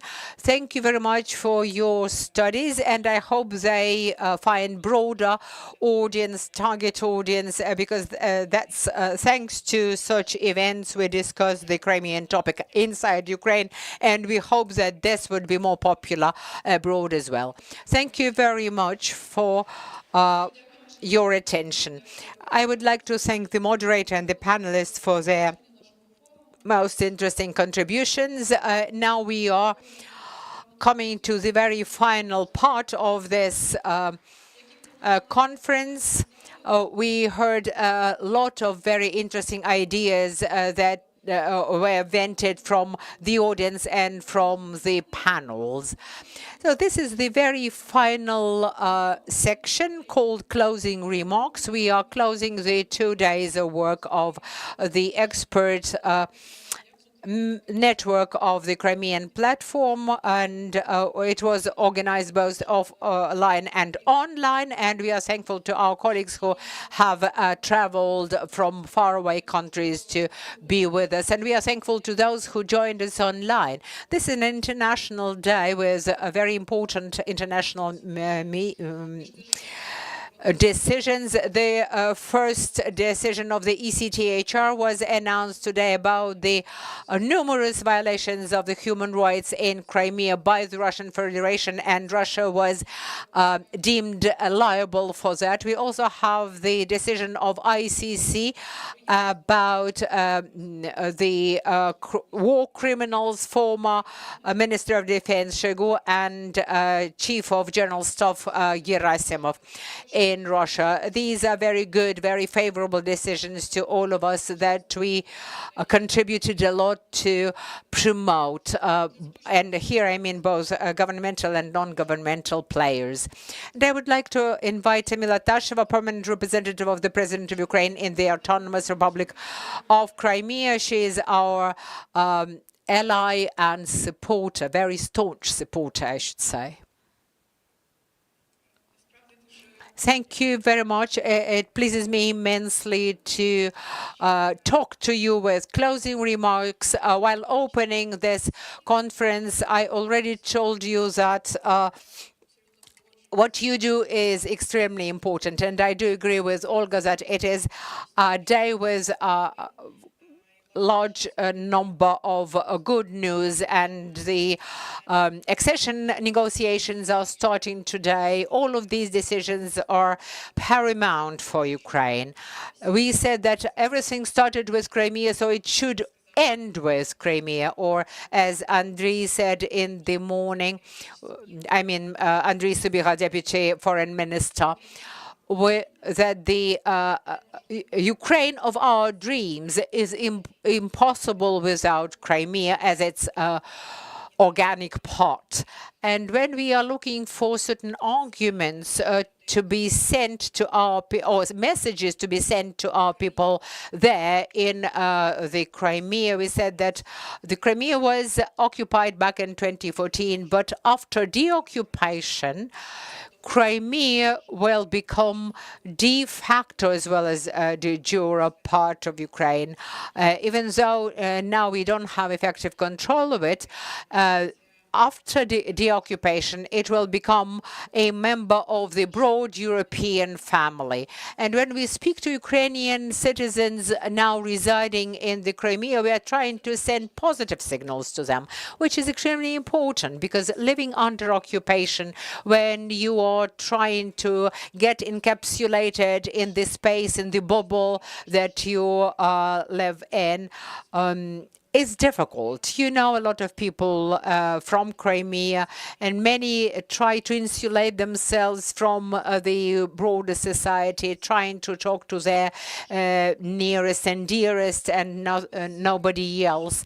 Some of them continue to put up resistance that Maria Tomak spoke about in her intervention during the last panel discussion. But Ukrainians living in Crimea lack positive news. You live in the occupied country. You've done that for 10 years, and now there is large-scale invasion, and we all lack good news, actually. We need to find those important, encouraging, inspiring words. You are part of us. You are our citizens. You are important to us. We are fighting for you as well as for us. And we would keep fighting until we reinstate our control of Crimea. We would be recovering Crimea and rebuilding it better, much better than it used to be in 2014. You will be part of the EU. You will be living in a free democratic state. And the picture that they see surrounding them in Crimea with maximum restrictions, with lack of freedoms and rights, they will understand that Ukraine, even with this large-scale, all-out war, we are still free and democratic. And we, representing the public sector, sometimes have difficulty reaching out to people who live under occupation. And hence the role of CSOs, NGOs, expert community, and media in Ukraine, which continue to be trying to win people's hearts and minds in Crimea, trying to get this message across to them about the situation in Ukraine. We've heard a lot of discussions about most important topics of the national economy, of the media, of the cultural heritage, of the plight of the indigenous people. I do agree the state, the government is sometimes very slow in responding to challenges. Perhaps we are not as agile, as mobile and dynamic as CSOs, but trust me, there are a lot of people in the governmental structures that are doing their best to promote and to speed up the reintegration of the recently deoccupied territories, and they work towards the deoccupation of the temporarily occupied territories. So we need to coordinate our activities, we need to concert our efforts, and our coordination with the expert community is an important component of our upcoming victory. I am sure that very soon we will see you at the governmental summit of the Crimean Platform at the level of the heads of states and governments. We are planning it, we are preparing for it in communication, in cooperation with the Presidential Office and the Ministry of Foreign Affairs, and I hope that very soon we will be able to host a side event in Riga within the frameworks of the Parliamentary Crimean Platform Summit, and we will be supporting our colleagues, experts, in engaging as many representatives of the government, Parliament and parliamentary delegations to participate in the third parliamentary summit of Crimean Platform. It is extremely important for us to expand this geography of the coverage. Andrei Sipiha was speaking exactly about it. And we are planning to expand the geographically, I mean, the expert network of Crimean Platform.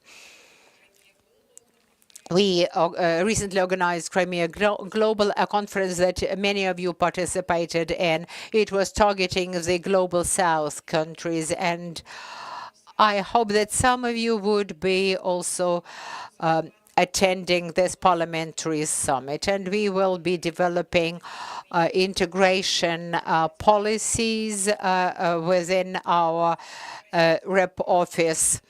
And very soon, I hope we, with the colleagues from the humanitarian subgroup, will be able to conduct interparliamentary hearings about deoccupation, reintegration, and its humanitarian aspects. So I would like to thank you all for your work.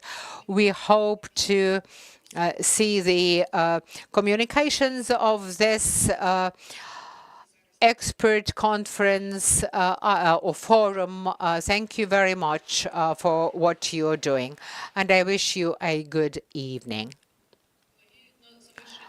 Colleagues, to close this event, I would like to assure you that you will see the communications of this forum. Some of them would be publicly available, some not, and we will notify you about our planned participation in the fourth governmental summit of the Crimean Platform and about our events within the frameworks of the parliamentary summit. We've discussed what has been done, what needs to be done in the future, and we came up with a number of proposals and suggestions, but the most valuable thing that we can take away from this forum is the confirmed support of our citizens living under occupation, that they are not left high and dry to their own devices, that we are thinking about them, we are thinking of how to liberate them from the occupation. We know that this forum, as any other event, is well known to our fellow citizens in the occupied territories. So any effort that we put into this will be to the benefit of the people who live under occupation, who put up resistance, who remain committed to human and humanitarian values. And I would like to thank all of you. I would like to thank all of our partners who contributed to the organization and arrangement of this event. We work together with this Center of Defense Policies, Media Center of Ukraine, Crimean Human Rights Work Core Agency, the Rep Office of the President of Ukraine in the Autonomous Republic of Crimea, Crimea, Majlis of the Crimean Tatar people. We are thankful for your participation in the preparation of this event. I would also like to thank the technical support, the Carental company, our to-print polygraphic partner, and our interpreters who've been with us for these 2 days, Irina and Alexander. Thank you very much for being with us for these 2 days. I would also like to thank all of our colleagues who have been with us online and those who have been with us in Kiev, and we are looking forward to our next meetings. Please follow our website and our posts in our web pages and social media. Have a nice evening.